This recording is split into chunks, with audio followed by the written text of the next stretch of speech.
ਹਰਪਾਲ ਸਿੰਘ ਪੰਨੂ ਦੀ ਪੁਸਤਕ ਜੌਨ ਤੋਂ ਮਲਾਲਾ ਤੱਕ ਦੀ ਅਗਲੀ ਜੀਵਨੀ ਹੈ ਸਿਮੋਨ ਦ ਬੋਵੂਅਰ। ਦੋ ਕਾਰਨਾਂ ਕਰਕੇ ਸਿਮੋਨ ਚੜ੍ਹਦੀ ਜਵਾਨੀ ਵਿੱਚ ਮਸ਼ਹੂਰ ਹੋਈ।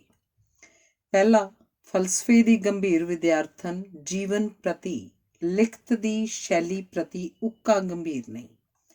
ਦੂਜਾ, ਸਥਾਪਤ ਫਿਲਾਸਫਰ ਸਾਰਤਰ ਨਾਲ ਰੋਮਾਂਸ। ਦੋਹਾਂ ਦਾ ਫੈਸਲਾ ਵਿਆਹ ਨਹੀਂ ਕਰਵਾਉਣਾ। ਦੋਵਾਂ ਨੇ ਇੱਕ ਦੂਜੇ ਦੇ ਹੋਰ ਵਧੀਕ ਇਸ਼ਕਾਂ ਵਿੱਚ ਵਿਘਨ ਨਹੀਂ ਪਾਉਣਾ। ਲੁਕ ਛਿਪ ਕੇ ਨਹੀਂ, ਸ਼ਰੇਆਮ ਅਜਿਹਾ ਕਰਨਾ।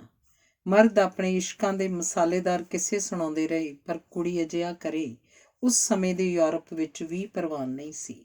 ਰੱਜਵੀਂ ਭੰਡੀ ਹੋਈ। ਅਖਬਾਰਾਂ, ਰਸਾਲਿਆਂ, ਕਿਤਾਬਾਂ, ਸਟੇਜਾਂ ਤੱਕ ਬਦਨਾਮੀ ਮਿਲੀ। ਆਪਣੀਆਂ ਲਿਖਤਾਂ ਵਿੱਚ ਆਪਣੇ ਕਾਰਨਾਮਿਆਂ ਦੇ ਬਾਜ਼ਾਰ ਸਿਮੋਨ ਨੇ ਖੁਦ ਸਜਾ ਲਏ।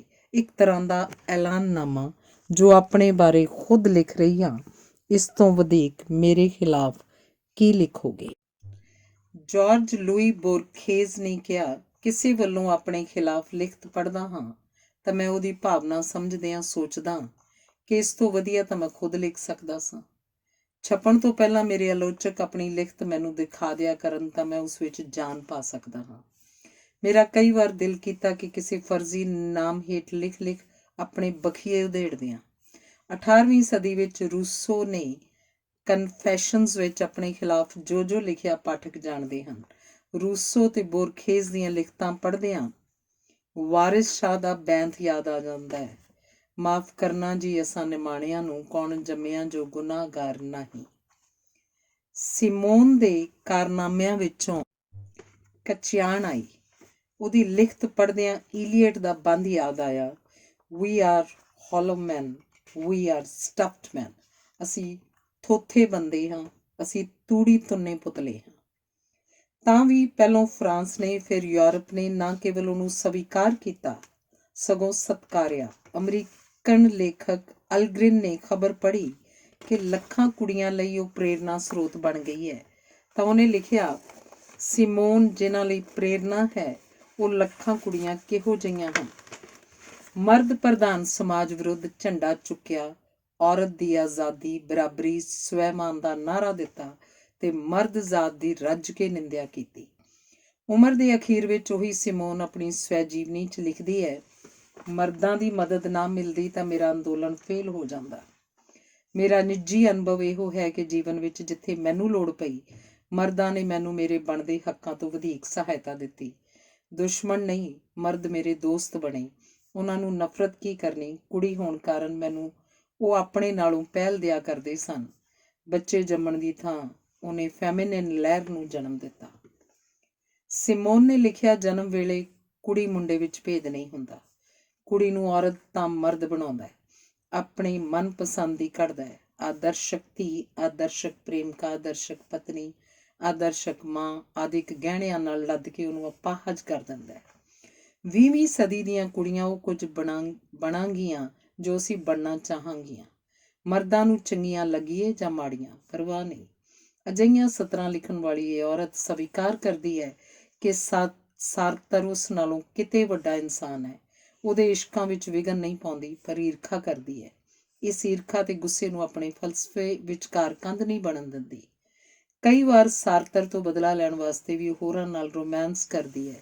ਉਸ ਵਾਸਤੇ ਬੱਚੇ ਜੰਮਣੇ ਔਰਤ ਦੀ ਸਭ ਤੋਂ ਸਖਤ ਗੁਲਾਮੀ ਹੈ। ਸੋ ਉਹ ਗਰਭਪਾਤ ਦੇ ਹੱਕ ਵਿੱਚ ਜਲੂਸ ਕੱਢਦੀ ਹੋਈ ਐਲਾਨ ਕਰਦੀ ਹੈ, ਔਰਤ ਸਭ ਤੋਂ ਵਧੇਕ ਆਜ਼ਾਦ ਉਦੋਂ ਹੁੰਦੀ ਹੈ ਜਦੋਂ ਉਹਦਾ ਮਾਸਿਕ ਧਰਮ ਬੰਦ ਹੋ ਜਾਂਦਾ ਹੈ।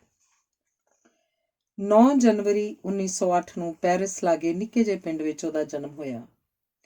ਹੁਣ ਤਾਂ ਇਹ ਪਿੰਡ ਪੈਰਿਸ ਸ਼ਹਿਰ ਦਾ ਹਿੱਸਾ ਬਣ ਗਿਆ, ਪਰ ਬਚਪਨ ਵਿੱਚ ਉਹਨੇ ਪਿੰਡ ਦੀ ਟੁੱਟ ਭੱਜ ਹੁੰਦੀ ਦੇਖੀ। ਉਹਦਾ ਨਾਨਾ ਕਿਸੇ ਜ਼ਮਾਨੇ ਵਿੱਚ ਧਨਾਢ ਸੀ, ਪਰ ਹੁਣ ਦਿਨੋਂ ਦਿਨ ਹਾਲਤ ਪਤਲੀ ਹੁੰਦੀ ਜਾ ਰਹੀ ਸੀ। ਤਾਂ ਵੀ ਇਸ ਜ਼ਮਾਨੇ ਦੇ ਖਾਨਦਾਨੀ ਘਰਾਂ ਦੀਆਂ ਕੁੜੀਆਂ ਵਾਸਤੇ ਕੁਝ ਨਿਯਮ ਹੁੰਦੇ ਸਨ। ਉਹ ਆਪਣੀ ਪੱਧਰ ਦੇ ਖਾਨਦਾਨ ਵਿੱਚ ਵਿਆਹੀਆਂ ਜਾਣਗੀਆਂ ਤੇ ਆਪਣੇ ਬੱਚਿਆਂ ਰਾਹੀਂ ਇਸ ਵੇਲ ਨੂੰ ਅੱਗੇ ਵਧਾਉਣਗੀਆਂ। ਵਿਆਹ ਦੇ ਬੰਧਨ ਤੱਕ ਪਵਿੱਤਰ ਰਹਿਣਗੀਆਂ। ਸਿਮੋਨ ਦੀ ਮਾਂ ਨੂੰ ਸਾਰੀ ਉਮਰ ਇਸ ਗੱਲ ਦਾ ਅਫਸੋਸ ਰਿਹਾ ਕਿ ਉਹ ਆਪਣੇ ਪਤੀ ਅੱਗੇ ਸਿਰ ਉੱਚਾ ਕਰਕੇ ਇਸ ਲਈ ਨਹੀਂ ਤੁਰ ਸਕੀ ਕਿਉਂਕਿ ਜਿੰਨੇ ਦੀ ਆਸ ਸੀ, ਸਿਮੋਨ ਦਾ ਨਾਨਾ ਆਪਣੀ ਧੀ ਨੂੰ ਉਹਨਾਂ ਦਾਜ ਨਾ ਦੇ ਸਕਿਆ। ਮਾਂ ਦਾ ਨਾਮ ਫ੍ਰਾਂਕਿਸ ਬ੍ਰੇਜ਼ੀਅਰ ਤੇ ਪਿਤਾ ਜਾਰਜ ਦਾ ਬੋਵਰ। ਜਾਰਜ ਔਰਤਾਂ ਤੇ ਕਿਤਾਬਾਂ ਦਾ ਰਸੀਆ ਸੀ, ਥੀਏਟਰ ਤੇ ਸ਼ਰਾਬ ਦਾ ਸ਼ੌਕੀਨ। ਕੋਠਿਆਂ ਉੱਪਰ ਰਾਤਾਂ ਬਿਤਾ ਕੇ ਘਰ ਆਪਣੇ ਕਾਰੋਬਾਰ ਦੀਆਂ ਕਹਾਣੀਆਂ ਘੜ-ਘੜ ਸੁਣਾਉਂਦਾ। ਘਰ ਦੀ ਹਾਲਤ ਬਦ ਤੋਂ ਬਦਤਰ ਹੁੰਦੀ ਚਲੀ ਗਈ। 3 ਸਾਲ ਦੀ ਉਮਰੇ ਸਿਮੋਨ ਨੇ ਪੜ੍ਹਨਾ ਸਿੱਖ ਲਿਆ। ਉਹ ਕਾਗਜ਼ਾਂ ਨਾਲ ਚਿਪਕੀ ਰਹਿੰਦੀ। ਮਨਮਰਜ਼ੀ ਕਰਨ ਵਾਲਾ ਗੁਸੈਲਾ ਸੁਭਾਅ ਦੇਖ ਕੇ ਮਾਂ ਆਖਦੀ, ਬਹੁਤ ਛੋਟੀ ਹੈ ਅਜੇ, ਆਪੇ ਉਮਰ ਨਾਲ ਸਮਝ ਜਾਏਗੀ। ਭੈਣ ਹੈਲਨ ਉਹ ਤੋਂ 2.5 ਸਾਲ ਛੋਟੀ ਸੀ। ਹੈਲਨ ਨੂੰ ਪੜ੍ਹਨਾ ਲਿਖਣਾ ਸਿਮੋਨ ਨੇ ਸਿਖਾਇਆ। ਬਹੁਤ ਪਿਆਰ ਕਰਦੀ। ਸੋਚਿਆ ਕਰਦੀ, ਜਿਨ੍ਹਾਂ ਦੀ ਛੋਟੀ ਭੈਣ ਨਹੀਂ ਹੁੰਦੀ ਉਹ ਬੱਚੇ ਕਿਵੇਂ ਦਿਨ ਕੱਟਦੇ ਹੋਣਗੇ। ਮਾਂ ਪੂਰੀ ਧਰਮੀ ਕੈਥੋਲਿਕ, ਧੀਆਂ ਨੂੰ ਸਾਹਮਣੇ ਬਿਠਾ ਕੇ ਦੋਵੇਂ ਵਕਤ ਪਾਠ ਕਰਦੀ, ਐਤਵਾਰ ਗਿਰਜੇ ਲਿਜਾਂਦੀ। 1913 'ਚ ਜਦੋਂ ਸਿਮੋਨ ਸਕੂਲ 'ਚ ਦਾਖਲ ਕਰਵਾਈ, ਮਾਂ ਨੇ ਆਗਿਆ ਲੈ ਕੇ ਕਲਾਸ 'ਚ ਬੈਠਣਾ ਸ਼ੁਰੂ ਕਰ ਦਿੱਤਾ ਤਾਂ ਕਿ ਖੁਦ ਲੈਟਿਨ ਤੇ ਅੰਗਰੇਜ਼ੀ ਸਿੱਖ ਕੇ ਆਪਣੀਆਂ ਧੀਆਂ ਨੂੰ ਪੜ੍ਹਾਵੇ। ਖਾਨਦਾਨ ਦੀਆਂ ਸਭ ਕੁੜੀਆਂ ਘਰਾਂ 'ਚ ਉਸਤਾਨੀਆਂ ਤੋਂ ਪੜ੍ਹਦੀਆਂ, ਪਰ ਗਰੀਬੀ ਕਾਰਨ ਸਿਮੋਨ ਸਕੂਲ ਜਾਂਦੀ। ਸਕੂਲ ਕਾਰਨ ਉਸ ਵਿੱਚ ਆਤਮ ਵਿਸ਼ਵਾਸ ਮਜ਼ਬੂਤ ਹੋਇਆ। ਤੰਗੀ ਕਾਰਨ 5ਵੀਂ ਮੰਜ਼ਿਲ ਉੱਪਰ ਨਿੱਕਾ ਫਲੈਟ ਕਿਰਾਏ ਤੇ ਲੈਣਾ ਪਿਆ। ਪੁਰਾਣੇ ਤੇ ਮੈਲੇ ਕੱਪੜੇ, ਅਣਵਾਏ ਵਾਲ, ਕੁੜੀਆਂ ਝੱਲੀਆਂ ਲੱਗਦੀਆਂ। ਦਲਿੱਦਰ ਨੇ ਮਾਂ ਉੱਪਰ ਅਸਰ ਕਰਨਾ ਸ਼ੁਰੂ ਕਰ ਦਿੱਤਾ। ਆਪਣੀਆਂ ਧੀਆਂ ਨੂੰ ਦੱਸਦੀ ਰਹਿੰਦੀ ਕਿ ਧਰਮ ਤੇ ਨੇਕੀ ਸਾਹਮਣੇ ਪੈਸਾ ਕੀ ਚੀਜ਼ ਹੈ। ਸਿਮੋਨ ਪੜ੍ਹਨ 'ਚ ਮਿਹਨਤੀ ਨਿਕਲੀ। ਮਾਂ ਹਮੇਸ਼ਾ ਆਖਦੀ, ਤੇਰੇ ਵਰਗੀ ਧੀ ਲੱਖਾਂ 'ਚੋਂ ਇੱਕ ਹੁੰਦੀ ਹੈ। ਕੇਵਲ ਵਿੱਦਿਆ ਕਾਰਨ ਤੂੰ ਬੜੀ ਉੱਚੀ ਥਾਂ ਪੜੇਂਗੀ। ਗਰੀਬੀ ਕਾਰਨ ਕਲੇਸ਼ ਕੁਦਰਤੀ ਹੈ। ਪਿਤਾ ਦਾ ਸੁਭਾਅ ਦਿਨ ਬ ਦਿਨ ਚਿੜਚਿੜਾ ਹੁੰਦਾ ਗਿਆ ਤੇ ਉਹ ਸਮਾਂ ਵੀ ਆਇਆ ਜਦੋਂ ਮਹਿਮਾਨਾਂ ਸਾਹਮਣੇ ਵੀ ਸਿਮੋਨ ਦੀ ਮਾਂ ਨੂੰ ਥੱਪੜ ਮਾਰ ਦਿੰਦਾ। ਮਾਂ ਦਾ ਹੋਰ ਤਾਂ ਕੀ ਜ਼ੋਰ ਸੀ, ਵਿਗੜ ਨਾ ਜਾਣ, ਧੀਆਂ ਉੱਪਰ ਸਖਤੀ ਕਰਦੀ। ਕਿਤਾਬ ਦੇ ਜਿਹੜੇ ਵਰਕੇ ਇਸ ਉਮਰ ਵਿੱਚ ਪੜ੍ਹਨ ਯੋਗ ਨਹੀਂ ਹੁੰਦੇ ਉਹਨਾਂ ਨੂੰ ਆਪਸ ਵਿੱਚ ਸੂਈ ਨਾਲ ਸਿਉਂ ਦਿੰਦੀ। ਜਿਉਂ-ਜਿਉਂ ਜਵਾਨ ਹੁੰਦੀ ਗਈ, ਸਿਮੋਨ ਦੇ ਸਵਾਲ ਵੱਧਦੇ ਗਏ ਜਿਨ੍ਹਾਂ ਦਾ ਉੱਤਰ ਨਾ ਮਿਲਦਾ। ਸਿਉਂਤੇ ਹੋਏ ਵਰਕੇ ਬਾਕੀ ਲਿਖਤ ਤੋਂ ਪਹਿਲਾਂ ਪੜ੍ਹਦੀ। ਚਚੇਰੀ ਭੈਣ ਜਾਜ਼ਾ ਤੋਂ ਵਰਜਿਤ ਕਿਤਾਬਾਂ ਲੈ ਕੇ ਚੋਰੀ-ਚੋਰੀ ਪੜ੍ਹਦੀ। ਧਰਮ ਵੱਲੋਂ ਮਨ ਉਚਾਟ ਹੁੰਦਾ ਗਿਆ। ਮਾਂ ਵਾਂਗ ਪਿਤਾ ਪੱਕਾ ਈਸਾਈ ਨਹੀਂ ਸੀ। ਕਿਹਾ ਕਰਦਾ, ਜੇ ਪੋਪ ਰੱਬ ਦਾ ਭੇਜਿਆ ਹੋਇਆ ਤਾਂ ਫਿਰ ਰੱਬ ਦੀਆਂ ਗੱਲਾਂ ਕਰੇ, ਦੁਨੀਆ ਦੇ ਕੰਮਾਂ 'ਚ ਟੰਗ ਕਿਉਂ ਉਡਾਉਂਦਾ ਹੈ। ਸਿਮੋਨ ਨੂੰ ਇਹ ਗੱਲ ਠੀਕ ਲੱਗਦੀ। ਬਚਪਨ ਦੀਆਂ ਯਾਦਾਂ ਉਹਦੀ ਕਿਤਾਬ ਆਗਿਆਕਾਰ ਧੀ ਦੀਆਂ ਯਾਦਾਂ ਵਿੱਚ ਮੈਮਰੀਜ਼ ਆਫ ਅ ਡਿਊਟੀਫੁਲ ਡਾਟਰ ਮੌਜੂਦ ਹਨ। ਗਰਮੀਆਂ ਦੇ ਦਿਨੀ ਬੱਚੇ ਪਿੰਡ ਵਾਲੇ ਘਰ ਛੁੱਟੀਆਂ ਬਿਤਾਉਂਦੇ ਜਿੱਥੇ ਸਖਤ ਨਿਗਰਾਨੀ, ਝਾੜ ਝੰਬ ਤੋਂ ਛੁਟਕਾਰਾ ਮਿਲਦਾ। 14 ਸਾਲ ਦੀ ਉਮਰ ਵਿੱਚ ਸਿਮੋਨ ਪਿੰਡ ਗਈ ਤਾਂ ਸੋਚਣ ਲੱਗੀ, ਧਰਮ ਤੇ ਰੱਬ ਦੀ ਕੀ ਲੋੜ ਹੈ। ਮੁੰਡੇ ਇੰਨੇ ਧਰਮੀ ਕਿਉਂ ਨਹੀਂ ਹੁੰਦੇ ਜਿੰਨੀਆਂ ਕੁੜੀਆਂ, ਹਾਲਾਂਕਿ ਬਾਕੀ ਸਭ ਕੰਮਾਂ 'ਚ ਉਹ ਅੱਗੇ ਹਨ। ਉਹਦੇ ਦਿਲ ਵਿੱਚ ਉਹ ਧਰਮ ਤੇ ਰੱਬ ਗੈਰ ਹਾਜ਼ਰ ਰਹਿਣ ਲੱਗੇ ਤਾਂ ਉਹਨੇ ਉਹ ਸਾਰੇ ਕੰਮ ਕੀਤੇ ਜਿਨ੍ਹਾਂ ਤੋਂ ਧਰਮ ਨੇ ਵਰਜਿਆ ਸੀ, ਯਾਨੀ ਕਿ ਉਹ ਪਾਪਣ ਹੋ ਗਈ। ਇੱਥੇ ਉਹਨੂੰ ਯਕੀਨ ਹੋ ਗਿਆ ਕਿ ਪਵਿੱਤਰਾਂ ਨਾਲੋਂ ਪਾਪੀ ਵਧੇਕ ਚੰਗੇ ਹਨ ਤੇ ਇਹ ਯਕੀਨ ਸਾਰੀ ਉਮਰ ਲਈ ਪੱਕਾ ਹੋ ਗਿਆ।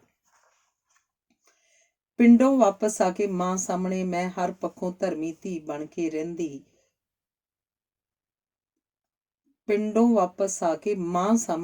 ਮੈਂ ਹਰ ਪੱਖੋਂ ਧਰਮੀ ਧੀ ਬਣ ਕੇ ਰਹਿੰਦੀ, ਪਰ ਵਕਤ ਬਵਕਤ ਸਮਾਂ ਮਿਲਣ ਤੇ ਮਰਜ਼ੀ ਕਰਦੀ। ਇਉਂ ਇੱਕ ਲਿਬਾਸ ਵਿੱਚ 2 ਕੁੜੀਆਂ ਰਹਿਣ ਲੱਗ ਪਈਆਂ ਜਿਨ੍ਹਾਂ ਦੀ ਆਪਸ ਵਿੱਚ ਬਣਦੀ ਨਹੀਂ ਸੀ। ਪਿਤਾ ਨੇ ਦੱਸਿਆ ਸੀ ਕਿ ਲੇਖਕ ਮਹਾਨ ਹੁੰਦੇ ਹਨ, ਉਹ ਮਰਦੇ ਨਹੀਂ। 15 ਸਾਲ ਦੀ ਉਮਰ 'ਚ ਉਹਨੇ ਲੇਖਕ ਹੋਣ ਦਾ ਸੁਪਨਾ ਇਸ ਕਰਕੇ ਲਿਆ ਕਿਉਂਕਿ ਪਾਪੀ ਲੋਕ ਮਰਦੇ ਹਨ, ਧਰਮੀ ਜਿਉਂਦੇ ਰਹਿੰਦੇ ਹਨ।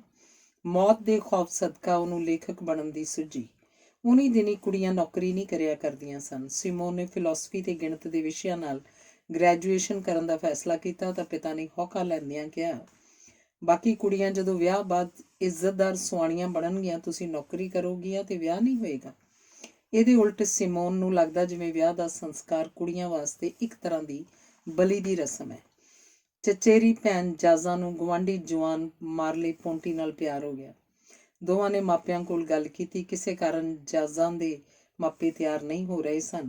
ਇੱਕ ਦਿਨ ਜਾਜ਼ਾ ਹੈਰਾਨ ਹੋ ਗਈ ਜਦੋਂ ਉਹਨਾਂ ਦੇ ਘਰ ਆ ਕੇ ਮਾਰਲੇ ਖੁਦ ਨਾਂਹ ਕਰ ਗਿਆ। ਭੇਦ ਇਹ ਖੁੱਲਿਆ ਕਿ ਮਾਰਲੇ ਹਰਾਮ ਦੀ ਔਲਾਦ ਸੀ ਜਿਹਦਾ ਉਹਨੂੰ ਖੁਦ ਪਤਾ ਨਹੀਂ ਸੀ, ਨਾ ਜਾਜ਼ਾ ਨੂੰ। ਮਾਂ ਨੇ ਪੁੱਤਰ ਨੂੰ ਇਹ ਗੱਲ ਦੱਸ ਦਿੱਤੀ, ਬਜਾਏ ਇਹਦੇ ਕਿ ਇੱਧਰ ਉੱਧਰ ਰੌਲਾ ਰੱਪਾ ਮਾਪਿਆਂ ਦੀ ਬਦਨਾਮੀ ਦਾ ਕਾਰਨ ਬਣੇ। ਮਾਰਲੇ ਜਵਾਬ ਦੇ ਗਿਆ। ਜਾਜ਼ਾ ਨੂੰ ਪਤਾ ਲੱਗਾ ਤਾਂ ਪਹਿਲਾਂ ਬੁਖਾਰ ਚੜਿਆ, ਫਿਰ ਪਾਗਲ ਹੋ ਕੇ ਮਰ ਗਈ। ਮੌਤ ਬਾਅਦ ਮਾਪੇ ਕਹਿੰਦੇ ਸੁਣੇ ਗਏ ਕਿ ਵਿਆਹ ਹੋ ਜਾਂਦਾ ਤਾਂ ਠੀਕ ਹੋਣਾ ਸੀ। ਬੱਚਿਆਂ ਦਾ ਇਸ ਵਿੱਚ ਕੀ ਦੋਸ਼। ਇਹਨਾਂ ਘਟਨਾਵਾਂ ਨੇ ਸਿਮੋਨ ਉੱਪਰ ਅਸਰ ਪਾਇਆ। ਵਿਆਹ ਵਿਰੁੱਧ ਉਹਦੀ ਨੀਤ ਹੋਰ ਪੱਕੀ ਹੋ ਗਈ। ਕਿਹਾ ਕਰਦੀ, ਮੇਰੀ ਭੈਣ ਦੀ ਮੌਤ ਮੇਰੀ ਆਜ਼ਾਦੀ ਦੀ ਨੀਂਹ ਬਣੀ। ਜੈਕ ਨਾਮ ਦਾ ਇੱਕ ਮੁੰਡਾ ਦੇਖਣ ਨੂੰ ਠੀਕ ਸੀ। ਸਿਮੋਨ ਨਾਲ ਦੋਸਤੀ ਹੋਈ, ਕਿਤਾਬਾਂ ਦੇ ਜਾਂਦਾ। ਥੋੜੇ ਸਮੇਂ ਬਾਅਦ ਉਹਦਾ ਮੰਗਣਾ ਹੋ ਗਿਆ। ਪਤਾ ਲੱਗਾ ਅਮੀਰ ਘਰ ਦੀ ਕੁੜੀ ਵਿਆਹ 'ਚ ਬੜਾ ਦਾਜ ਲਿਆਈ ਸੀ।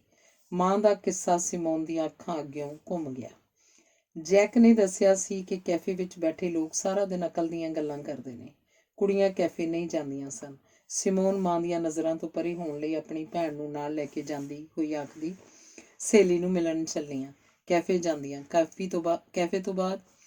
ਕੌਫੀ ਤੋਂ ਬਾਅਦ ਸਿਗਰਟ ਪੀਂਦੀਆਂ ਤੇ ਫਿਰ ਵਿਸਕੀ ਵੀ ਚੱਲਦੀ। ਅਜਨਬੀਆਂ ਨਾਲ ਨੱਚਦੀ, ਮਰਦਾਂ ਦੀ ਛੋਹ ਦਾ ਆਨੰਦ ਲੈਂਦੀ। ਆਵਾਰਗੀ ਉਸ ਵਾਸਤੇ ਜੀਵਨ ਦਾ ਮਾਡਲ ਹੋ ਗਈ। ਉਸ ਵਾਸਤੇ ਕੁਆਰਾਪਨ ਪਖੰਡ ਸੀ। ਬਗਾਵਤ, ਹਰੇਕ ਸਥਾਪਤੀ ਵਿਰੁੱਧ ਬਗਾਵਤ। ਚੱਲ ਪਈ ਤਾਂ ਚੱਲ ਸੋ ਚੱਲ। 1927 ਵਿੱਚ BA ਕਰਕੇ MA ਕਰਨ ਲਈ ਯੂਨੀਵਰਸਿਟੀ ਵਿੱਚ ਦਾਖਲ ਹੋ ਗਈ। ਮਾਰਿਸ ਮਾਰਲੋ ਪੌਂਟੀ ਤੇ ਲੇਵੀ ਸਤਾਰਸ ਉਹਦੇ ਜਮਾਤੀ ਸਨ ਜੋ ਭਵਿੱਖ ਵਿੱਚ ਨਾਮਵਰ ਫਿਲਾਸਫਰ ਬਣਨੇ ਸਨ। ਸਾਰਤਰ ਉਸ ਤੋਂ ਇੱਕ ਕਲਾਸ ਅੱਗੇ ਸੀ, ਪਰ ਫੇਲ ਹੋਣ ਕਾਰਨ MA ਦੇ ਆਖਰੀ ਸਾਲ 1929 ਚ ਦੋਵਾਂ ਨੇ ਇਕੱਠਿਆਂ ਇਮਤਿਹਾਨ ਦਿੱਤਾ। ਪੇਪਰਾਂ ਦਾ ਮੁਲਾਂਕਣ ਹੋਇਆ ਤੇ ਸਾਰਤਰ ਫਸਟ ਰਿਹਾ ਤੇ ਸਿਮੋਨ ਸੈਕਿੰਡ। ਪਰ ਅਧਿਆਪਕਾਂ ਨੇ ਕਿਹਾ ਸਾਰਤਰ ਨੇ ਇਮਤਿਹਾਨ ਦੂਜੀ ਵਾਰ ਦਿੱਤਾ ਤੇ ਸਿਮੋਨ ਨੇ ਪਹਿਲੀ ਵਾਰ, ਇਸ ਲਈ ਦੋਹਾਂ ਨੂੰ ਗੋਲਡ ਮੈਡਲ ਦਿੱਤੇ ਜਾਣ। ਵਿਦਾਇਗੀ ਪਾਰਟੀ ਦਿੱਤੀ ਗਈ ਤਾਂ ਸਾਰਤਰ ਪੂਰਾ ਨੰਗਾ ਹੋ ਕੇ ਆ ਗਿਆ। ਪਹਿਲੋਂ ਸਨਾਟਾ, ਫਿਰ ਹਾਸਾ। ਇਹ ਘਟਨਾ ਕਈ ਸਾਲ ਤੱਕ ਈਕੋਲ school of philosophy, Sorbonne university 'ਚ ਚਰਚਿਤ ਰਹੀ। ਲੇਵੀ, ਪੌਂਟੀ ਤੇ ਸਾਰਤਰ ਤਿੰਨਾਂ ਨੇ ਐਲਾਨ ਕਰ ਦਿੱਤਾ ਕਿ ਉਹ ਧਾਰਮਿਕ ਪ੍ਰੀਖਿਆ ਦਾ ਪੇਪਰ ਨਹੀਂ ਦੇਣਗੇ। ਆਗਿਆ ਮਿਲ ਗਈ। ਇਹਨਾਂ ਨੇ ਧਰਮ ਦੀ, ਸਮਾਜ ਦੀ, ਹਰ ਸਥਾਪਿਤ ਪਰੰਪਰਾ ਦੀ ਖਿੱਲੀ ਉਡਾਈ। ਕਿਹਾ ਕਿ ਆਦਮੀ ਹੱਡ ਮਾਸ ਦਾ ਬਣਿਆ, ਹੋਰ ਜਾਨਵਰਾਂ ਵਰਗਾ ਜਾਨਵਰ ਹੈ ਤੇ ਪਸ਼ੂ ਬਿਰਤੀਆਂ ਦਾ ਸਨਮਾਨ ਹੋਣਾ ਚਾਹੀਦਾ ਹੈ। ਸਿਮੋਨ ਦੀਆਂ ਦੱਬੀਆਂ ਖਾਸ਼ਾਂ ਵਿੱਚ ਭਾਂਬੜ ਬਾਲਣ ਵਾਲੇ ਇਹੋ ਤਿੰਨ ਯੋਧੇ ਸਨ। ਮੁੰਡਿਆਂ ਦੇ ਕਾਲਜ ਲਾਈਸੀ ਵਿੱਚ ਜਦੋਂ ਫਿਲਾਸਫੀ ਦੀ ਲੈਕਚਰਾਰ ਨਿਯੁਕਤ ਹੋਈ, ਇਸ ਖੇਤਰ ਵਿੱਚ ਉਹ ਪਹਿਲੀ ਕੁੜੀ ਸੀ। ਸਾਰਤਰ ਦੇ ਸੰਪਰਕ ਵਿੱਚ ਆਈ ਤਾਂ ਉਹਨੂੰ ਲੱਗਾ ਜਿਵੇਂ ਅਸਮਾਨ ਦੀ ਬੰਦ ਖਿੜਕੀ ਖੁੱਲ੍ਹ ਗਈ ਹੋਵੇ। ਉਹ ਸੋਚਿਆ ਕਰਦੀ, ਲਿਖਣ ਪੜ੍ਹਨ ਤੋਂ ਬਗੈਰ ਜੀਵਨ ਵਿਅਰਥ ਹੈ, ਪਰ ਸਾਰਤਰ ਵਾਸਤੇ ਲਿਖਣਾ ਹੀ ਜਿਉਣਾ ਸੀ। ਜੋ ਲਿਖਦੇ ਦੋਵੇਂ ਇੱਕ ਦੂਜੇ ਨੂੰ ਦਿਖਾਉਂਦੇ, ਸੋਧਾਂ ਕਰਦੇ ਤੇ ਇਹ ਅਮਲ ਸਾਰੀ ਉਮਰ ਲਈ ਨਿਭਿਆ। ਉਹਨਾਂ ਨੇ ਜੀਵਨ ਦਾ ਹਰੇਕ ਹਿੱਸਾ ਆਪਸ ਵਿੱਚ ਵੰਡ ਲਿਆ। ਸਿਮੋਨ ਨਾਲੋਂ 2.5 ਸਾਲ ਵੱਡਾ ਸਾਰਤਰ ਪੈਰਿਸ ਦੇ ਦੂਜੇ ਪਾਸੇ ਜੰਮਿਆ ਸੀ। 1 ਸਾਲ ਦਾ ਸੀ, ਪਿਤਾ ਦੀ ਮੌਤ ਹੋ ਗਈ। ਮਾਂ ਆਪਣੇ ਪੇਕੇ ਘਰ ਚਲੀ ਗਈ। 11 ਸਾਲ ਤੱਕ ਮਾਂ ਤੇ ਨਾਨੇ ਦੀ ਨਿਗਰਾਨੀ 'ਚ ਪੜ੍ਹਿਆ। ਨਾਨਾ ਜਰਮਨ ਤੇ ਅੰਗਰੇਜ਼ੀ ਦਾ ਅਧਿਆਪਕ ਸੀ। ਉਹਨੇ 10 ਸਾਲ ਦੇ ਸਾਰਤਰ ਨੂੰ ਫ੍ਰੈਂਚ ਸਮੇਤ ਜਰਮਨ ਤੇ ਅੰਗਰੇਜ਼ੀ ਪੜ੍ਹਨੀਆਂ ਲਿਖਣੀਆਂ ਸਿਖਾ ਦਿੱਤੀਆਂ। ਮਾਂ ਨੇ ਜਦੋਂ ਇੰਜੀਨੀਅਰ ਨਾਲ ਦੂਜਾ ਵਿਆਹ ਕਰਵਾਇਆ, ਸਾਰਤਰ ਦੀ ਜ਼ਿੰਦਗੀ ਖਾਲੀ ਹੋ ਗਈ। ਉਹਦਾ ਸਹਾਰਾ ਕੇਵਲ ਕਿਤਾਬਾਂ ਰਹਿ ਗਈਆਂ। ਕਾਰਟੂਨ ਬਣਾਉਣੇ ਸ਼ੁਰੂ ਕਰ ਦਿੱਤੇ ਤੇ ਅਧਿਆਪਕਾਂ, ਪਾਦਰੀਆਂ, ਜਮਾਤੀਆਂ ਦੇ ਕਾਰਟੂਨ ਉਹਦੀ ਪਸੰਦੀਦਾ ਖੇਡ ਸੀ। ਜਦੋਂ ਉਹਨੇ ਜਵਾਨ ਉਮਰੇ ਫਿਲਾਸਫੀ ਦੇ ਵਿਸ਼ਿਆਂ ਉੱਪਰ ਲਿਖਣਾ ਸ਼ੁਰੂ ਕੀਤਾ, ਉਹਦੀ ਲਿਖਤ ਦਾ ਮਨੋਰਥ ਕੁੜੀਆਂ ਦਾ ਦਿਲ ਜਿੱਤਣਾ ਸੀ। ਇੱਕ ਨਹੀਂ, ਇੱਕ ਤੋਂ ਬਾਅਦ ਇੱਕ ਹੋਰ। ਕੇਵਲ ਸਿਮੋਨ ਨਾਲ ਲੰਮਾ ਸਮਾਂ ਬਿਤਾਇਆ, ਹੋਰ ਕਿਸੇ ਨੂੰ ਇਹ ਅਧਿਕਾਰ ਨਹੀਂ। ਸਿਮੋਨ ਦੀ ਨਾਨੀ ਆਪਣੀ ਕੋਠੀ ਦੇ ਕਮਰੇ ਕਿਰਾਏ ਤੇ ਚਾੜ੍ਹਦੀ। ਇੱਕ ਕਮਰਾ ਸਿਮੋਨ ਨੇ ਵੀ ਕਿਰਾਏ ਤੇ ਲੈ ਲਿਆ। ਅਧਿਆਪਨ ਰਾਹੀਂ ਪੈਸੇ ਆਉਣੇ ਸ਼ੁਰੂ ਹੋਏ ਤਾਂ ਉਹਦਾ ਲਿਬਾਸ ਠੀਕ ਹੋ ਗਿਆ। ਆਪਣੀ ਪ੍ਰਾਈਵੇਸੀ, ਜੋ ਚਾਹੇ ਕਰੇ, ਨਵ ਜੀਵਨ ਸ਼ੁਰੂ। ਸਾਰਤਰ ਨਾਲ ਨਿੱਜੀ ਮੇਲ ਆਰੰਭ। ਲਿਖਦੀ ਹੈ, ਦਿਲ, ਦਿਮਾਗ, ਸਰੀਰ ਤੇ ਕੁਆਰਾਪਨ ਪ੍ਰਸੰਨਤਾ ਨਾਲ ਸਾਰਤਰ ਦੇ ਹਵਾਲੇ ਕੀਤੇ। ਜਿਸਮਾਨੀ ਏਕਤਾ ਤੋਂ ਵੱਡਾ ਆਨੰਦ ਹੋਰ ਕੋਈ ਨਹੀਂ। ਇੱਥੇ ਫੋਕਸ ਵਿੱਚ ਇਹ ਨੁਕਤਾ ਲਿਆਉਣਾ ਜ਼ਰੂਰੀ ਹੈ ਕਿ ਸਾਰਤਰ ਸੀ ਜਿਸਨੇ ਸਿਮੋਨ ਨੂੰ ਕਿਹਾ, ਮੈਂ ਇੱਕ ਕੁੜੀ ਨਾਲ ਹਮੇਸ਼ਾ ਨਹੀਂ ਰਹਿ ਸਕਦਾ। ਆਪਣੇ ਨਵੇਂ ਤੋਂ ਨਵੇਂ ਰੋਮਾਂਸ ਦੀ ਕਹਾਣੀ ਸਿਮੋਨ ਨੂੰ ਸੁਣਾਉਂਦਾ। ਸਿਮੋਨ ਸਾਰਤਰ ਨੂੰ ਪਾ ਕੇ ਸੰਤੁਸ਼ਟ ਸੀ ਤੇ ਉਮਰ ਭਰ ਵਿਆਹ ਦੇ ਬੰਧਨ ਵਿੱਚ ਰਹਿਣ ਦੀ ਇੱਛੁਕ। ਸਾਰਤਰ ਕਿਉਂਕਿ ਉਹਦਾ ਮਾਡਲ ਸੀ, ਇਸ ਕਰਕੇ ਸਿਮੋਨ ਉਵੇਂ ਕਰੇਗੀ ਜਿਵੇਂ ਸਾਰਤਰ। ਉਹ ਇਸ ਰਸਤੇ ਉੱਪਰ ਨਿਧੜਕ ਚੱਲ ਪਈ। ਜੇ ਸਾਰਤਰ ਵਰਜਦਾ ਰੁਕ ਜਾਂਦੀ, ਉਹ ਤਾਂ ਉਤਸ਼ਾਹਿਤ ਕਰਦਾ ਰਹਿੰਦਾ। ਜੇ ਕਿਸੇ ਦਾ ਮਨ ਸਿਮੋਨ ਨੂੰ ਦੋਸ਼ੀ ਸਾਬਤ ਕਰਨਾ ਹੋਵੇ, ਸਾਰਤਰ ਦੋਸ਼ੀ ਸਾਬਤ ਹੋਏਗਾ। ਸਾਰਤਰ ਨੇ ਇਹਨਾਂ ਰੋਮਾਂਸਾਂ ਦਾ ਨਾਮ ਤੂਫਾਨੀ ਇਸ਼ਕ ਰੱਖਿਆ, ਜੋ ਆਉਂਦਾ ਤੇ ਚਲਾ ਜਾਂਦਾ। ਸਿਮੋਨ ਤੂਫਾਨਾਂ ਦਾ ਸਵਾਗਤ ਕਰਨ ਲੱਗ ਪਈ। ਲਿਖਦੀ ਹੈ, ਸਿਰ ਦੇ ਵਾਲਾਂ ਤੋਂ ਲੈ ਕੇ ਪਾਤਲੀਆਂ ਤੱਕ ਮੇਰੇ ਜਿਸਮ ਦੁਆਲੇ ਜ਼ਹਿਰੀਲੀ ਤਾਣੀ ਤਣੀ ਜਾਂਦੀ। ਮੇਰੇ ਜਿਸਮ ਨੂੰ ਕਿਸੇ ਦੀ ਜ਼ਰੂਰਤ ਪੈਂਦੀ। ਮੇਰੀ ਮਰਜ਼ੀ ਖਿਲਾਫ ਮੇਰੀ ਜਿਸਮਾਨੀ ਭੁੱਖ ਵੱਧਦੀ। ਮੈਨੂੰ ਪਸੰਦੀਦਾ ਮਰਦ ਦੀ ਜ਼ਰੂਰਤ ਰਹਿਣ ਲੱਗੀ।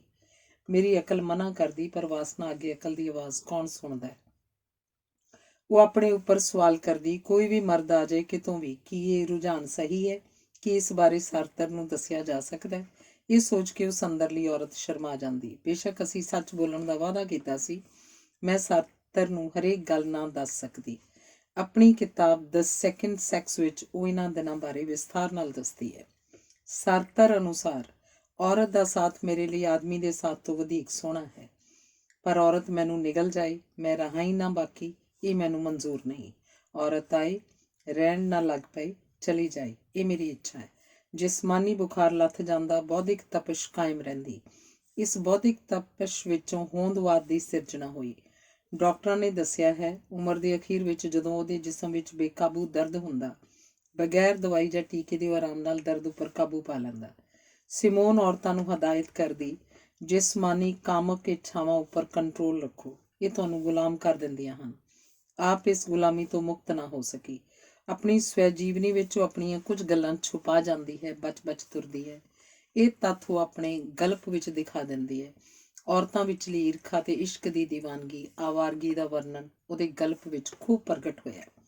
ਸਾਰਤਰ ਹੈਰਾਨ ਹੁੰਦਾ ਕਿ ਸਿਮੋਨ ਉਹਦੀ ਹਰ ਸਲਾਹ ਮਨਜ਼ੂਰ ਕਰਦੀ। ਜਿਸ ਨੂੰ ਮੈਂ ਆਜ਼ਾਦੀ ਆਖਦਾ, ਇਹ ਆਜ਼ਾਦੀ ਹੈ ਕਿ ਗੁਲਾਮੀ?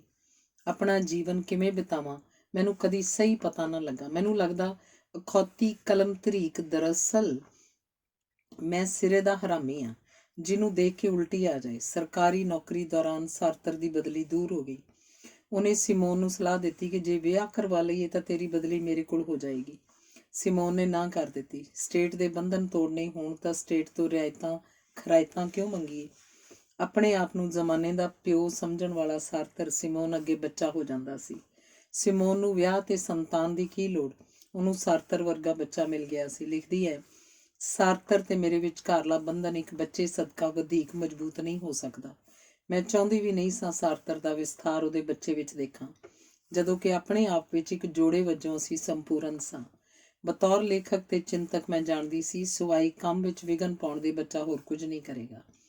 ਮਮਤਾ ਵਰਗੇ ਸ਼ਬਦ ਮੇਰੇ ਲਈ ਬੇਕਾਰ ਹਨ। ਵਿਆਹ ਕਰਵਾ ਕੇ ਕਿਸੇ ਮਰਦ ਦੀ ਸਹਾਇਕ ਵਜੋਂ ਜ਼ਿੰਦਗੀ ਬਿਤਾਉਂਦੀ, ਤਦ ਮੇਰਾ ਸਾਰਾ ਫਲਸਫਾ ਔਰਤ ਦੀ ਆਜ਼ਾਦੀ ਦਾ ਫਲਸਫਾ ਬੇਕਾਰ ਹੋ ਜਾਂਦਾ। ਭੂਤਕਾਲ ਦਾ ਅਨੁਭਵ ਮੈਨੂੰ ਅਜਿਹੇ ਬੰਧਨ ਵਿਰੁੱਧ ਰੋਕਦਾ, ਜਿਹੜਾ ਫੈਸਲਾ ਮੇਰੀ ਸੁਤੰਤਰਤਾ ਵਿੱਚ ਵਿਘਨਕਾਰੀ ਹੋਏਗਾ, ਮੈਂ ਨਹੀਂ ਮੰਨਾਂਗੀ। ਅਧਿਆਪਨ ਵਿੱਚ ਗੜਬੜ ਹੋਣ ਲੱਗੀ।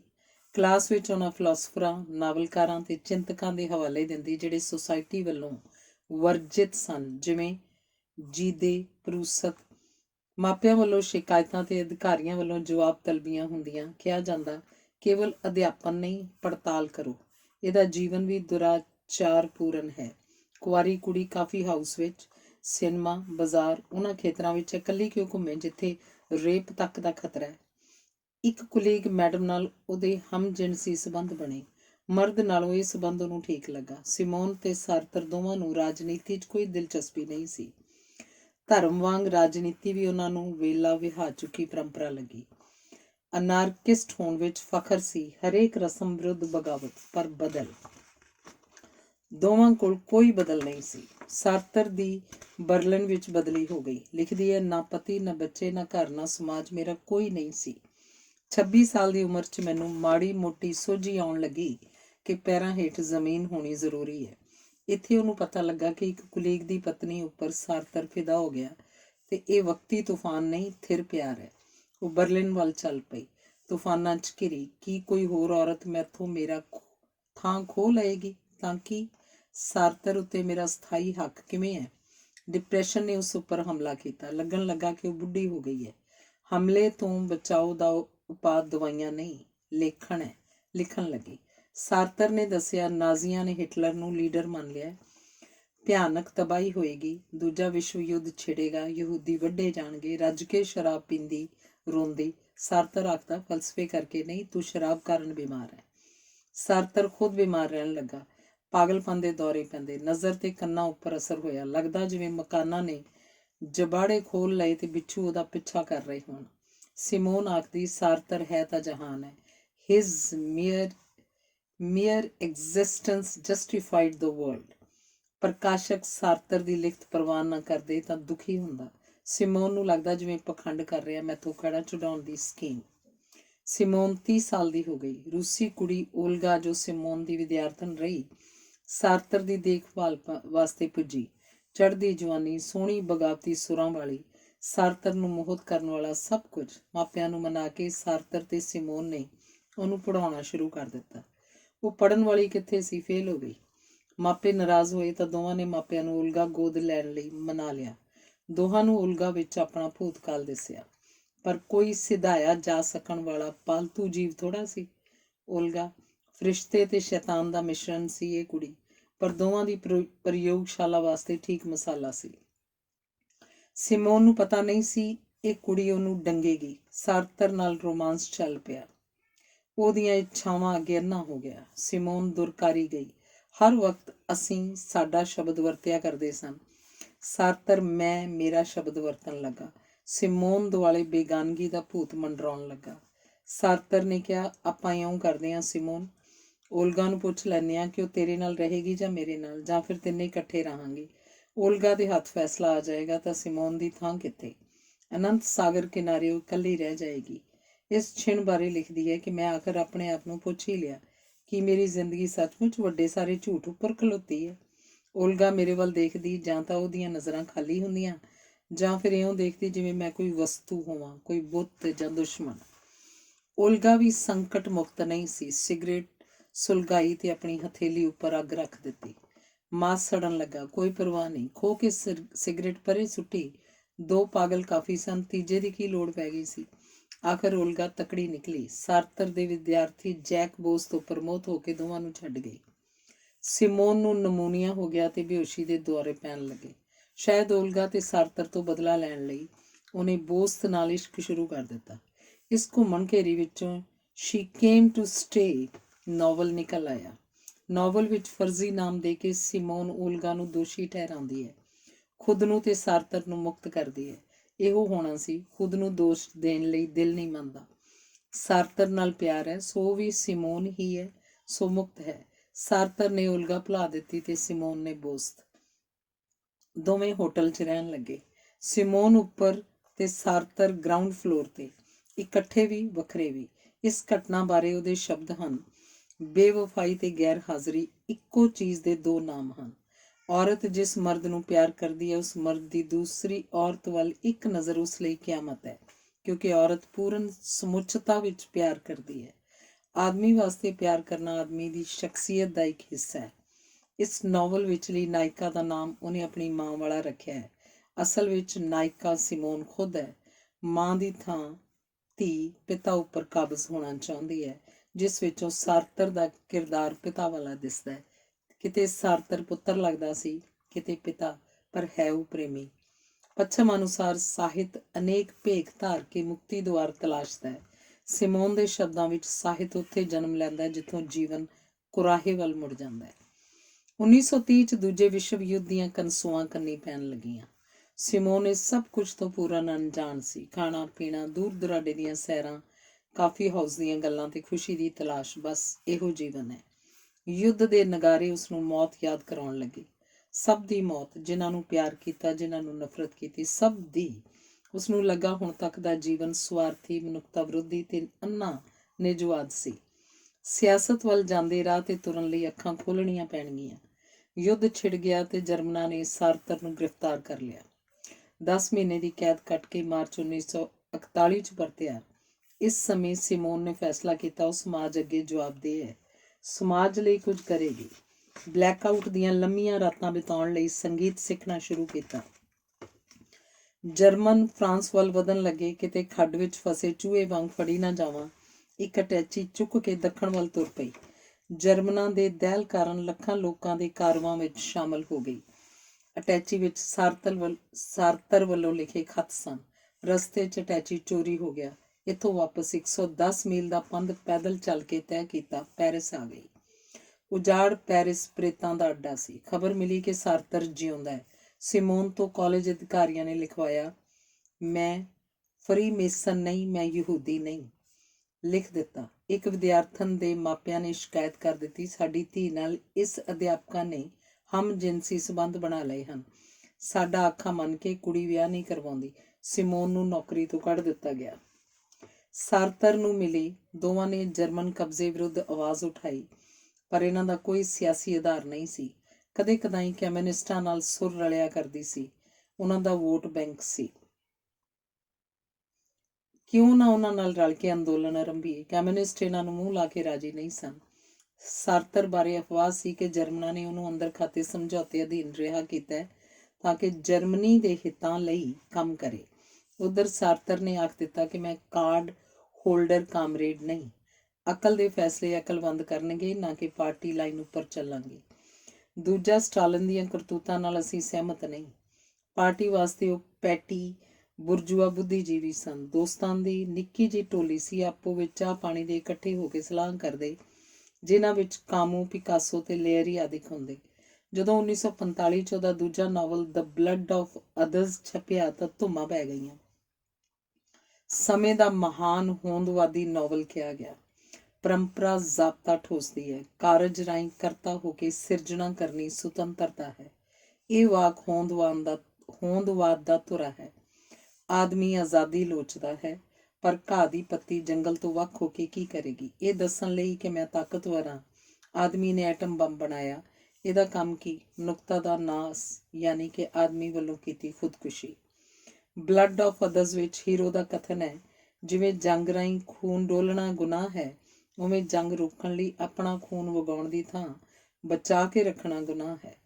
ਪੁਰਾਣੇ ਵਕਤ ਜਦੋਂ ਦੁਸ਼ਮਣ ਸ਼ਹਿਰ ਨੂੰ ਘੇਰਾ ਪਾ ਲੈਂਦਾ, ਰਾਸ਼ਨ ਮੁੱਕਣ ਲੱਗਦਾ ਤਾਂ ਘਿਰੇ ਜਵਾਨ ਬਿਰਧਾਂ, ਔਰਤਾਂ ਤੇ ਬੱਚਿਆਂ ਨੂੰ ਵੱਢ ਕੇ ਦੁਸ਼ਮਣ ਉੱਪਰ ਹੱਲਾ ਬੋਲਦੇ। ਜਿੱਤ ਜਾਂ ਵਿਨਾਸ਼, ਕੀ ਫਰਕ?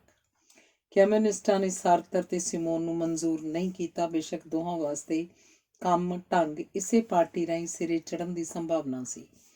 ਕਮਿਊਨਿਸਟ ਵਡੇਰੇ ਸਮਾਜਾਂ ਦੇ ਹਿੱਤਾਂ ਵਾਸਤੇ ਨਿੱਜੀ ਆਜ਼ਾਦੀ ਦੀ ਕੁਰਬਾਨੀ ਮੰਗਦੇ ਸਨ, ਪਰ ਇਹ ਜੋੜਾ ਆਖਦਾ ਸੀ, ਅਸੀਂ ਫਿਲਾਸਫਰ ਹਾਂ, ਕਿਸੇ ਫੌਜ ਦੇ ਸਿਪਾਹੀ ਨਹੀਂ।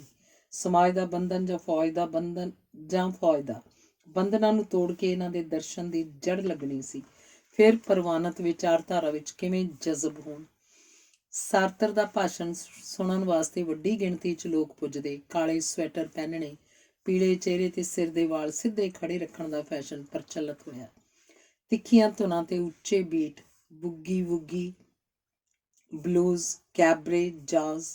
ਜਵਾਨੀ ਵਾਸਤੇ ਸਾਰਤਰ ਸਿਮੋਨ ਦੀ ਜੋੜੀ ਮਾਡਲ, ਚਰਚ ਵਾਸਤੇ ਪਾਗਲਖਾਨਾ। ਨੌਕਰੀ ਨਾ ਹੋਣ ਕਾਰਨ ਉਹ ਸਾਰਤਰ ਉੱਪਰ ਨਿਰਭਰ ਹੋ ਗਈ। ਲਿਖਦੀ ਹੈ, ਜਦੋਂ ਮੈਂ ਔਰਤ ਦੀ ਆਜ਼ਾਦੀ ਦੀ ਗੱਲ ਕਰਦੀ ਹਾਂ, ਉਦੋਂ ਮੇਰੀ ਜੇਬ 'ਚ ਪੈਸੇ ਹੋਣੇ ਚਾਹੀਦੇ ਨੇ। ਔਰਤ ਨੂੰ ਪਤਾ ਹੋਣਾ ਚਾਹੀਦਾ ਹੈ, ਪੈਸੇ ਬਿਨਾਂ ਆਜ਼ਾਦੀ ਨਹੀਂ। ਰਾਇਲਟੀ ਤੋਂ ਬਹੁਤਾ ਪੈਸਾ ਮਿਲਣ ਲੱਗਾ। ਵੱਡੀ ਗਿਣਤੀ 'ਚ ਔਰਤਾਂ ਸਿਮੋਨ ਕੋਲ ਆ ਕੇ ਆਪਣੇ ਅਨੁਭਵ ਦੱਸਦੀਆਂ। ਇਹੋ ਅਨੁਭਵ ਉਹਦੀਆਂ ਲਿਖਤਾਂ ਵਾਸਤੇ ਸਮੱਗਰੀ ਬਣਦੇ। ਬੇਸ਼ੱਕ ਉਹਨੂੰ ਹਰ ਥਾਂ ਸਨਮਾਨ ਮਿਲਿਆ, ਤਾਂ ਵੀ ਆਖਦੀ ਹੈ, ਜੇ ਮੈਂ ਮੁੰਡਾ ਹੁੰਦੀ ਫਿਰ ਮੈਂ ਵੱਖਰੀ ਤਰ੍ਹਾਂ ਲਿਖਦੀ। ਪਰ ਇਹਦਾ ਮਤਲਬ ਇਹ ਨਹੀਂ ਕਿ ਔਰਤ ਮਰਦ ਦੀ ਬਰਾਬਰੀ ਦਾ ਦਾਅਵਾ ਕਰਦਿਆਂ ਚਾਹੇ ਕਿ ਉਹਦੇ ਜਿਸਮ ਉੱਪਰ ਮਰਦ ਵਾਲਾ ਲਿੰਗ ਚਾਹੀਦਾ ਸੀ। ਜੀਵ ਜਗਤ ਵਿੱਚ ਫੀਮੇਲ ਦਾ ਸਟੇਟਸ ਗਿਣ ਮਿਥ ਕੇ ਉਸ ਤਰ੍ਹਾਂ ਦਾ ਨਹੀਂ ਬਣਾਇਆ ਗਿਆ ਜਿਵੇਂ ਮਨੁੱਖੀ ਸਮਾਜ 'ਚ ਬਣ ਗਿਆ। ਜੰਮਣ ਸਾਰ ਉਹ ਔਰਤ ਨਹੀਂ ਹੁੰਦੀ, ਬਹੁਤ ਮਿਹਨਤ ਨਾਲ ਘੜ ਤਰਾਸ਼ ਕੇ ਉਹਨੂੰ ਔਰਤ ਬਣਾਇਆ ਜਾਂਦਾ ਹੈ। ਤੇ ਬਣਾਈ ਗਈ ਇਹ ਔਰਤ ਇਸਤਰੀ ਤੇ ਹੀਜੜੇ ਦੇ ਵਿਚਾਲੇ ਜਿਹੀ ਕੋਈ ਚੀਜ਼ ਹੁੰਦੀ ਹੈ। ਔਰਤ ਦੀ ਸਹੀ ਤਸਵੀਰ ਉਹ ਮੰਨੀ ਜਾਂਦੀ ਹੈ ਜੋ ਆਦਮੀ ਨੇ ਬਣਾਈ ਹੈ। ਮਰਦ ਕੇਂਦਰ ਵਿੱਚ ਹੈ, ਮਰਦ ਜੱਜ ਹੈ, ਮਰਦ ਅਨੰਤ ਹੈ, ਔਰਤ ਉਹਦੀ ਪਰਿਕਰਮਾ ਕਰੇ। ਆਦਮੀ ਆਤਮ ਹੈ, ਔਰਤ ਇਸ ਆਤਮ ਦੁਆਲੇ ਲਿਪਟਿਆ ਫਾਲਤੂ ਹੱਡ ਮਾਸ ਹੈ, ਕਾਮ ਦੀ ਪੂਰਤੀ ਵਾਲਾ ਮਸਾਲਾ। ਔਰਤ ਮਰਦ ਦਾ ਇਹ ਰਿਸ਼ਤਾ ਰੂਪ ਗੋਪੀਨਾਥ ਮਹੰਤੀ ਕ੍ਰਿਤ ਅੰਮ੍ਰਿਤ ਸੰਤਾਨ ਨਾਵਲ ਸਾਹਿਤ ਅਕੈਡਮੀ ਦਿੱਲੀ ਵਿੱਚ ਖੂਬ ਦਿਸਦਾ ਹੈ। ਮਰਦ ਧਰਮੂ ਹੈ, ਔਰਤ ਦਰਤਣੀ। ਧਰਮੂ ਮਾਇਨੇ ਧਰਮ, ਧਰਮੂ ਮਾਇਨੇ ਆਕਾਸ਼, ਦਰਤਣੀ ਮਾਇਨੇ ਧਰਤੀ ਮਿੱਟੀ। ਆਕਾਸ਼ ਬੀਜ ਹੈ, ਧਰਤੀ ਇਸ ਬੀਜ ਨੂੰ ਕਬੂਲ ਕਰਕੇ ਸੰਪੂਰਨ ਹੋਏਗੀ। ਕੰਧ ਨਾਮ ਦੇ ਜੰਗਲੀ ਕਬੀਲੇ ਦੀ ਗਰੀਬ ਔਰਤ ਸੋਚਦੀ ਫਿਰਦੀ ਹੈ, ਆਕਾਸ਼ ਕਹੇਗਾ, ਧਰਤੀ ਸੁਣੇਗੀ। ਇਹੋ ਹੋਇਆ ਆਦਿ ਕਾਲ ਤੋਂ। ਕਦੀ ਉਲਟ ਵੀ ਹੋਏਗਾ, ਕਦੀ ਨਹੀਂ, ਕਿਉਂਕਿ ਕਦੇ ਹੋਇਆ ਨਹੀਂ।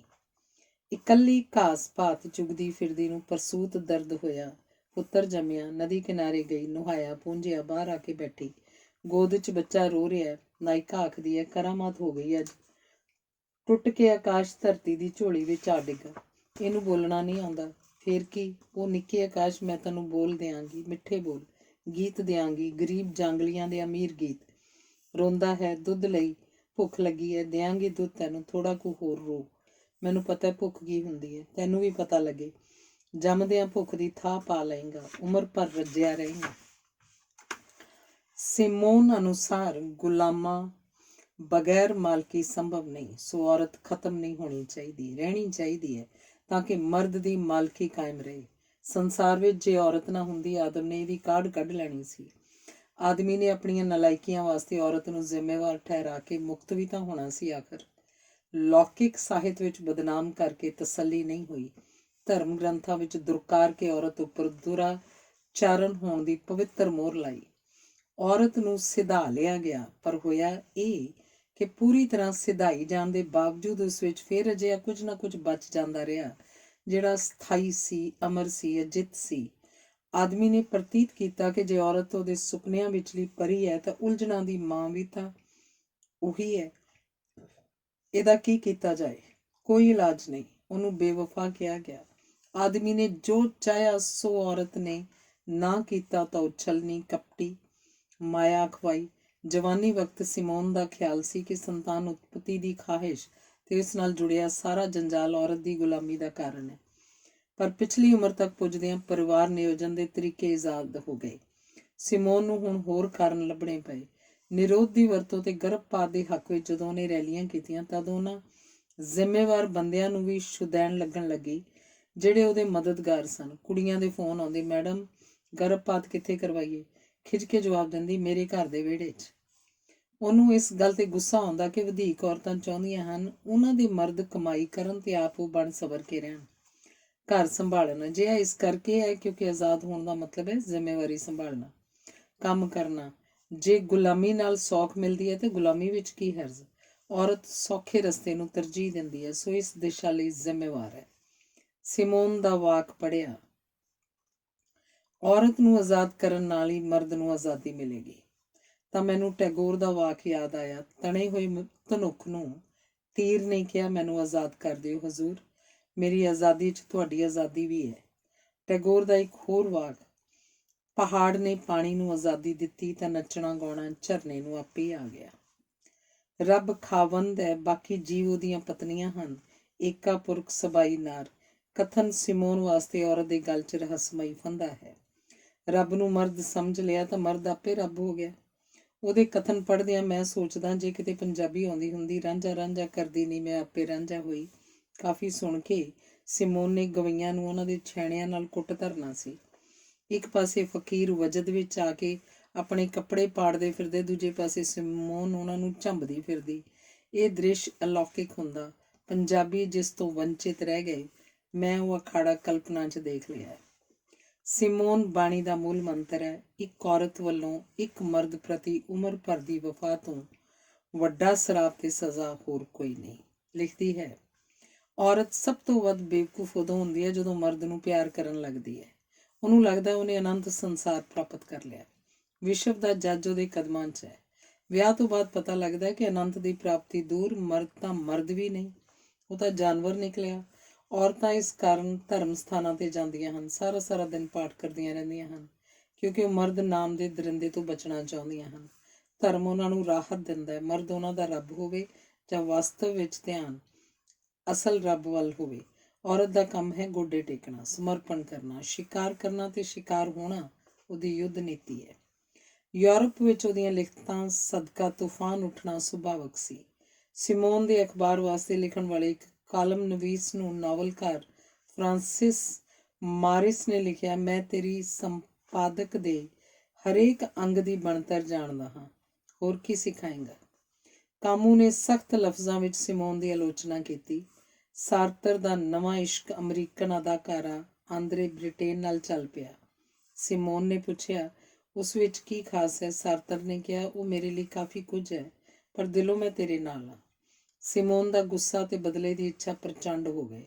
ਉਹ ਅਮਰੀਕਾ ਗਈ ਤੇ ਸ਼ਿਕਾਗੋ ਨਿਵਾਸੀ ਪ੍ਰਸਿੱਧ ਅਮਰੀਕਨ ਨਾਵਲਕਾਰ ਨੈਲਸਨ ਐਲਗ੍ਰਿਨ ਨਾਲ ਇਸ਼ਕ ਕੀਤਾ।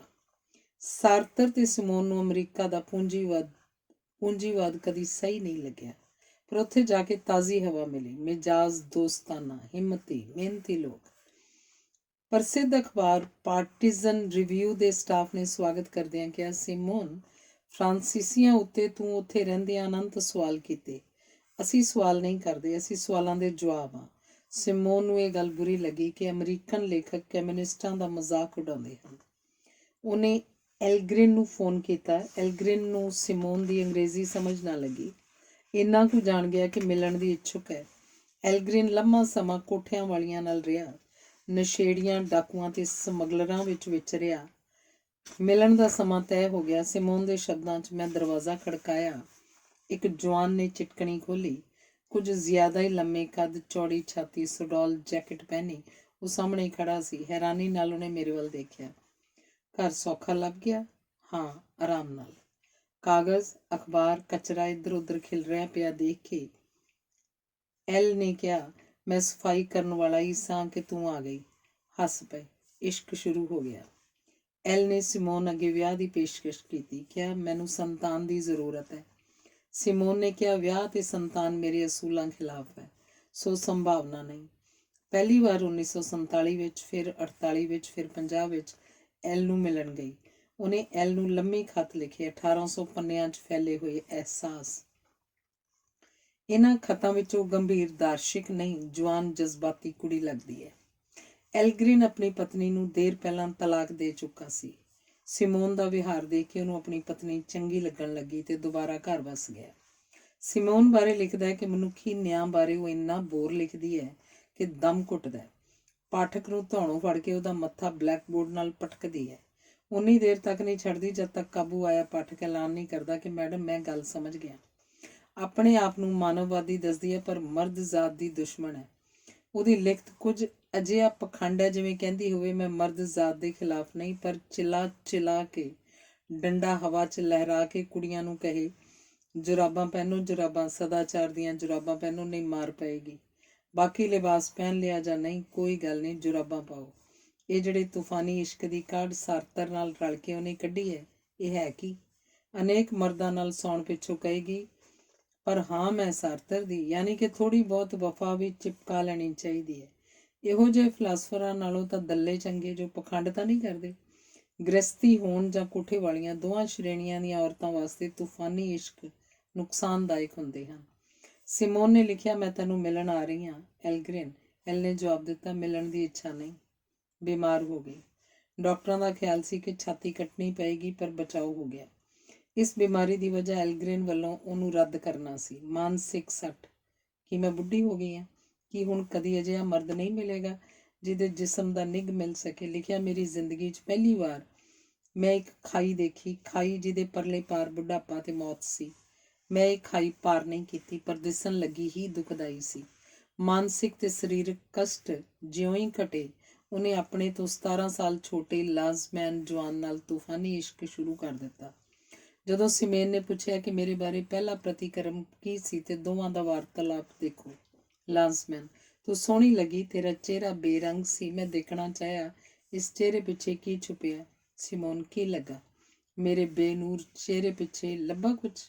ਲਾਜ਼ਮੈਨ, ਹਾਂ, ਮੈਂ ਵਾਧੂ ਕੁਝ ਕਹਿਣਾ ਨਹੀਂ ਚਾਹੁੰਦਾ। ਜੀਵਨ ਪ੍ਰਤੀ ਨਿਰੰਤਰ ਉਤਸ਼ਾਹ, ਜਾਣਨ ਕੁਝ ਕਰਨ ਦੀ ਤੀਬਰਤਾ, ਸੈਰ ਸਪਾਟੇ, ਤੇਰੇ ਨਾਲ ਸੰਸਾਰ ਦੇਖਣਾ ਵੱਖਰੀ ਕਿਸਮ ਦਾ ਆਨੰਦ ਸੀ।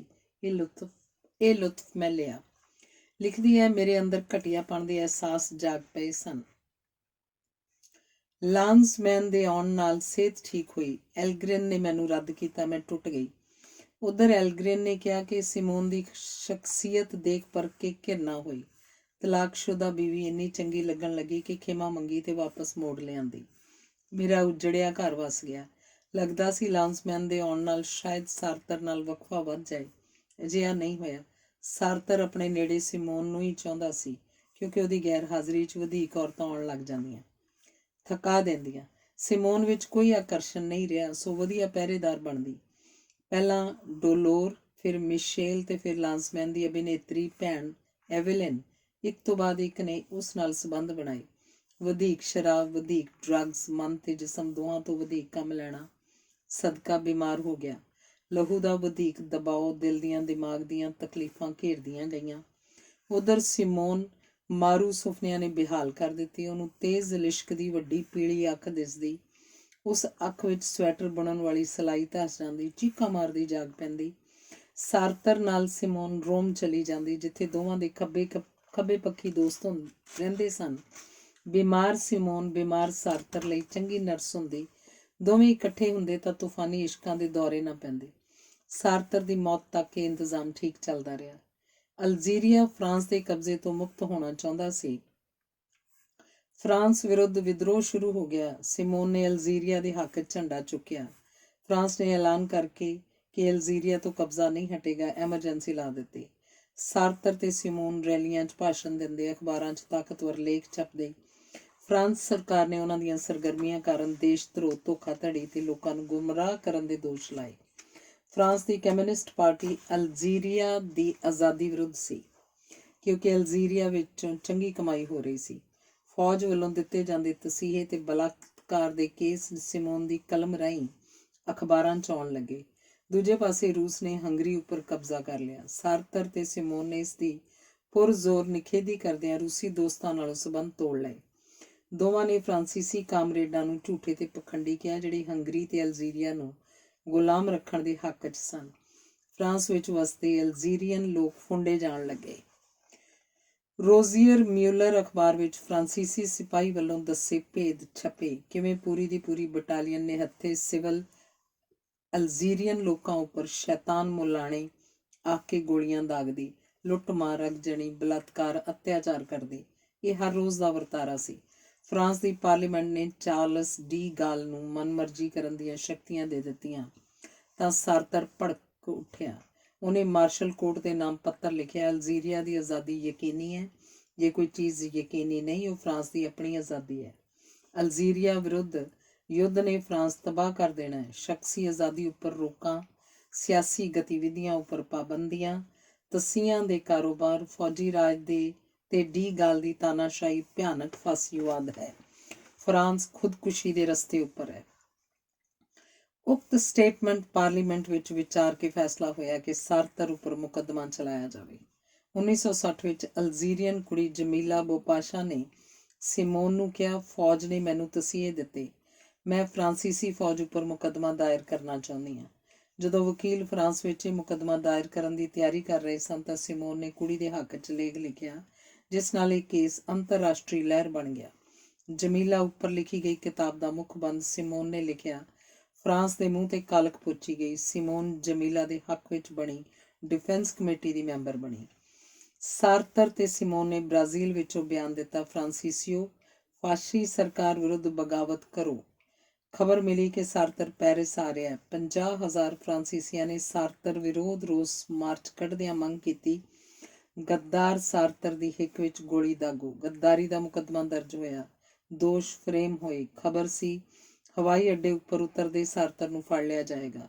ਸਾਰਤਰ ਜਹਾਜ਼ੋਂ ਉਤਰ ਕੇ ਟਿਕਾਣੇ ਤੇ ਚਲਾ ਗਿਆ। ਡੀ ਗਾਲ ਨੂੰ ਅਖਬਾਰ ਨਵੀਸਾਂ ਨੇ ਪੁੱਛਿਆ, ਉਹਨੂੰ ਗ੍ਰਿਫਤਾਰ ਕਿਉਂ ਨਹੀਂ ਕੀਤਾ? ਡੀ ਗਾਲ ਨੇ ਕਿਹਾ, ਵਾਲਟੇਅਰ ਨੂੰ ਗ੍ਰਿਫਤਾਰ ਨਹੀਂ ਕਰੀਦਾ। ਲੋਕਾਂ ਵਿੱਚ ਨਾਅਰਾ ਪ੍ਰਚਲਿਤ ਹੋਇਆ, ਸਾਰਤਰ ਇਜ਼ ਫਰਾਂਸ। ਫ੍ਰੈਂਚ ਖਾੜਕੂਆਂ ਨੇ ਉਹਨੂੰ ਕਤਲ ਕਰਨ ਲਈ ਕਈ ਵਾਰ ਬੰਬ ਧਮਾਕੇ ਕੀਤੇ, ਬਚਦਾ ਰਿਹਾ। 48 ਸਾਲ ਦੀ ਉਮਰ ਵਿੱਚ ਸਿਮੋਨ ਨੇ 4 ਜਿਲਦਾਂ 'ਚ ਆਪਣੀ ਸਵੈ ਜੀਵਨੀ ਮੈਮਰੀਜ਼ ਆਫ ਅ ਡਿਊਟੀਫੁਲ ਡਾਟਰ ਛਪਵਾਈ, ਜਿਸ 'ਚ ਕੈਥੋਲਿਕ ਬਚਪਨ, ਜਵਾਨੀ, ਬਗਾਵਤ ਤੇ ਸਾਰਤਰ ਨਾਲ ਮੁਲਾਕਾਤ ਤੱਕ ਦਾ ਬਿਊਰਾ ਹੈ। 1960 ਵਿੱਚ ਦ ਪ੍ਰਾਈਮ ਆਫ ਲਾਈਫ ਛਪੀ। ਇਸ ਵਿੱਚ ਸਾਰਤਰ ਨਾਲ ਬਿਤਾਈ ਜ਼ਿੰਦਗੀ ਦਰਜ ਹੈ। ਸਾਲ 1963 ਵਿੱਚ ਫੋਰਸ ਆਫ ਸਰਕਮਸਟਾਂਸਿਸ ਛਪੀ, ਜਿਸ ਵਿੱਚ ਠੰਡੀ ਜੰਗ ਨੀਤੀ, ਅਲਜੀਰੀਆ ਦਾ ਸੰਗਰਾਮ ਤੇ ਸਿਆਸੀ ਸਰਗਰਮੀਆਂ ਦਾ ਜ਼ਿਕਰ ਹੈ। 1972 ਵਿੱਚ ਆਲ ਸੈਡ ਐਂਡ ਡਨ ਛਪੀ, ਜਿਸ 'ਚ ਆਪਣੇ ਜੀਵਨ ਉੱਪਰ ਅਕਾਦਮਿਕ ਝਾਤ ਪਵਾਈ ਹੈ। ਯਾਦਾਂ ਕਲਾਮਈ ਸਿਰਜਣਾ ਹੋ ਗਈਆਂ ਹਨ। ਔਰਤ ਅੰਦਰਲੀ ਬੇਗਾਨਗੀ ਨੂੰ ਉਹਨੇ ਮਾਲਕੀ ਦੇ ਅਖਤਿਆਰ ਦੇਣੇ ਚਾਹੇ ਹਨ। ਹਾਸ਼ੀਏ ਤੋਂ ਕੇਂਦਰ 'ਚ ਲੈ ਆਈ ਹੈ। ਉਤਸੁਕਤਾ, ਉਕਸਾਹਟ, ਕਾਮੁਕਤਾ, ਸੰਜੋਗ ਤੇ ਉਦਾਸੀ ਦਾ ਜ਼ਿਕਰ ਕਰਦਿਆਂ ਜਦੋਂ ਬਚ ਕੇ ਕਦਮ ਰੱਖਦੀ ਹੈ, ਉਦੋਂ ਅਹਿਸਾਸ ਹੁੰਦਾ ਹੈ ਔਰਤ ਦਾ ਅੰਦਾਜ਼ੇ ਬਿਆਂ ਮਰਦ ਨਾਲੋਂ ਕਿਵੇਂ ਵੱਖਰਾ ਹੈ। ਆਪਣੀ ਅੰਦਰਲੀ ਈਰਖਾ, ਸਵਾਰਥ, ਗੁੱਸਾ, ਹਵਸ ਦਿਖਾ ਵੀ ਜਾਂਦੀ ਹੈ, ਛੁਪਾ ਵੀ ਲੈਂਦੀ ਹੈ। ਮੈਂ ਇਨਸਾਨ ਹਾਂ, ਇਹ ਦਾਅਵਾ ਕਰਦਿਆਂ ਵੀ ਮੁਕਰੀ ਨਹੀਂ ਕਿ ਮੈਂ ਔਰਤ ਹਾਂ। ਔਰਤ ਹੋਣ ਦੇ ਹਾਨ ਲਾਭ ਦੇਖੋ, ਅਨੁਭਵ 'ਚ ਲਿਆਂਦੇ ਲਿਖੇ। ਪਾਠਕ ਦੇਖਣਗੇ ਮੁੱਢਲੇ ਦੌਰ ਦੀ ਰੋਮਾਂਟਿਕ ਹਨੇਰੀ ਸ਼ਾਂਤ ਹੋ ਗਈ ਹੈ। ਜਵਾਨੀ ਦਾ ਜ਼ਿਕਰ ਕਰਦਿਆਂ ਇਉਂ ਝਿਜਕਦੀ ਹੈ ਜਿਵੇਂ ਫਜ਼ੂਲ ਗੱਲ ਕੀ ਕਰਨੀ ਹੋਈ। ਪੱਕੇਰੀ ਉਮਰ ਦੇ ਬੰਦਿਆਂ ਨੂੰ ਉਸ ਵੱਲੋਂ ਚੜ੍ਹਦੀ ਜਵਾਨੀ 'ਚ ਲਿਖੇ ਕਾਮੁਕ ਬਿਰਤਾਂਤ ਜਿਵੇਂ ਫੂੜ ਲੱਗਦੇ ਹਨ, ਪਰ ਜਵਾਨਾਂ ਨੂੰ ਦਿਲਕਸ਼। ਉਵੇਂ ਉਹਦੀ ਜੀਵਨੀ ਦਾ ਆਖਰੀ ਹਿੱਸਾ ਸਿਆਣਿਆਂ ਨੂੰ ਗੰਭੀਰ ਤੇ ਨਿਆਣਿਆਂ ਨੂੰ ਬੋਰ ਕਰਦਾ ਹੈ। ਜਿਨ੍ਹਾਂ ਨੇ ਦ ਸੈਕਿੰਡ ਸੈਕਸ ਪੜ੍ਹੀ ਸੀ ਉਹਨਾਂ ਨੂੰ ਨਿਰਾਸ਼ਤਾ ਹੋਈ, ਕਿਉਂਕਿ ਬਾਅਦ ਦੀ ਲਿਖਤ ਚੱਕਵੀਂ ਨਹੀਂ ਰਹੀ। ਸਾਲ 1969 ਗੁਰੂ ਨਾਨਕ ਦੇਵ ਜੀ ਦੇ 500 ਸਾਲਾ ਪ੍ਰਕਾਸ਼ ਨੂੰ ਸਮਰਪਿਤ ਕਵੀ ਦਰਬਾਰ ਮਹਿੰਦਰਾ ਕਾਲਜ ਵਿੱਚ ਕਰਵਾਇਆ ਗਿਆ। ਮੋਹਨ ਸਿੰਘ, ਸ਼ਿਵ ਬਟਾਲਵੀ, ਅੰਮ੍ਰਿਤਾ ਪ੍ਰੀਤਮ ਆਦਿ ਆਏ ਸਨ। ਮੈਂ 11ਵੀਂ ਦਾ ਵਿਦਿਆਰਥੀ ਸਾਂ। ਉਸ ਵਕਤ ਦਾ ਸੁਣਿਆ ਮੋਹਨ ਸਿੰਘ ਦਾ ਸ਼ੇਅਰ ਯਾਦ ਆ ਗਿਆ। ਪਰੀਏ ਨੀ ਪਰੀਏ, ਉਮਰਾਂ ਦੇ ਪੁਲਾਂ ਹੇਠ ਲੰਘ ਗਿਆ ਪਾਣੀ, ਰੇਤੜ ਵਿੱਚ ਕਿੰਜ ਤੁਰੀਏ। ਗੁਸੈਲੀ ਤੇ ਬਦਲਾਖੋਰ ਸਿਮੋਨ ਸੋਚਣ ਲੱਗੀ ਹੈ, ਜਿਸ ਕਿਸਮ ਦੀ ਆਜ਼ਾਦੀ ਦੀ ਉਦੋਂ ਗੱਲ ਕਰਦੀ ਸਾਂ ਉਹ ਛਲਾਵਾ ਵਧੇਕ ਮਹੱਤਵਪੂਰਨ ਨਹੀਂ ਸੀ। ਹੋਰ ਵਡੇਰੀਆਂ ਦੁਰੇਡੀਆਂ ਹੱਦਾਂ ਤੱਕ ਪੁੱਜਣਾ ਹੈ। ਕੁੱਟ ਖਾ ਕੇ ਆਇਆ ਹੋਏ ਜਾਂ ਕਿਸੇ ਨੂੰ ਕੁੱਟ ਕੇ ਆਏ, ਘਰ ਆਏ ਬੱਚੇ ਨੂੰ ਫੜ ਕੇ ਮਾਂ ਜਦੋਂ ਉਹਦੇ ਹੱਥ ਮੂੰਹ ਧੋਂਦੀ ਹੈ ਤਦ ਬੱਚੇ ਦਾ ਅਸਲੀ ਅਕਸ ਦਮਕਦਾ ਹੈ। ਇਸ ਵਕਤ ਪਤਾ ਲੱਗਦਾ ਹੈ ਕਿ ਮਰਦਾਂ ਨੇ ਜ਼ਿਆਦਤੀ ਤਾਂ ਕੀ ਕਰਨੀ ਸੀ, ਜਿੰਨਾ ਬਣਦਾ ਉਸ ਤੋਂ ਵਧੇਕ ਹਿੱਸਾ ਦਿੱਤਾ। ਹੌਸਲਾ ਤੇ ਹਮਦਰਦੀ ਹਰ ਥਾਂ ਮਿਲੇ। ਲਿਖਦੀ ਹੈ, ਮੇਰੇ ਸੱਚ, ਮੇਰੇ ਕਲਪੇ ਆਪਣੇ ਜਹਾਨ ਦੇ ਸੱਚ ਹਨ, ਅਨੰਤ ਸੱਚ ਨਹੀਂ ਹਨ। ਆਪਣੀ ਮੂਰਤ ਨਾਲੋਂ ਆਪਣਾ ਸੱਚ ਮੈਨੂੰ ਵਧੇਕ ਜਚਿਆ। ਮੇਰਾ ਭੂਤਕਾਲ ਮੇਰੀ ਤਸਵੀਰ ਹੈ, ਇਸ ਤਸਵੀਰ ਦੀ ਫਾਲਤੂ ਕੀਮਤ ਨਹੀਂ ਮੰਗਦੀ। ਮੈਨੂੰ ਦੂਸਰਿਆਂ ਦੀ ਜੱਜਮੈਂਟ ਪ੍ਰਤੀ ਫਿਕਰ ਨਹੀਂ। ਮਨੋਵਿਗਿਆਨੀ ਜਿਹੜੀ ਮੇਰੀ ਤਸਵੀਰ ਬਣਾਉਣਗੇ ਉਹ ਪਰੇਸ਼ਾਨੀ ਕੁੰਨ ਹੋਏਗੀ। ਆਪਣੇ ਖਿਲਾਫ ਜੋ ਮੈਂ ਖੁਦ ਲਿਖਿਆ ਉਸ ਤੋਂ ਮੈਨੂੰ ਡਰ ਨਹੀਂ ਲੱਗਦਾ। ਫਰਾਂਸੀਸੀ ਲੇਖਕ ਲੀਜ਼ਾ ਦੀ ਉਸ ਉੱਪਰ ਟਿੱਪਣੀ ਹੈ, ਬਾਲਜ਼ਾਕ ਦੇ ਨਾਇਕਾ ਵਾਂਗ ਸਿਮੋਨ ਹਰ ਵਰਗ ਦੇ ਬੰਧਨਾਂ ਤੋਂ ਮੁਕਤ ਹੈ। ਸੰਸਾਰ ਵਿੱਚ ਆਪਣਾ ਥਾਂ ਭਾਲਦੀ ਹੋਈ, ਕਦੀ ਮਿਹਨਤੀ ਵਿਦਿਆਰਥਣ, ਹਰਮਨ ਪਿਆਰੀ ਅਧਿਆਪਕਾ, ਆਜ਼ਾਦ ਕਮਾਊ ਔਰਤ, ਵਿਸ਼ਵ ਪ੍ਰਸਿੱਧ ਫਿਲਾਸਫਰ, ਸਾਰਤਰ ਦੀ ਦੋਸਤ, ਪ੍ਰਸਿੱਧ ਲੇਖਕ, ਖੱਬੇ ਪੱਖੀ ਸਿਆਸੀ ਵਿੰਗ ਦੀ ਨੇਤਾ ਤੇ ਫੈਮਿਨਿਸਟ ਲਹਿਰ ਦੀ ਜਣਨੀ, ਉਹ ਬਾਕੀਆਂ ਤੋਂ ਵੱਖਰੀ ਹੈ। ਏਂਜਲਾ ਕਾਰਟਰ ਅਨੁਸਾਰ ਉਹਦੀ ਸਭ ਤੋਂ ਵੱਡੀ ਪ੍ਰਾਪਤੀ ਸਾਰਤਰ ਨੂੰ ਮਿੱਥ ਬਣਾਉਣ ਵਿੱਚ ਹੈ। ਇਸ ਕੰਮ ਵਾਸਤੇ ਉਹਨੇ ਹਜ਼ਾਰਾਂ ਸਫ਼ੇ ਕਾਲੇ ਕਰ ਦਿੱਤੇ। ਉਹਦਾ ਸਾਰਤਰ ਦੂਰ ਦੁਰਾਡੇ ਖਲੋਤਾ ਹੈ, ਪਕੜ ਪਹੁੰਚ ਤੋਂ ਪਾਰ, ਸੁਪਨਿਆਂ ਵਿਚਲਾ ਹੀਰੋ, ਪੱਥਰ ਦਿਲ, ਮੇਰੇ ਹੰਝੂਆਂ, ਹੌਕਿਆਂ, ਪ੍ਰਾਰਥਨਾਵਾਂ ਤੇ ਬੇਹੋਸ਼ੀਆਂ ਤੋਂ ਬੇਪਰਵਾਹ ਸਾਰਤਰ, ਹੁਣੇ ਮਾਲਕ ਹੁਣੇ ਗੁਲਾਮ। ਖਤਾਂ ਵਿੱਚ ਲਿਖਦਾ, ਤੇਰੇ ਵਰਗੀ ਪਿਆਰੀ ਕੁੜੀ ਕੋਈ ਨਹੀਂ, ਪਰ ਮੇਰੀਆਂ ਦੂਜੀਆਂ ਸਹੇਲੀਆਂ ਨੂੰ ਇਹ ਗੱਲ ਪਤਾ ਨਹੀਂ ਲੱਗਣੀ ਚਾਹੀਦੀ। ਮਾਂ ਦੀ ਮੌਤ ਦੇਖੀ, ਮੌਤ ਬਾਰੇ ਸੋਚਣ ਲੱਗੀ। ਐਲਗ੍ਰਿਨ ਦੇ ਵਰਤਾਰੇ ਨੇ ਦੂਜੀ ਵਾਰ ਮੌਤ ਯਾਦ ਕਰਵਾਈ। ਬੁਢਾਪਾ ਮੌਤ ਵੱਲ ਜਾਂਦਾ ਰਸਤਾ ਦਿਸਿਆ। ਸਾਰਤਰ ਨੂੰ ਬੇਹੋਸ਼ੀ ਦੇ ਦੁਆਰੇ ਪੈਣ ਲੱਗੇ। ਦਿਸਣੋਂ ਜਾਂਦਾ ਰਿਹਾ ਤੇ ਮੌਤ ਨੇ ਬੁਲਾ ਲਿਆ। ਲਿਖਦੀ ਹੈ, ਮੌਤ ਸਾਡੇ ਅੰਦਰ ਮੌਜੂਦ ਹੈ, ਇਸ ਤਰ੍ਹਾਂ ਨਹੀਂ ਜਿਵੇਂ ਫਲ ਅੰਦਰ ਗੁਠਲੀ ਹੁੰਦੀ ਹੈ। ਸ਼ਬਦ ਅੰਦਰ ਅਰਥ ਵਾਂਗ ਸਾਡੇ ਅੰਦਰ ਹੈ, ਪਰ ਅਜਨਬੀ, ਦੁਸ਼ਮਣ ਵਾਂਗ ਖੌਫਨਾਕ। ਮੇਰੇ ਦੁਆਲੇ ਦਾ ਸੰਸਾਰ ਬਦਲ ਗਿਆ, ਤੰਗ ਹੋ ਗਿਆ। ਹੁਣ ਪਾਗਲਪਨ ਪਵਿੱਤਰ ਨਹੀਂ ਰਿਹਾ। ਭੀੜਾਂ ਉਤੇਜਿਤ ਨਹੀਂ ਕਰਦੀਆਂ। ਜਿਹੜੀ ਜਵਾਨੀ ਚਕਾਚੌਂਧ ਕਰ ਦਿੰਦੀ ਸੀ ਉਹ ਬੁਢਾਪੇ ਦਾ ਮੰਗਲਾ ਚਰਨ ਨਿਕਲੀ। ਸੱਚ ਹੁਣ ਵੀ ਦਿਸ ਰਿਹਾ, ਪਰ ਪਹਿਲਾਂ ਵਰਗੀ ਵਿਸਮਾਦੀ ਬਿਜਲੀ ਉਸ ਵਿੱਚ ਨਹੀਂ ਰਹੀ। ਪੀਂਗ ਦੇ ਹੁਲਾਰੇ ਤੋਂ ਭਵਿੱਖ ਦਿਸਦਾ ਸੀ, ਵਰਤਮਾਨ ਕਿਧਰੇ ਨਹੀਂ ਦਿਸਦਾ। ਮੌਤ ਡਰਾਉਣੀ ਹੈ ਤਾਂ ਵੀ ਮੌਤ ਤੋਂ ਇੰਨਾ ਡਰ ਨਹੀਂ ਲੱਗਦਾ ਜਿੰਨਾ ਇਸ ਗੱਲ ਤੋਂ ਕਿ ਕੋਈ ਨਵੀਂ ਇੱਛਾ ਹੀ ਨਹੀਂ ਰਹੀ। ਕਹਾਣੀਆਂ ਵਿਚਲੀਆਂ ਉਹਨਾਂ ਔਰਤਾਂ ਦੇ ਦਿਲ ਦੀ ਗੱਲ ਹੁਣ ਸਮਝ ਆਉਣ ਲੱਗੀ ਹੈ ਜਿਹੜੀਆਂ ਸ਼ੀਸ਼ੇ ਤੋੜਦੀਆਂ ਫਿਰਦੀਆਂ ਸਨ। ਪਾਪਾ ਦੀ ਮੌਤ ਨੇ ਮੇਰੇ ਉੱਪਰ ਅਸਰ ਨਹੀਂ ਕੀਤਾ। ਮਾਂ ਦੀ ਮੌਤ ਹੋਈ, ਅੱਖੀਂ ਦੇਖੀ, ਪਤਾ ਲੱਗਾ ਮਨੁੱਖ ਕਿੰਨਾ ਲਾਚਾਰ ਹੈ। ਮੈਂ ਚੁੱਪ ਰਹੀ। ਮੇਰੇ ਅੰਦਰ ਕੋਈ ਹੋਰ ਕੁੜੀ ਦੇਰ ਤੱਕ ਰੋਈ। ਮੈਂ ਸਾਰਤਰ ਕੋਲ ਗਈ, ਉਹਨੂੰ ਆਪਣੀ ਮਾਂ ਦੇ ਆਖਰੀ ਪਲਾਂ ਬਾਰੇ ਦੱਸਣ ਲੱਗੀ। ਉਹਨੇ ਕਿਹਾ, ਚੁੱਪ ਕਰ, ਬੋਲਾਂ 'ਚ ਕੀ ਪਿਆ? ਤੇਰੇ ਚਿਹਰੇ ਉੱਪਰ ਖੁਣੀ ਹੋਈ ਮੌਤ ਦਿਸਦਾ ਰਹੀ ਹੈ ਸਾਫ਼। ਮਾਂ ਦੀ ਮੌਤ ਪਿੱਛੋਂ ਮੈਂ ਆਪਣੀ ਵਿਦਿਆਰਥਣ ਸਿਲਵੀ ਨੂੰ ਆਪਣੇ ਘਰ ਵਿੱਚ ਰੱਖ ਲਿਆ। ਉਮਰੋਂ ਮੈਥੋਂ 33 ਸਾਲ ਛੋਟੀ ਸਿਲਵੀ ਵਿੱਚ ਮੇਰੇ ਸਾਰੇ ਗੁਣ, ਸਾਰੇ ਔਗੁਣ, ਮੈਨੂੰ ਮੇਰੀ ਧੀ ਲੱਭ ਗਈ। ਇਹਨਾਂ ਸਤਰਾਂ ਤੋਂ ਬਾਅਦ ਸਿਮੋਨ ਵੱਲੋਂ ਲਿਖਿਆ ਗਿਆ ਆਤਮ ਪ੍ਰਸੰਗ ਪੜ੍ਹੋ ਨਾ ਪੜ੍ਹੋ ਇੱਕੋ ਗੱਲ ਹੈ। ਇਹੀ ਹਾਲ ਫਿਕਸ਼ਨ ਦਾ ਹੈ। ਫਲੈਟ ਫਲਸਫੇ ਦਾ ਕੀ ਕਰੀਏ? ਇਹ ਉਲਝੀਆਂ ਬੇਰਸ ਕਿਰਤਾਂ ਪਹਿਲਾਂ ਵਰਗਾ ਅਸਰ ਨਹੀਂ ਕਰਦੀਆਂ। ਫੈਮਿਨਿਸਟ ਜਥੇਬੰਦੀਆਂ ਸਿਮੋਨ ਨਾਲ ਨਾਰਾਜ਼ ਹੋਈਆਂ ਕਿ ਉਹਨੇ ਇਹ ਕਿਹੋ ਜਿਹੀਆਂ ਅਜੀਬ ਔਰਤਾਂ ਘੜ ਦਿੱਤੀਆਂ ਹਨ। ਉਦਾਸ ਔਰਤਾਂ, ਲਾਚਾਰ ਨਸਲਾਂ, ਜਿਵੇਂ ਭੁੱਖ ਲੱਗੀ ਤੇ ਰੋਟੀ ਖਾਧੀ, ਉਵੇਂ ਲੋੜ ਪੈਣ ਤੇ ਮਰਦ ਨਾਲ ਜਾ ਲੇਟੀ। ਆਧੁਨਿਕ ਔਰਤ ਵਿੱਚ ਕਲਪਨਾ ਤੇ ਥ੍ਰਿਲ ਨਹੀਂ। ਆਦਮੀ ਆਰਾਮ ਨਾਲ ਸਦਾ ਲਈ ਅੱਖਾਂ ਬੰਦ ਕਰ ਲੈਂਦੇ ਹਨ, ਕਿਉਂਕਿ ਜਾਣਦੇ ਹਨ ਆਪਣੀ ਸੰਤਾਨ ਵਿੱਚ ਉਹ ਜਿਉਂਦੇ ਰਹਿਣਗੇ। ਜੀਨ ਜੈਕ ਰੂਸੋ ਕਿਸੇ ਅਦ੍ਰਿਸ਼ਟ ਯੂਟੋਪੀਆ ਦੇ ਸੁਪਨੇ ਸਦਕਾ ਆਪਣੇ ਬੱਚੇ ਯਤੀਮਖਾਨੇ 'ਚ ਛੱਡ ਆਇਆ ਸੀ। ਉਮਰ ਦੇ ਅਖੀਰ ਵਿੱਚ ਪਾਗਲ ਹੋ ਕੇ ਲੱਭਦਾ ਫਿਰਿਆ। ਸਿਮੋਨ ਨੇ ਸਿਲਵੀ ਲੱਭ ਲਈ। ਆਦਮੀ ਜੀਵਨ ਸੰਗਲੀ ਦੀ ਕੋਈ ਕੜੀ ਟੁੱਟਣ ਨਹੀਂ ਦਿੰਦਾ। ਆਖਰੀ ਦੌਰ ਦੀਆਂ ਲਿਖਤਾਂ ਵਿੱਚ ਬੁਢਾਪੇ ਦਾ ਸੰਤਾਪ ਹੈ। ਬੁੱਢੇ ਬੰਦੇ ਅੰਦਰ ਕਾਮੁਕ ਰੁਚੀਆਂ ਮਰਦੀਆਂ ਨਹੀਂ, ਪਰ ਬੁੱਢੇ ਅਜਿਹੀਆਂ ਗੱਲਾਂ ਕਰਨ ਤਾਂ ਠਰਕੇ ਹੋਏ ਹੋਣ ਦੀ ਗਾਲ ਖਾਂਦੇ ਹਨ। ਜੇ ਕਾਮ ਕ੍ਰੀੜਾ ਦੇ ਇੱਛੁਕ ਹੋਣ ਤਾਂ ਮਜ਼ਾਕ ਦੇ ਪਾਤਰ। ਔਰਤਾਂ ਯਾਨੀ ਕਿ ਬੁੱਢੀਆਂ ਬਾਰੇ ਤਾਂ ਸੋਚਿਆ ਵੀ ਨਹੀਂ ਜਾਂਦਾ ਕਿ ਇਹਨਾਂ ਵਿੱਚ ਕੋਈ ਰੋਮਾਂਟਿਕ ਕਣੀ ਮੌਜੂਦ ਹੈ। ਬੁਢੇਪਾ ਤੇ ਕਬਾੜਖਾਨਾ ਇੱਕੋ ਗੱਲ ਹੈ। ਬਿਰਧ ਆਸ਼ਰਮਾਂ ਵਿੱਚ ਇੱਕ ਝਾਤ ਮਾਰੋ, ਜੇਲ੍ਹ ਤੇ ਪਾਗਲਖਾਨਾ ਇੱਕੋ ਇਮਾਰਤ 'ਚ ਦਿਸ ਜਾਣਗੇ। ਬਾਰ-ਬਾਰ ਦੇਖਣ ਨੂੰ ਮਿਲੇਗਾ ਕਿ ਜ਼ਮਾਨੇ ਨੂੰ ਬੁੱਢਿਆਂ ਦੀ ਲੋੜ ਨਹੀਂ। 1960 ਵਿੱਚ ਉਹਨਾਂ ਦੋਵਾਂ ਨੇ ਬ੍ਰਾਜ਼ੀਲ ਦਾ ਦੌਰਾ ਕੀਤਾ ਤੇ ਫਿਰ ਕਿਊਬਾ ਗਏ, ਜਿੱਥੇ ਕਾਸਤਰੋ ਦੇ ਮਹਿਮਾਨ ਰਹੇ। ਸਾਲ 1963 'ਚ ਚੈਕੋਸਲੋਵਾਕੀਆ, 1966 ਵਿੱਚ ਜਾਪਾਨ ਤੇ ਸੋਵੀਅਤ ਦੇਸ਼ ਗਏ। 1968 ਵਿੱਚ ਰੂਸ ਨੇ ਫਿਰ ਸੱਦਾ ਭੇਜਿਆ ਤਾਂ ਉਹਨਾਂ ਨੇ ਸਦਾ ਲਈ ਰੂਸ ਨਾਲੋਂ ਇਸ ਕਰਕੇ ਨਾਤਾ ਤੋੜ ਲਿਆ ਕਿਉਂਕਿ ਇੱਕ ਤਾਂ ਰੂਸ ਨੇ 2 ਲੇਖਕਾਂ ਸਿਨੇਵਸਕੀ ਤੇ ਡੇਨੀਅਲ ਨੂੰ ਸਜ਼ਾ ਦਿੱਤੀ ਸੀ ਤੇ ਦੂਜੀ ਚੈਕੋਸਲੋਵਾਕੀਆ ਉੱਪਰ ਕਬਜ਼ਾ ਕਰ ਲਿਆ ਸੀ। ਕਾਇਰੋ ਵਿੱਚ ਭਾਸ਼ਣ ਦਿੰਦਿਆਂ ਸਿਮੋਨ ਨੇ ਦੋਸ਼ ਲਾਇਆ ਕਿ ਮਿਸਰ ਦੇ ਮਰਦ ਔਰਤਾਂ ਨਾਲ ਦੁਰਵਿਵਹਾਰ ਕਰਦੇ ਹਨ, ਜੋ ਜਗੀਰੂ ਰੁਚੀ ਹੈ। ਉਹਨੂੰ ਥਾਂ-ਥਾਂ ਸੁਣਨਾ ਪਿਆ ਕਿ ਇਸਲਾਮਿਕ ਕਲਚਰ ਵਿੱਚ ਇਹੋ ਕੁਝ ਹੈ। ਸੋ ਸਹੀ ਹੈ। ਰਾਸ਼ਟਰਪਤੀ ਨਾਸਰ ਉਹਨੂੰ ਲੈਣ ਆਇਆ ਤਾਂ ਮੀਟਿੰਗ ਵਿੱਚ ਸਿਮੋਨ ਨੇ ਇਹੋ ਮੁੱਦਾ ਦੁਹਰਾਇਆ। ਉਹਨੂੰ ਕਦੀ ਇਹ ਨੀਤੀ ਚੰਗੀ ਨਹੀਂ ਲੱਗੀ ਕਿ ਖੱਬੇ ਪੱਖੀ ਹੋਣ ਦਾ ਮਤਲਬ ਹੈ ਚੀਨ ਤੇ ਰੂਸ ਦੀ ਹਰ ਗੱਲੋਂ ਸਿਫਤ ਕਰੋ, ਇਜ਼ਰਾਈਲ ਦਾ ਵਿਰੋਧ ਤੇ ਫਲਸਤੀਨ ਦੀ ਹਮਾਇਤ ਕਰੋ। ਸਿਮੋਨ ਨੇ ਬੰਦਿਸ਼ਾਂ ਸ਼ਰਤਾਂ ਮੰਨਣੋਂ ਇਨਕਾਰ ਕੀਤਾ। ਅਮਰੀਕਾ ਦੀਆਂ ਵੀਅਤਨਾਮ ਵਿਰੁੱਧ ਜ਼ਿਆਦਤੀਆਂ ਦੀ ਪੜਤਾਲ ਲਈ 1967 ਵਿੱਚ ਬਰਟਰੰਡ ਰਸਲ ਦੀ ਚੇਅਰ ਅਧੀਨ ਅੰਤਰਰਾਸ਼ਟਰੀ ਅਦਾਲਤ ਦਾ ਗਠਨ ਹੋਇਆ, ਜਿਸ ਵਿੱਚ ਸਾਰਤਰ ਤੇ ਸਿਮੋਨ ਨੇ ਅਹਿਮ ਭੂਮਿਕਾ ਨਿਭਾਈ। ਦੋਵਾਂ ਨੇ ਐਲਾਨ ਕੀਤਾ ਕਿ ਅਮਰੀਕਾ ਵੀਅਤਨਾਮੀਆਂ ਦਾ ਬੀਜ ਨਾਸ਼ ਕਰਨ ਲਈ ਵਜਿੱਦ ਹੈ, ਰੋਕਿਆ ਜਾਵੇ। ਵਾਕ ਹੈ, ਅਮਰੀਕਾ ਮਨਮਰਜ਼ੀ ਨਾਲ ਕਿਸੇ ਦੇਸ਼ ਨੂੰ ਇਸ ਲਈ ਤਬਾਹ ਕਰ ਦਿੰਦਾ ਹੈ ਕਿਉਂਕਿ ਉਹ ਕਰ ਸਕਦਾ ਹੈ।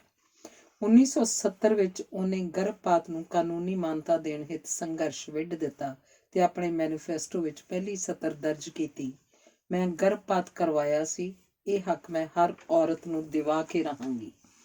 1972 ਵਿੱਚ ਬੇਨੀ ਲੇਵੀ ਨਾਮ ਦਾ ਰੌਸ਼ਨ ਦਿਮਾਗ ਜਵਾਨ ਸਾਰਤਰ ਦੇ ਜੀਵਨ 'ਚ ਆਇਆ। ਸਾਰਤਰ ਦਿਨ ਬ ਦਿਨ ਕਮਜ਼ੋਰ ਹੁੰਦਾ ਜਾ ਰਿਹਾ ਸੀ। ਲੇਵੀ ਨਾਲ ਸਾਰਤਰ ਦੀਆਂ ਲੰਮੀਆਂ ਗੁਫ਼ਤਗੂਆਂ ਹੁੰਦੀਆਂ। ਸਾਰਤਰ ਨੂੰ ਲੱਗਾ ਜਿਵੇਂ ਫਲਸਫੇ ਵਿੱਚ ਉਸ ਵੱਲੋਂ ਰਹਿ ਗਏ ਖੱਪੇ ਪੂਰਨ ਵਾਸਤੇ ਲੇਵੀ ਉਹਦਾ ਯੋਗ ਉੱਤਰਾਧਿਕਾਰੀ ਹੈ। ਉਹਨੇ ਸਾਰਤਰ ਨਾਲ ਜਿਹੜੇ ਸੰਵਾਦ ਰਚਾਏ, ਉਹਨਾਂ ਦੀ ਆਵਾਜ਼ ਰਿਕਾਰਡ ਕੀਤੀ। ਉਹ ਮਾਓਵਾਦੀ ਸੀ, ਪਰ ਸਿਮੋਨ ਉਹਨੂੰ ਵਿਗੜਿਆ ਹੋਇਆ ਯਹੂਦੀ ਰਹੱਸਵਾਦੀ ਦੱਸਦੀ ਹੈ। ਲੇਵੀ ਸਾਰਤਰ ਨਾਲ ਸੰਵਾਦ ਰਚਾ ਕੇ ਇੱਕ ਕਿਤਾਬ ਤਾਕਤ ਤੇ ਆਜ਼ਾਦੀ ਦੀ ਰਚਨਾ ਕਰ ਰਿਹਾ ਸੀ। ਉਹਨੇ ਆਪਣੇ ਰਿਕਾਰਡ ਕੀਤੇ ਸੰਵਾਦ ਕਾਗਜ਼ ਉੱਪਰ ਉਤਾਰ ਕੇ ਸਿਮੋਨ ਨੂੰ ਪੜ੍ਹਨ ਲਈ ਦਿੱਤੇ ਤਾਂ ਉਹ ਅੱਗ ਬਗੂਲਾ ਹੋ ਗਈ। ਜੋ ਕੁਝ ਸਾਰਤਰ ਨੇ ਸਾਰੀ ਉਮਰ ਕੀਤਾ ਤੇ ਲਿਖਿਆ, ਇਹ ਸੰਵਾਦ ਉਸ ਤੋਂ ਬਿਲਕੁਲ ਭਿੰਨ ਦਿਸ਼ਾ ਵੱਲ ਜਾ ਰਹੇ ਸਨ। ਲੇਵੀ ਨੇ ਜੋ ਕਰਨਾ ਸੀ ਕਿਸੇ ਗੁਪਤ ਸਾਜ਼ਿਸ਼ ਤਹਿਤ ਨਹੀਂ ਕੀਤਾ। ਸਾਰਤਰ ਦੇ ਸਾਰੇ ਦੋਸਤਾਂ ਵਿੱਚ ਇਹ ਲਿਖਤਾਂ ਵਿਚਾਰਨ ਲਈ ਭੇਜੀਆਂ। ਸਿਮੋਨ ਲਿਖਦੀ ਹੈ, ਮੈਂ ਪੜ੍ਹ ਕੇ ਭੈਭੀਤ ਹੋ ਗਈ। ਸਾਰਤਰ ਦੇ ਮੂੰਹ 'ਚ ਜੋ ਕਥਨ ਪਾਏ ਗਏ ਉਹ ਇੱਕ ਵਚਨ ਮੈਂ ਕਰਕੇ ਕਹੇ ਗਏ ਹਨ। ਅਸੀਂ ਭਾਵ ਸਾਰਤਰ ਜਮਾ ਸਿਮੋਨ ਤੋਂ ਵੱਖ ਹਨ। ਲੇਵੀ ਨੇ ਸਿੱਧੀ ਤਰ੍ਹਾਂ ਆਪਣਾ ਫਲਸਫਾ ਬਿਆਨ ਕਰਨ ਦੀ ਥਾਂ ਆਪਣੇ ਕਥਨ ਸਾਰਤਰ ਦੇ ਮੂੰਹੋਂ ਅਖਵਾ ਦਿੱਤੇ। ਲੇਵੀ ਦਾ ਹੰਕਾਰ ਸਾਰਤਰ ਦੇ ਕਿਸੇ ਦੋਸਤ ਨੂੰ ਵੀ ਚੰਗਾ ਨਹੀਂ ਲੱਗਾ। ਜਿਸ ਨੇ ਹੱਥ ਲਿਖਤਾਂ ਪੜ੍ਹੀਆਂ ਮੇਰੇ ਵਾਂਗ ਭੈਭੀਤ ਹੋਇਆ। ਉਹਨੇ ਸਾਰਤਰ ਨੂੰ ਕਿਹਾ, ਇਹ ਖੁਦਕੁਸ਼ੀ ਵਾਲਾ ਦਸਤਾਵੇਜ਼ ਕਿਸੇ ਕੰਮ ਦਾ ਨਹੀਂ। ਲੇਵੀ ਨੂੰ ਆਖੇ ਤੇਰੇ ਕਥਨ ਨਹੀਂ, ਤੇਰੇ ਖਿਆਲ ਨਹੀਂ, ਛਪਣੋਂ ਰੋਕ। ਸਾਰਤਰ ਨੇ ਕਿਹਾ, ਪਰ ਇਹ ਮੇਰੇ ਕਥਨ ਹਨ, ਮੇਰੀ ਗੱਲ ਰਿਕਾਰਡ ਹੋਈ ਹੈ। ਲੇਵੀ ਮੇਰੇ ਚਿੰਤਨ ਦਾ ਉੱਤਰਾਧਿਕਾਰੀ ਹੈ, ਉਹ ਮੇਰੀ ਸ਼ਾਮ ਦਾ ਸਵੇਰਾ ਹੈ। ਜੋ ਉਹਨੇ ਲਿਖਿਆ ਸਹੀ ਹੈ, ਛਾਪੇਗਾ। ਸਿਮੋਨ ਉਦਾਸ ਹੋਈ। ਸਾਰਤਰ ਦੀਆਂ ਨਵੀਆਂ ਨਕੋਰ ਸਹੇਲੀਆਂ ਤੋਂ ਉਹਨੂੰ ਈਰਖਾ ਹੁੰਦੀ ਤਾਂ ਵੀ ਬਰਦਾਸ਼ਤ ਕਰ ਲੈਂਦੀ। ਉਹਦੇ ਜਿਸਮ ਦਾ ਇੱਕ ਹਿੱਸਾ, ਉਹਦੇ ਵਕਤ ਦਾ ਇੱਕ ਹਿੱਸਾ ਵੰਡਾਉਂਦੀਆਂ ਸਨ। ਲੇਵੀ ਨੇ ਉਹਦੇ ਖਿਆਲਾਂ ਵਿੱਚੋਂ ਹਿੱਸਾ ਮੰਗਿਆ ਤੇ ਹਾਸਲ ਕੀਤਾ। ਸਿਮੋਨ ਦੀ ਥਾਂ ਸਾਰਤਰ ਦਰਸ਼ਨ ਦਾ ਉੱਤਰਾਧਿਕਾਰੀ ਲੇਵੀ ਹੋ ਗਿਆ ਤਾਂ ਸਿਮੋਨ ਵਾਸਤੇ ਵੱਡੀ ਸੱਟ ਸਾਬਤ ਹੋਇਆ। ਸਾਰਤਰ ਦੀ ਮੌਤ ਬਾਅਦ ਸਿਮੋਨ ਦੀਆਂ 2 ਕਿਤਾਬਾਂ ਆਈਆਂ, A Farewell to ਸਾਰਤਰ ਤੇ A Very Easy Death।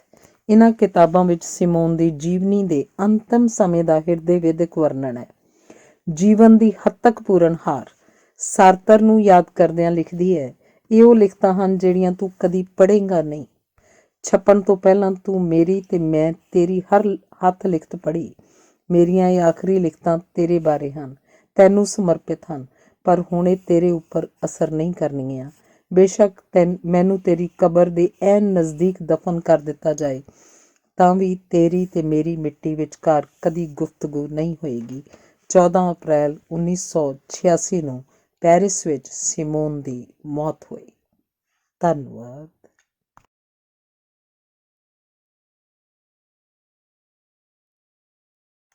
Harpal Singh Pannu ਦੀ ਪੁਸਤਕ ਜੂਨ ਤੋਂ ਮਲਾਲਾ ਤੱਕ ਦੀ ਅਗਲੀ ਜੀਵਨੀ ਹੈ ਮੁਖਤਾਰਾਂ ਬੀਬੀ। ਪਾਕਿਸਤਾਨੀ ਪੰਜਾਬ ਦੱਖਣ ਵੱਲ ਭਾਰਤੀ ਸਰਹੱਦ ਨੇੜੇ ਨਿੱਕਾ ਜਿਹਾ ਪਿੰਡ ਮੀਰਵਾਲਾ ਹੈ, ਜਿੱਥੇ ਮੁਖਤਾਰਾਂ ਆਪਣੇ ਗੁੱਜਰ ਮਾਪਿਆਂ ਨਾਲ ਰਹਿ ਰਹੀ ਸੀ। ਵਿਆਹ ਹੋਇਆ ਸੀ, ਪਰ ਕਿਸੇ ਵਜ੍ਹਾ ਸਦਕਾ ਤਲਾਕ ਹੋ ਗਿਆ। ਉਹਦੀਆਂ ਖਬਰਾਂ ਅਖਬਾਰ 'ਚ ਪੜ੍ਹ ਕੇ ਫਰਾਂਸੀਸੀ ਪੱਤਰਕਾਰ ਉਹਦੇ ਘਰ ਪੁੱਜੇ ਤੇ ਕਿਹਾ, ਤੇਰੇ ਉੱਪਰ ਕਿਤਾਬ ਲਿਖਣੀ ਹੈ। ਉਹ ਨਾ ਮੰਨੀ। ਬਹੁਤ ਸਮਝਾਈ ਤੇ ਦੱਸਿਆ, ਜਿਹੜੀ ਲੜਾਈ ਤੂੰ ਲੜ ਰਹੀ ਹੈ, ਕਿਤਾਬ ਉਸ ਵਿੱਚ ਮਦਦਗਾਰ ਹੋਏਗੀ। ਆਖਰ ਘੰਟਿਆਂ ਬੱਧੀ ਕੀਤੇ ਵਿਚਾਰ ਵਟਾਂਦਰੇ ਪਿੱਛੋਂ ਮੰਨ ਗਈ। ਇਹ ਵੀ ਮੰਨ ਗਈ ਕਿ ਕਿਤਾਬ ਛਪੇਗੀ ਤਾਂ ਫਰਾਂਸ ਵਿੱਚ ਰਿਲੀਜ਼ ਸਮਾਰੋਹ ਮੌਕੇ ਆਏਗੀ। ਉਹ ਸਰਾਇਕੀ ਬੋਲਦੀ ਹੈ, ਨਾ ਪੜ੍ਹਨਾ ਜਾਣੇ ਨਾ ਲਿਖਣਾ। ਉਹਨੂੰ ਦੁਭਾਸ਼ੀਏ ਦੀ ਮਦਦ ਨਾਲ ਅੰਗਰੇਜ਼ੀ 'ਚ ਸਮਝਿਆ, ਫਿਰ ਫਰਾਂਸੀਸੀ 'ਚ ਲਿਖਿਆ। ਫਰਾਂਸ ਦਾ ਵਿਦੇਸ਼ ਮੰਤਰੀ ਤੇ ਕਿਤਾਬ ਦੇ ਪ੍ਰਕਾਸ਼ਕ ਉਹਨੂੰ ਹਵਾਈ ਅੱਡੇ 'ਤੇ ਲੈਣ ਆਏ। ਬੀਬੀ ਨੇ ਭਰੀ ਸਭਾ 'ਚ ਔਰਤ ਦੀ ਦਸ਼ਾ ਤੇ ਹੱਕਾਂ ਬਾਰੇ ਗੱਲ ਕੀਤੀ। ਘੱਟ ਬੋਲਦੀ ਹੈ, ਸ਼ਰਮਾਕਲ ਹੈ, ਪਰ ਥੋੜ੍ਹੀ ਦੇਰ 'ਚ ਤੁਸੀਂ ਜਾਣ ਜਾਓਗੇ ਉਸ ਵਿੱਚ ਨਾਇਕ ਵਾਲੇ ਗੁਣ ਹਨ, ਲੁਕੀ ਹੋਈ ਤਾਕਤ ਹੈ। ਪਿੰਡ ਵਿੱਚ ਜ਼ਿਮੀਂਦਾਰਾਂ ਦੀਆਂ ਵੱਡੀਆਂ ਹਵੇਲੀਆਂ ਹਨ, ਉੱਚੀਆਂ ਕੰਧਾਂ, ਰੋਬਦਾਰ ਵਾਲੇ ਦਰਵਾਜ਼ੇ। ਇਹਨਾਂ ਤੋਂ 300 ਗਜ਼ ਦੂਰ ਗੁੱਜਰਾਂ ਦੀਆਂ ਝੁੱਗੀਆਂ ਝੌਂਪੜੀਆਂ। ਗੁੱਜਰਾਂ ਦੇ ਬੱਚਿਆਂ ਨੇ ਬਾਹਰੋਂ ਹਵੇਲੀਆਂ ਦੇਖੀਆਂ ਹਨ, ਅੰਦਰ ਜਾਣ ਦੀ ਹਿੰਮਤ ਨਹੀਂ। ਜ਼ਿਮੀਂਦਾਰਾਂ ਨੇ ਦੋਸ਼ ਲਾਇਆ ਕਿ ਮੁਖਤਾਰਾਂ ਦੇ 12 ਸਾਲ ਉਮਰ ਦੇ ਭਰਾ ਸ਼ਕੂਰ ਲੇ 20 ਸਾਲ ਤੋਂ ਉੱਪਰ ਦੀ ਸਲਮਾ ਨੂੰ ਛੇੜਿਆ ਹੈ। ਮਸਜਿਦ ਦਾ ਮੌਲਵੀ ਅਬਦੁਲ ਰਜ਼ਾਕ ਮੁਖਤਾਰਾਂ ਦੇ ਘਰ ਆਇਆ, ਕਿਹਾ, ਤੈਨੂੰ ਜਿਰਗਾ ਸਾਹਮਣੇ ਪੇਸ਼ ਹੋਣਾ ਪਏਗਾ ਬੀਬੀ। ਤੈਨੂੰ ਪਤਾ ਮਸਤੋਈ ਵੱਡੀ ਗਿਣਤੀ 'ਚ ਹਨ, ਹਥਿਆਰਬੰਦ ਹਨ। ਗੁੱਜਰਾਂ ਨੂੰ ਉਹਨਾਂ ਦੀ ਮੰਨਣੀ ਪਏਗੀ ਹੀ। ਹਰਿਆਣੇ ਵਿੱਚ ਜਿਵੇਂ ਖਾਪ ਪੰਚਾਇਤਾਂ ਹਨ, ਪਾਕਿਸਤਾਨ 'ਚ ਉਵੇਂ ਜਿਰਗੇ ਹਨ। ਪਰ ਮੈਨੂੰ ਕਿਉਂ ਜਾਣਾ ਪਏਗਾ? ਮੁਖਤਾਰਾਂ ਨੇ ਪੁੱਛਿਆ। ਮੌਲਵੀ ਨੇ ਦੱਸਿਆ, ਕਿਸੇ ਕੁੜੀ ਨੂੰ ਪੇਸ਼ ਹੋਣਾ ਪੈਣਾ। ਬਾਕੀ ਕੁੜੀਆਂ ਛੋਟੀਆਂ ਨੇ, ਤੂੰ ਤਲਾਕਸ਼ੁਦਾ ਹੈ, ਕੁਰਾਨ ਦਾ ਪਾਠ ਕਰਦੀ ਹੈ, ਸੋ ਇੱਜ਼ਤਦਾਰ ਹੈ, ਤੈਨੂੰ ਜਾਣਾ ਪਏਗਾ। ਮਸਤੋਈਆਂ ਨੇ ਲੰਮੇ ਵਿਚਾਰ ਵਟਾਂਦਰੇ ਪਿੱਛੋਂ ਮੌਲਵੀ ਨੂੰ ਕਿਹਾ ਸੀ, ਮੁਖਤਾਰਾਂ ਆਵੇ। ਦੁਪਹਿਰ ਤੋਂ ਸ਼ਕੂਰ ਗਾਇਬ ਸੀ। ਕਣਕ ਦੇ ਖੇਤ ਵਿੱਚੋਂ ਫੜ ਕੇ ਜ਼ਿਮੀਂਦਾਰ ਆਪਣੇ ਘਰ ਲੈ ਗਿਆ ਸੀ, ਜਿੱਥੇ ਬੇਰਹਿਮੀ ਨਾਲ ਕੁੱਟਿਆ ਗਿਆ। ਫਿਰ ਪੁਲਿਸ ਲੈ ਗਈ। ਕਿਸੇ ਨੇ ਦੱਸਿਆ ਕਿ ਜਦੋਂ ਹਵੇਲੀ ਵਿੱਚੋਂ ਪੁਲਿਸ ਥਾਣੇ ਲਿਜਾ ਰਹੀ ਸੀ, ਉਹਦੇ ਕੱਪੜੇ ਫਟੇ ਹੋਏ ਸਨ ਤੇ ਖੂਨ ਨਾਲ ਲੱਥਪੱਥ। ਚੰਗਾ ਹੋਇਆ ਪੁਲਿਸ ਲੈ ਗਈ, ਮਸਤੋਈ ਸ਼ਕੂਰ ਨੂੰ ਮਾਰ ਵੀ ਸਕਦੇ ਸਨ। ਮੁਖਤਾਰਾਂ ਦਾ ਪਿਤਾ ਥਾਣੇ 'ਚ ਸ਼ਕੂਰ ਨੂੰ ਮਾਰਨ ਦੀ ਸ਼ਿਕਾਇਤ ਲਿਖਾ ਕੇ ਆਇਆ ਸੀ ਤਾਂ ਪੁਲਿਸ ਉਹਨੂੰ ਹਿਰਾਸਤ ਵਿੱਚ ਲੈ ਗਈ। ਮਸਤੋਈ ਕ੍ਰੋਧ ਵਿੱਚ ਆ ਗਏ। ਗੁੱਜਰ ਸਾਡੇ ਖਿਲਾਫ ਰਪਟ ਲਿਖਾਵੇ, ਸਲਮਾ ਨਾਲ ਬਲਾਤਕਾਰ ਕੀਤਾ ਹੈ, ਲੁੱਟਮਾਰ, ਬਲਾਤਕਾਰ, ਅਗਜ਼ਨੀ। ਮਸਤੋਈ ਕੁਝ ਵੀ ਕਰ ਸਕਦੇ ਹਨ, ਕਿਉਂਕਿ ਉੱਪਰ ਤੱਕ ਪਹੁੰਚ ਹੈ। ਗੁੱਜਰਾਂ ਦਾ ਕੋਈ ਵਾਲੀ ਨਹੀਂ। ਸ਼ਕੂਰ ਨੇ ਕਿਉਂਕਿ ਜਬਰ ਜਨਾਹ ਕੀਤਾ, ਇਸ ਲਈ ਜਿਰਗਾ ਮੌਤ ਦੀ ਸਜ਼ਾ ਵੀ ਦੇ ਸਕਦੀ ਹੈ। ਉੱਠ ਮੁਖਤਾਰਾਂ, ਸਾਡੇ ਨਾਲ ਚੱਲ, ਮੌਲਵੀ ਨੇ ਕਿਹਾ। ਮੁਖਤਾਰਾਂ ਕੁਰਾਨ ਛਾਤੀ ਨਾਲ ਘੁੱਟ ਕੇ ਤੁਰ ਪਈ। ਅੱਬੂ ਤੁਰ ਪਿਆ। ਕੁਰਾਨ ਰਾਖੀ ਕਰੇਗਾ। ਅਨਪੜ੍ਹ ਕੁੜੀ ਨੂੰ ਪੂਰਾ ਕੁਰਾਨ ਯਾਦ ਸੀ ਤੇ ਉਹ ਛੋਟੇ ਬੱਚਿਆਂ ਨੂੰ ਸਿਖਾਇਆ ਕਰਦੀ ਸੀ। ਇਸ ਕਾਰਨ ਪਿੰਡ ਉਹਦਾ ਸਤਿਕਾਰ ਕਰਦਾ ਸੀ। ਸਲਮਾ ਅਵਾਰਾ ਕਿਸਮ ਦੀ ਕੁੜੀ ਸੀ, ਪੈਸੇ ਲੈ ਕੇ ਮਸਤੋਈਆਂ ਦੇ ਹੱਕ 'ਚ ਕੁਝ ਵੀ ਬਿਆਨ ਦੇ ਸਕਦੀ ਸੀ। ਮੈਂ ਕੋਈ ਬੁਰਾ ਕੰਮ ਕੀਤਾ ਹੀ ਨਹੀਂ ਤਾਂ ਮੈਨੂੰ ਜਾਣ ਵਿੱਚ ਕੀ ਝਿਜਕ? ਇਹ ਸੋਚਦੀ ਮੁਖਤਾਰਾਂ ਤੁਰੀ ਗਈ। ਮਸੀਤ ਨਜ਼ਦੀਕ ਮਸਤੋਈ ਦੀ ਹਵੇਲੀ ਨੇੜੇ 200-250 ਮਰਦ ਬੈਠੇ ਉੱਚੀ ਉੱਚੀ ਗੱਲਾਂ ਕਰ ਰਹੇ ਸਨ। ਲਾਲਟੈਨ ਦਾ ਚਾਨਣਾ ਸੀ। ਫੈਜ਼ ਮੁਹੰਮਦ, ਫੈਜ਼ਾ, ਅਬਦੁਲ ਖਾਲਿਕ, ਗੁਲਾਮ ਫਰੀਦ, ਅੱਲਾ ਦਿੱਤਾ ਹਥਿਆਰਾਂ ਨਾਲ ਲੈਸ ਬੈਠੇ ਸਨ। ਘਟਨਾ 22 ਜੂਨ 2002 ਰਾਤ ਦੀ ਹੈ। ਮੁਖਤਾਰਾਂ ਨੇ ਇੱਕ ਦੁਪੱਟੇ ਨਾਲ ਸਿਰ ਕੱਜਿਆ ਹੋਇਆ ਸੀ। ਇੱਕ ਹੋਰ ਨਾਲ ਲੈ ਕੇ ਆਈ ਸੀ। ਦੂਜਾ ਦੁਪੱਟਾ ਚੌਧਰੀ ਦੇ ਪੈਰਾਂ 'ਚ ਰੱਖ ਦਿੱਤਾ, ਜੋ ਕਿ ਤਾਬਿਆਦਾਰੀ ਦੀ ਨਿਸ਼ਾਨੀ ਸੀ। ਫਿਰ ਪਾਕ ਕੁਰਾਨ ਦੀ ਆਇਤ ਸੁਣਾਈ। ਗੁਸੈਲੀਆਂ ਅੱਖਾਂ, ਪਿਸਤੌਲਾਂ, ਬੰਦੂਕਾਂ ਦਾ ਮੁਖਤਾਰ ਦੇ ਸ਼ਾਂਤ ਚਿਹਰੇ ਉੱਪਰ ਅਸਰ ਨਹੀਂ। ਮੌਲਵੀ ਖਿਸਕ ਚੁੱਕਾ ਸੀ, ਕਿਉਂਕਿ ਉਹਨੂੰ ਪਤਾ ਸੀ ਕੀ ਹੋਣਾ। ਉਹਨੇ ਡਟ ਕੇ ਮਸਤੋਈਆਂ ਦਾ ਵਿਰੋਧ ਕੀਤਾ ਸੀ, ਪਰ ਉਹ ਮੰਨੇ ਨਹੀਂ। ਅਬਦੁਲ ਖਾਲਿਕ ਉੱਠਿਆ, ਮੁਖਤਾਰਾਂ ਦੀ ਬਾਂਹ ਫੜ ਲਈ। ਫਿਰ ਗੁਲਾਮ ਫਰੀਦ, ਅੱਲਾ ਦਿੱਤਾ ਤੇ ਮੁਹੰਮਦ ਫੈਜ਼ ਨੇ ਘਸੀਟਣਾ ਸ਼ੁਰੂ ਕਰ ਦਿੱਤਾ, ਜਿਵੇਂ ਬੱਕਰੀ ਨੂੰ ਜ਼ਿਬਾ ਕਰਨਾ ਹੋਵੇ, ਇਉਂ ਘਸੀਟ ਰਹੇ ਸਨ। ਬੀਬੀ ਦੀਆਂ ਲੱਤਾਂ ਬਾਹਾਂ ਝੂਠੀਆਂ ਪੈ ਗਈਆਂ, ਵਾਲ ਖੁੱਲ੍ਹ ਗਏ, ਕੱਪੜੇ ਉਤਾਰ ਦਿੱਤੇ। ਕੁਰਾਨ ਤੇ ਰੱਬ ਦੇ ਵਾਸਤੇ ਪਾਉਂਦੀ ਰਹੀ। ਤਬੇਲੇ 'ਚ ਲੈ ਗਏ। ਬਾਹਰ ਸੰਤਰੇ ਦਾ ਪਹਿਰਾ। ਚਾਰਾਂ ਨੇ ਬਲਾਤਕਾਰ ਕੀਤਾ, ਪਤਾ ਨਹੀਂ ਕਦੋਂ ਛੱਡਣਗੇ। ਪੀੜਤ ਔਰਤ ਅਕਸਰ ਖੁਦਕੁਸ਼ੀ ਕਰ ਲਿਆ ਕਰਦੀ ਹੈ, ਇਸ ਕਰਕੇ ਜ਼ਿਮੀਂਦਾਰ ਨੂੰ ਗੋਲੀ ਖਰਾਬ ਕਰਨ ਦੀ ਵੀ ਲੋੜ ਨਹੀਂ। ਆਪਣਾ ਕੰਮ ਮੁਕਾ ਕੇ ਦਰਿੰਦਿਆਂ ਨੇ ਕਿਹਾ, ਜਾ ਦਫਾ ਹੋ ਹੁਣ। ਨੰਗੀ ਬਾਹਰ ਨਿਕਲੀ। ਪਿੱਛੋਂ ਇੱਕ ਜਣੇ ਨੇ ਉਸ ਵੱਲ ਸਲਵਾਰ ਵਗਾ ਕੇ ਮਾਰੀ। ਬਾਹਰ ਭੀੜ ਤਮਾਸ਼ਾ ਦੇਖ ਰਹੀ ਸੀ। ਜਿਹੜਾ ਦੁਪੱਟਾ ਪੰਚਾਇਤ ਦੇ ਕਦਮਾਂ 'ਚ ਰੱਖਿਆ ਸੀ, ਅੱਬੂ ਨੇ ਉਸ ਨਾਲ ਧੀ ਦਾ ਜਿਸਮ ਕੱਜਿਆ। ਆਪਣੇ ਘਰ ਵੱਲ ਹਨੇਰੇ 'ਚ ਇਉਂ ਤੁਰੀ ਜਾ ਰਹੀ ਸੀ, ਜਿਵੇਂ ਭੂਤਨੀ ਜਾ ਰਹੀ ਹੋਵੇ। ਅੱਬੂ, ਚਾਚਾ ਤੇ ਨੀਵੀਂ ਜ਼ਾਤ ਦਾ ਇੱਕ ਹੋਰ ਹਮਦਰਦ ਰਮਜ਼ਾਨ ਪਿੱਛੇ ਪਿੱਛੇ ਤੁਰ ਪਏ। ਘਰੋਂ ਬਾਹਰ ਖਲੋਤੀ ਮਾਂ ਰੋ ਰਹੀ ਸੀ। ਘਰ ਅੰਦਰ ਹੋਰ ਵੀ ਔਰਤਾਂ ਆਈਆਂ ਬੈਠੀਆਂ ਸਨ। ਇੱਕ ਕਮਰੇ 'ਚ ਜਾ ਕੇ ਜ਼ਮੀਨ ਤੇ ਡਿੱਗ ਪਈ। ਮਾਂ ਨੇ ਉੱਪਰ ਖੇਸ ਦੇ ਦਿੱਤਾ। 18 ਸਾਲ ਦੀ ਉਮਰ 'ਚ ਵਿਆਹ ਦਿੱਤੀ ਸੀ। ਮੁੰਡਾ ਆਲਸੀ ਤੇ ਨਿਕੰਮਾ ਨਿਕਲਿਆ। ਮਾਪਿਆਂ ਦੀ ਸਹਾਇਤਾ ਨਾਲ ਜਲਦੀ ਤਲਾਕ ਲੈ ਲਿਆ। ਕੁੜੀਆਂ ਨੂੰ ਕਢਾਈ ਬੁਣਾਈ ਸਿਖਾਉਂਦੀ, ਕੁਰਾਨ ਜ਼ਬਾਨੀ ਯਾਦ ਕਰਨਾ ਸਿਖਾਉਂਦੀ। ਘਰ ਤੇ ਪਿੰਡ ਉਹਦਾ ਜਹਾਨ ਸੀ। ਮੁਖਤਾਰਾਂ ਦੁਆਲੇ ਬੈਠੀਆਂ ਸਾਰੀਆਂ ਔਰਤਾਂ ਰੋਈਆਂ। ਸਿਰ ਪਲੋਸਣਾ ਸ਼ੁਰੂ ਕੀਤਾ। ਛੋਟੀਆਂ ਭੈਣਾਂ ਰੋ ਰਹੀਆਂ ਸਨ। 3 ਦਿਨ ਇਸੇ ਕਮਰੇ 'ਚ ਬਿਨਾਂ ਕੁਝ ਖਾਧੇ ਬਗੈਰ ਰੋਏ, ਬਗੈਰ ਬੋਲੇ ਪਈ ਰਹੀ। ਮਾਂ ਨੇ ਕਿਹਾ, ਜੋ ਹੋਇਆ ਭੁੱਲ ਜਾ ਮੁਖਤਾਰਾਂ, ਹੁਣ ਪੁਲਿਸ ਤੇਰੇ ਭਰਾ ਨੂੰ ਛੱਡ ਦੇਏਗੀ। ਪਿੰਡ ਦੀਆਂ ਕੁਝ ਔਰਤਾਂ ਕਹਿ ਰਹੀਆਂ ਸਨ, ਸਹੀ ਹੋਇਆ। ਸ਼ਕੂਰ ਨੇ ਸਲਮਾ ਨਾਲ ਜਬਰ ਜਨਾਹ ਕੀਤਾ ਸੀ ਤਾਂ ਭੁਗਤਣ ਹੁਣ। ਮੁੱਲਾ ਕਹਿ ਰਿਹਾ ਸੀ, ਮੈਂ ਮੁਖਤਾਰਾਂ ਨੂੰ ਕਿਹਾ ਸੀ ਮਸਤੋਈ ਨਾਲ ਵਿਆਹ ਕਰ ਲੈ, ਸ਼ਕੂਰ ਸਲਮਾ ਨਾਲ ਵਿਆਹ ਕਰਵਾ ਲਏ ਤਾਂ ਮਾਮਲਾ ਠੀਕ ਹੋ ਜਾਂਦਾ, ਪਰ ਉਹ ਮੰਨੀ ਨਹੀਂ। ਇਹ ਉਹਦਾ ਆਪਣਾ ਕਸੂਰ ਹੈ। ਕੁਝ ਹਮਦਰਦੀ ਦੇ, ਕੁਝ ਨਫ਼ਰਤ ਦੇ ਬੋਲ ਮੁਖਤਾਰਾਂ ਕੋਲ ਪੁੱਜੀ ਜਾਂਦੇ। ਬਾਅਦ ਵਿੱਚ ਕਹਾਣੀ ਦੀ ਤਹਿ ਦਾ ਪਤਾ ਲੱਗਾ। ਸ਼ਕੂਰ ਨੇ ਮਸਤੋਈ ਦੇ ਖੇਤਾਂ ਵਿੱਚੋਂ ਗੰਨੇ ਪੁੱਟ ਕੇ ਚੂਪ ਲਏ ਸਨ। ਮਸਤੋਈ ਉਹਨੂੰ ਫੜ ਕੇ ਲੈ ਗਿਆ ਤੇ ਕੱਪੜੇ ਉਤਾਰ ਕੇ ਜਬਰ ਜਨਾਹ ਕੀਤਾ। ਜਿਰਗਾ ਬੈਠੀ ਤਾਂ ਮੁੰਡਾ ਥਾਣੇ 'ਚ ਬੰਦ ਸੀ। ਗੁਨਾਹ ਛੁਪਾਉਣ ਲਈ ਸ਼ਕੂਰ ਤੇ ਸਲਮਾ ਦੀ ਕਹਾਣੀ ਘੜ ਲਈ। ਪੰਚਾਇਤ ਦੇ ਕਦਮਾਂ 'ਚ ਚੁੰਨੀ ਰੱਖ ਦਏ। ਇਹ ਸਲਾਹ ਮੁਖਤਾਰਾਂ ਨੂੰ ਰਮਜ਼ਾਨ ਨੇ ਦਿੱਤੀ ਸੀ। ਉਹਦਾ ਖਿਆਲ ਸੀ, ਜਿਸ ਕੁੜੀ ਨੂੰ ਕੁਰਾਨ ਯਾਦ ਆ, ਉਹ ਪੈਰਾਂ 'ਚ ਚੁੰਨੀ ਧਰੇਗੀ ਤਾਂ ਪੰਚਾਇਤ ਰਹਿਮ ਕਰੇਗੀ। ਸ਼ਕੂਰ ਨੂੰ ਥਾਣੇ 'ਚੋਂ ਛੁਡਾ ਲਿਆਵਾਂਗੇ। ਸ਼ਕੂਰ ਦੀ ਰਾਤ ਥਾਣੇ 'ਚ ਬੀਤੀ। ਮੁਖਤਾਰਾਂ ਦੇ ਚਚੇਰੇ ਭਰਾ ਮਸਤੋਈ ਚੀਫ ਫੈਜ਼ੇ ਕੋਲ ਗਏ ਤੇ ਕਿਹਾ, ਜੋ ਹੋ ਗਿਆ ਸੋ ਹੋ ਗਿਆ, ਹੁਣ ਸ਼ਕੂਰ ਨੂੰ ਤਾਂ ਛੁਡਵਾਓ। ਫੈਜ਼ਾ ਬੋਲਿਆ, ਤੁਸੀਂ ਥਾਣੇ ਜਾਓ, ਮੈਂ ਗੱਲ ਕਰਾਂਗਾ। ਥਾਣੇ ਪੁੱਜੇ ਤੇ ਕਿਹਾ, ਫੈਜ਼ੇ ਨਾਲ ਗੱਲ ਹੋ ਗਈ ਹੈ, ਮੁੰਡਾ ਛੱਡ ਦਿਓ। ਥਾਣੇਦਾਰ ਨੇ ਫੈਜ਼ੇ ਨੂੰ ਫੋਨ ਕਰਕੇ ਪੁੱਛਿਆ, ਤੁਹਾਡਾ ਨਾਂ ਲੈ ਕੇ ਕੁਝ ਬੰਦੇ ਆਏ ਨਹੀਂ ਕਿ ਸ਼ਕੂਰ ਨੂੰ ਛੱਡ ਦਿਆਂ, ਦੱਸੋ। ਫੈਜ਼ੇ ਨੇ ਕਿਹਾ, ਆਹੋ, ਪੈਸੇ ਲੈ ਕੇ ਛੱਡ ਦਿਓ, ਹੋਰ ਇਹਦਾ ਕੀ ਕਰਨਾ। ਥਾਣੇਦਾਰ ਨੇ 12,000 ਰੁਪਏ ਮੰਗੇ। ਇੰਨੇ ਪੈਸੇ ਘਰ 'ਚ ਕਿੱਥੇ। ਅੱਬੂ ਨੇ ਸਾਰੇ ਪਿੰਡ 'ਚ ਗੇੜਾ ਮਾਰਿਆ। ਦਿਨ ਢਲੇ ਤੱਕ ਇੰਨੇ ਪੈਸੇ ਇਕੱਠੇ ਹੋਏ। ਰਕਮ ਤਾਰ ਕੇ ਸ਼ਕੂਰ ਛੁਡਾ ਲਿਆਂਦਾ। ਬੀਬੀ ਨੇ ਇੱਕ ਦਿਨ ਮਾਂ ਨੂੰ ਕਿਹਾ, ਮੇਰੀ ਮਦਦ ਕਰ ਮਾਂ, ਪਿੰਡ ਦੀਆਂ ਨਜ਼ਰਾਂ 'ਚ ਮੈਂ ਮਰ ਚੁੱਕੀ ਹਾਂ। ਤੇਜ਼ਾਬ ਲਿਆ ਦੇ, ਮੈਂ ਪੀ ਕੇ ਖੇਡ ਖਤਮ ਕਰਾਂ। ਮੇਰੇ ਇੱਥੇ ਕੀ ਹੈ ਹੁਣ। ਮਸਤੋਈ ਤਾਕਤਵਰ ਨਹੀਂ, ਹਥਿਆਰਾਂ ਨਾਲ ਲੈਸ ਨਹੀਂ, ਆਪਣੇ ਕੋਲ ਤਾਂ ਬਾਲਣ ਲਈ ਲੱਕੜੀਆਂ ਨੇ ਬਸ। ਇਹ ਕਰਤੂਤ ਉਹ ਦੁਹਰਾ ਵੀ ਸਕਦੇ ਨੇ। ਮੇਰੀ ਮਦਦ ਕਰ ਮਾਂ। ਮਾਂ ਦੁਹੱਥੜ ਮਾਰ ਕੇ ਰੋਈ। ਦਿਨ ਰਾਤ ਧੀ ਦੀ ਰਾਖੀ ਕਰਨ ਲੱਗੀ। ਲਾਸ਼ ਬਣ ਰਹੀ ਧੀ ਨੂੰ ਨੀਂਦ ਨਹੀਂ ਆਉਂਦੀ ਤੇ ਮਾਂ ਮਰਨ ਨਹੀਂ ਦਿੰਦੀ। ਕਰੇ ਤਾਂ ਕੀ ਕਰੇ। ਜ਼ਖਮੀ ਜਾਨਵਰ ਵਾਂਗ ਹਨੇਰੇ 'ਚ ਪਈ ਰਹੀ। ਸੋਚਣ ਲੱਗੀ, ਪਤਾ ਲੱਗਿਆ ਹੈ ਭਾੜੇ ਦੇ ਬਦਮਾਸ਼ਾਂ ਦੇ ਗਰੋਹ ਮਿਲ ਜਾਂਦੇ ਨੇ। ਇਹਨਾਂ ਮਸਤੋਈਆਂ ਨੂੰ ਮਰਵਾ ਦਿਆਂ, ਪਰ ਗਰੋਹ ਨੂੰ ਦੇਣ ਲਈ ਪੈਸੇ। ਤੇਜ਼ਾਬ ਦੀ ਬਾਲਟੀ ਭਰ ਲਾਂ, ਇੱਕ ਗਲਾਸ ਸਾਰੇ ਚੌਧਰੀਆਂ ਦੇ ਮੂੰਹ ਤੇ ਸੁੱਟ ਕੇ ਅੰਨੇ ਨਾ ਕਰ ਦਿਆਂ। ਪਰ ਮਸਤੋਈ ਤਕੜੇ ਨੇ, ਅੱਗੇ ਵੀ ਬਲਾਤਕਾਰ ਕਰ ਚੁੱਕੇ ਨੇ, ਕਤਲ ਕਰ ਚੁੱਕੇ ਨੇ, ਮਕਾਨਾਂ ਨੂੰ ਅੱਗਾਂ ਲਾ ਚੁੱਕੇ ਨੇ।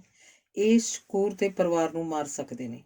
ਉਹਨੇ ਰੱਬ ਨੂੰ ਪੁੱਛਿਆ, ਪਿਤਾ ਦੱਸ, ਦੋਵਾਂ 'ਚੋਂ ਕੀ ਕਰਾਂ, ਖੁਦਕੁਸ਼ੀ ਕਿ ਬਦਲਾ। ਮਾਂ ਨੇ ਬਚਪਨ 'ਚ ਦੱਸਿਆ ਸੀ ਕਿ ਰੱਬ ਅਸਮਾਨ ਵਿੱਚੋਂ ਸਭ ਦੇਖਦਾ ਹੈ, ਤਾਂ ਫਿਰ ਉਹ ਦੇਖ ਕੀ ਰਿਹਾ।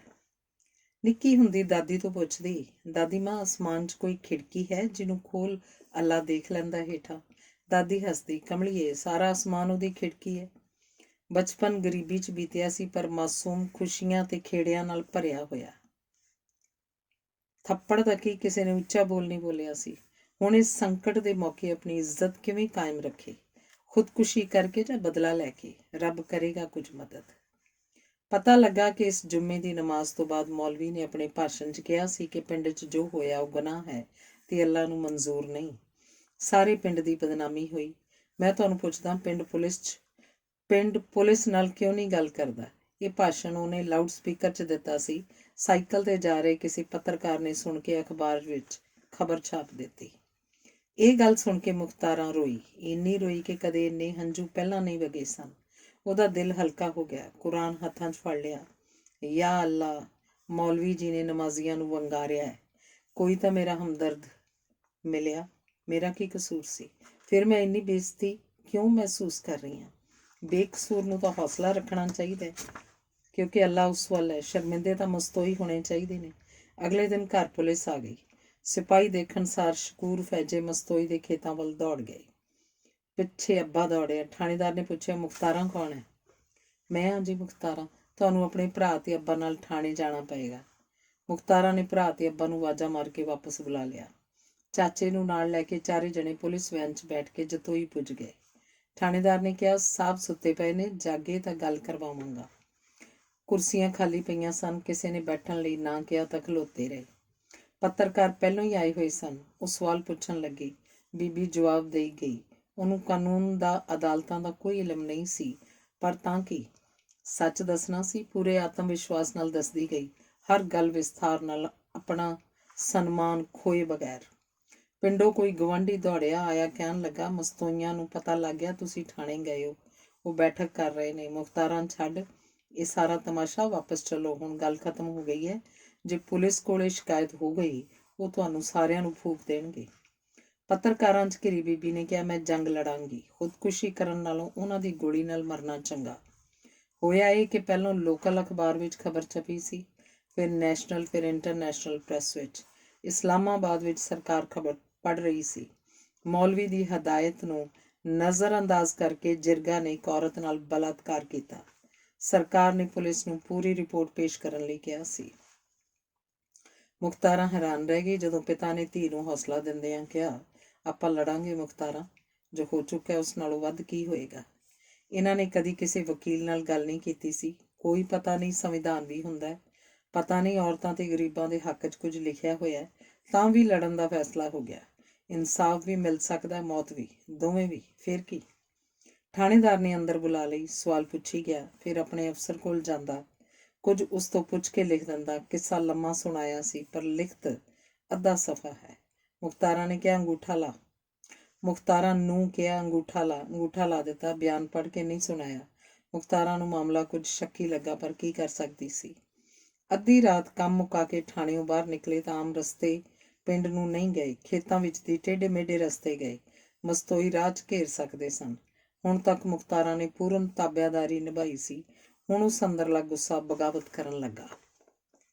ਅਗਲੇ ਦਿਨ ਜੀਪ ਫੇਰ ਆ ਗਈ। ਹੁਣ ਵੱਡੇ ਸ਼ਹਿਰ ਦੇ ਵੱਡੇ ਅਫਸਰ ਕੋਲ ਜਾਣਾ ਪਏਗਾ। ਚਿਹਰਾ ਢੱਕ ਕੇ ਬੈਠ ਗਈ। ਭਰਾ ਤੇ ਪਿਤਾ ਬਾਅਦ ਵਿੱਚ ਪੁੱਜੇ। ਹਵਾਲਾਤ ਵਿੱਚ ਭੁੰਜੇ ਬਿਠਾ ਰੱਖੀ ਸੀ। ਪਿਓ ਪੁੱਤ ਨੂੰ ਵੀ ਉੱਥੇ ਭੇਜ ਦਿੱਤਾ। ਅਗਲੇ ਦਿਨ ਸਵੇਰੇ ਵੱਡੇ ਅਫਸਰ ਕੋਲ ਪੇਸ਼ ਹੋਏ। ਬੰਦ ਇਸ ਕਰਕੇ ਕੀਤੇ ਸਨ ਤਾਂ ਕਿ ਪ੍ਰੈਸ ਨਾਲ ਗੱਲ ਨਾ ਕਰਨ। ਅਫਸਰ ਨੇ ਕਾਗਜ਼ ਉੱਪਰ ਕੁਝ ਲਿਖਿਆ ਹੋਇਆ ਸੀ। ਮੁਖਤਾਰਾਂ ਨੂੰ ਕੀ ਪਤਾ ਕੀ ਸੀ। ਸਾਹਬ ਬੋਲਿਆ, ਦੇਖ ਮੁਖਤਾਰਾਂ, ਮੈਂ ਮਸਤੋਈਆਂ ਨੂੰ ਜਾਣਦਾ। ਉਹ ਮਾੜੇ ਬੰਦੇ ਨਹੀਂ। ਤੂੰ ਉਹਨਾਂ ਉੱਪਰ ਮਨਘੜਤ ਦੋਸ਼ ਲਾ ਰਹੀ ਹੈ। ਕਿਉਂ? ਮੁਖਤਾਰਾਂ ਨੇ ਕਿਹਾ, ਬਿਲਕੁਲ ਝੂਠ ਨਹੀਂ। ਜੋ ਹੋਇਆ ਉਹ ਲਿਖਵਾਇਆ। ਮੂਰਖ ਕੁੜੀਏ, ਇਹੋ ਜਿਹੀ ਗੱਲ ਨਹੀਂ ਕਰੀਦੀ ਹੁੰਦੀ। ਹੁਣ ਜੋ ਮੈਂ ਲਿਖਿਆ ਤੈਨੂੰ ਪੜ੍ਹ ਕੇ ਸੁਣਾ ਦਿੰਦਾ। ਕੱਲ ਨੂੰ ਜੱਜ ਦੇ ਪੇਸ਼ ਹੋਣਾ, ਉੱਥੇ ਨਾ ਕਰੀ ਇਹੋ ਜਿਹੀ ਗੱਲ ਕੋਈ। ਤੇਰਾ ਭਲਾ ਸੋਚ ਰਿਹਾ। ਪਰ ਉਹਨਾਂ ਨੇ ਬਲਾਤਕਾਰ ਕੀਤਾ, ਮੈਂ ਜੱਜ ਨੂੰ ਦੱਸਾਂਗੀ। ਅਬਦੁਲ ਖਾਲਿਕ ਦਾ ਨਾਮ ਨਹੀਂ ਲੈਣਾ, ਪਰ ਅਬਦੁਲ ਖਾਲਿਕ ਵੀ ਉੱਥੇ ਸੀ।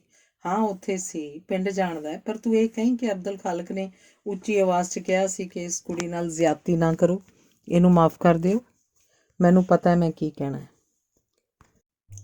ਪਤਾ ਲੱਗਾ ਜੱਜ ਦੇ ਘਰ ਮਹਿਮਾਨ ਆ ਗਏ। ਉਹ ਘਰ ਚਲੇ ਗਏ ਹਨ। ਕੋਠੀ 'ਚ ਬਿਆਨ ਸੁਣਨਗੇ। ਪੁਲਿਸ ਕੋਠੀ ਲੈ ਗਏ। ਉੱਥੇ ਜੱਜ ਸਾਹਿਬ ਨੇ ਕਿਹਾ, ਇਹ ਮਾਮਲਾ ਘਰ 'ਚ ਸੁਣਨ ਵਾਲਾ ਨਹੀਂ, ਅਦਾਲਤ ਵਿੱਚ ਚੱਲੋ, ਮੈਂ ਉੱਥੇ ਆ ਰਿਹਾ। ਫਿਰ ਵਾਪਸ ਅਦਾਲਤ 'ਚ ਆ ਗਏ। ਦਿਨ ਛਿਪਣ ਪਿੱਛੋਂ ਹਨੇਰਾ ਹੋ ਗਿਆ ਸੀ ਤਾਂ ਵੀ ਪਛਾਣ ਲਏ। ਚਾਰੇ ਮਸਤੋਈ ਵੀ ਆਏ ਹੋਏ ਸਨ। ਕੀ ਮਾਮਲਾ ਹੈ, ਕੀ ਕਰਨਗੇ? ਬੀਬੀ ਕੁਝ ਨਹੀਂ ਜਾਣਦੀ। ਆਖਰ ਜੱਜ ਸਾਹਿਬ ਆ ਗਏ। ਸਭ ਤੋਂ ਪਹਿਲਾਂ ਮੁਖਤਾਰਾਂ ਨੂੰ ਆਵਾਜ਼ ਮਾਰੀ। ਉਹ ਅੱਗੇ ਵਧੀ। ਜੱਜ ਨੇ ਆਪਣੇ ਲਾਗੇ ਇੱਕ ਹੋਰ ਕੁਰਸੀ ਮੰਗਵਾ ਕੇ ਮੁਖਤਾਰਾਂ ਨੂੰ ਕਿਹਾ, ਇੱਧਰ ਆ ਬੀਬੀ, ਕੁਰਸੀ ਤੇ ਬੈਠ, ਪਾਣੀ ਦਾ ਜੱਗ ਤੇ ਗਲਾਸ ਮੰਗਵਾ ਲੈ। ਆਪ ਪਾਣੀ ਪੀਤਾ, ਮੁਖਤਾਰਾਂ ਨੂੰ ਪਿਲਾਇਆ। ਸਾਰਾ ਦਿਨ ਰੁੱਖੇ ਪੁਲਸੀਆਂ ਵਿੱਚ ਘਿਰੀ ਬੀਬੀ ਨੂੰ ਕੁਝ ਸਕੂਨ ਮਿਲਿਆ। ਕੋਈ ਤਾਂ ਹੈ ਜੋ ਆਦਰ ਨਾਲ ਗੱਲ ਸੁਣਦਾ, ਭਲਾ ਹੋਵੇ। ਦੇਖ ਬੀਬੀ, ਤੂੰ ਜੱਜ ਅੱਗੇ ਪੇਸ਼ ਹੈ, ਸੱਚ ਬੋਲੀ, ਜੋ ਹੋਇਆ ਸੰਖੇਪ 'ਚ ਉਹੀ ਦੱਸੀ। ਡਰਨਾ ਨਹੀਂ ਬਿਲਕੁਲ, ਮੈਨੂੰ ਹਕੀਕਤ ਪਤਾ ਹੋਣੀ ਚਾਹੀਦੀ ਹੈ। ਇਸ ਅਦਾਲਤ ਵਿੱਚ ਆਜ਼ਾਦ ਦਿਲ ਨਾਲ ਗੱਲ ਕਰ। ਬੋਲਣ ਲੱਗੀ। ਕਈ ਵਾਰ ਗਲਾ ਜਵਾਬ ਦੇ ਜਾਂਦਾ, ਹੰਝੂ ਉਤਰ ਆਉਂਦੇ। ਜੱਜ ਹੌਸਲਾ ਦਿੰਦਾ, ਹਮਦਰਦੀ ਜਤਾਉਂਦਾ। ਅਨਪੜ੍ਹ ਕੁੜੀ ਨੂੰ ਲੱਗਦਾ ਸੀ ਪੁਲਿਸ ਨੇ ਗੜਬੜ ਕੀਤੀ ਹੈ। ਉਹਨੂੰ ਲੱਗਾ ਜੱਜ ਨਿਰਪੱਖ ਬੰਦਾ ਹੈ। ਘਬਰਾਉਣ ਲੱਗਦੀ ਤਾਂ ਆਖਦਾ, ਰੁਕ ਜਾ, ਪਾਣੀ ਪੀ ਲੈ ਪਹਿਲਾਂ। 1.5 ਘੰਟਾ ਲੱਗਾ। ਜਿਹੜੀਆਂ ਗੱਲਾਂ ਮਾਂ ਨੂੰ ਵੀ ਨਹੀਂ ਦੱਸੀਆਂ ਸਾਨੂੰ, ਉਹ ਵੀ ਦੱਸ ਦਿੱਤੀਆਂ। ਜੱਜ ਪਹਿਲਾਂ ਨੀਵੀਂ ਥਾਂ ਉੱਤੇ ਮੁਖਤਾਰਾਂ ਕੋਲ ਬੈਠਾ ਸੀ, ਫਿਰ ਜੱਜ ਵਾਲੀ ਉੱਚੀ ਕੁਰਸੀ ਤੇ ਬੈਠ ਕੇ ਕਿਹਾ, ਤੂੰ ਸੱਚ ਬਿਆਨ ਕਰਕੇ ਚੰਗਾ ਕੀਤਾ ਮੁਖਤਾਰਾਂ, ਰੱਬ ਹੁਣ ਫੈਸਲਾ ਕਰੇਗਾ। ਜੱਜ ਨੇ ਜੋ ਸੁਣਿਆ ਲਿਖਾਉਣਾ ਸ਼ੁਰੂ ਕਰ ਦਿੱਤਾ। ਫਿਰ ਮੁੱਲਾ ਰਜ਼ਾਕ ਨੂੰ ਬੁਲਾਇਆ, ਉਸ ਨਾਲ ਵੀ ਠਰਮੇ ਨਾਲ ਗੱਲ ਕੀਤੀ। ਉਹ ਬਿਆਨ ਲਿਖਾਉਣ ਲੱਗਾ। ਥੱਕੀ ਹੋਈ ਮੁਖਤਾਰਾਂ ਕੁਰਸੀ ਤੇ ਬੈਠੀ ਮੇਜ਼ ਉੱਪਰ ਸਿਰ ਰੱਖ ਕੇ ਸੌਂ ਗਈ। ਕਿਸ ਨੇ ਕੀ ਬਿਆਨ ਦਿੱਤੇ ਪਤਾ ਨਹੀਂ। ਅੱਬੂ ਨੇ ਜਗਾ ਕੇ ਕਿਹਾ, ਚੱਲ ਮੁਖਤਾਰਾਂ ਘਰ ਚਲੀਏ। ਬਾਹਰ ਵੱਲ ਤੁਰੇ। ਜੱਜ ਉੱਠ ਕੇ ਉਹਨਾਂ ਕੋਲ ਆਇਆ, ਕਿਹਾ, ਦਿਲ ਨਹੀਂ ਛੱਡਣਾ, ਡਟੇ ਰਹੋ, ਹੌਸਲਾ ਰੱਖਿਓ। ਪੁਲਿਸ ਆਪਣੀ ਜੀਪ 'ਚ ਘਰ ਛੱਡ ਗਈ। ਰੋਟੀ ਖਾ ਕੇ ਸੌਂ ਗਏ। ਮਸਤੋਈਆਂ ਦੇ ਬਿਆਨ ਲਏ ਕਿ ਨਾ, ਪਤਾ ਨਹੀਂ। ਅਗਲੀ ਸਵੇਰ ਉੱਠੇ। ਭੀੜ ਇਕੱਠੀ ਹੋਈ ਖੜੀ ਸੀ। ਇੰਨੀਆਂ ਕਾਰਾਂ, ਇੰਨੇ ਬੰਦੇ, ਰੇਡੀਓ ਵਾਲੇ, ਟੀਵੀ ਵਾਲੇ, BBC ਦੇ ਨਾਮਾ ਨਿਗਾਰ। ਇੱਕ ਤਾਂ ਇਸਲਾਮਾਬਾਦ ਤੋਂ ਆਇਆ ਸੀ। ਇੰਨੇ ਬੰਦੇ ਕਦੀ ਨਹੀਂ ਆਏ ਸਨ। ਮੁਰਗੀਆਂ ਨੱਠ ਗਈਆਂ। ਕੁੱਤਾ ਲਗਾਤਾਰ ਭੌਂਕਦਾ ਰਿਹਾ। ਉਹ ਸਵਾਲ ਪੁੱਛਦੇ ਰਹੇ, ਮੁਖਤਾਰਾਂ ਜਵਾਬ ਦਿੰਦੀ ਰਹੀ। ਹੁਣ ਹੌਸਲਾ ਹੋ ਗਿਆ। ਇੰਨੇ ਬੰਦਿਆਂ ਸਦਕਾ ਹੁਣ ਮੈਂ ਮਸਤੋਈਆਂ ਤੋਂ ਬਚ ਜਾਵਾਂਗੀ। ਇਹਨਾਂ ਪੱਤਰਕਾਰਾਂ ਤੋਂ ਬੀਬੀ ਨੂੰ ਹੋਰ ਔਰਤਾਂ ਨਾਲ ਹੋਈਆਂ ਬੇਇਨਸਾਫੀਆਂ ਦਾ ਪਤਾ ਲੱਗਾ। ਇੱਕ ਨੇ ਦੱਸਿਆ ਕਿ ਇਕੱਲੇ ਜੂਨ ਮਹੀਨੇ 'ਚ 53 ਮਰਦਾਂ ਨੇ 20 ਔਰਤਾਂ ਨਾਲ ਬਲਾਤਕਾਰ ਕੀਤਾ। 2 ਔਰਤਾਂ ਮਰ ਗਈਆਂ, ਇੱਕ ਕਤਲ ਕੀਤੀ ਗਈ, ਦੂਜੀ ਨੇ ਖੁਦਕੁਸ਼ੀ ਕੀਤੀ। ਇੱਕ ਔਰਤ ਪੱਤਰਕਾਰ ਨੇ ਕਿਹਾ, ਪਾਕਿਸਤਾਨ ਵਿੱਚ ਅੱਧੀਆਂ ਔਰਤਾਂ ਵੱਖ-ਵੱਖ ਜ਼ੁਲਮਾਂ ਦਾ ਸ਼ਿਕਾਰ ਹਨ।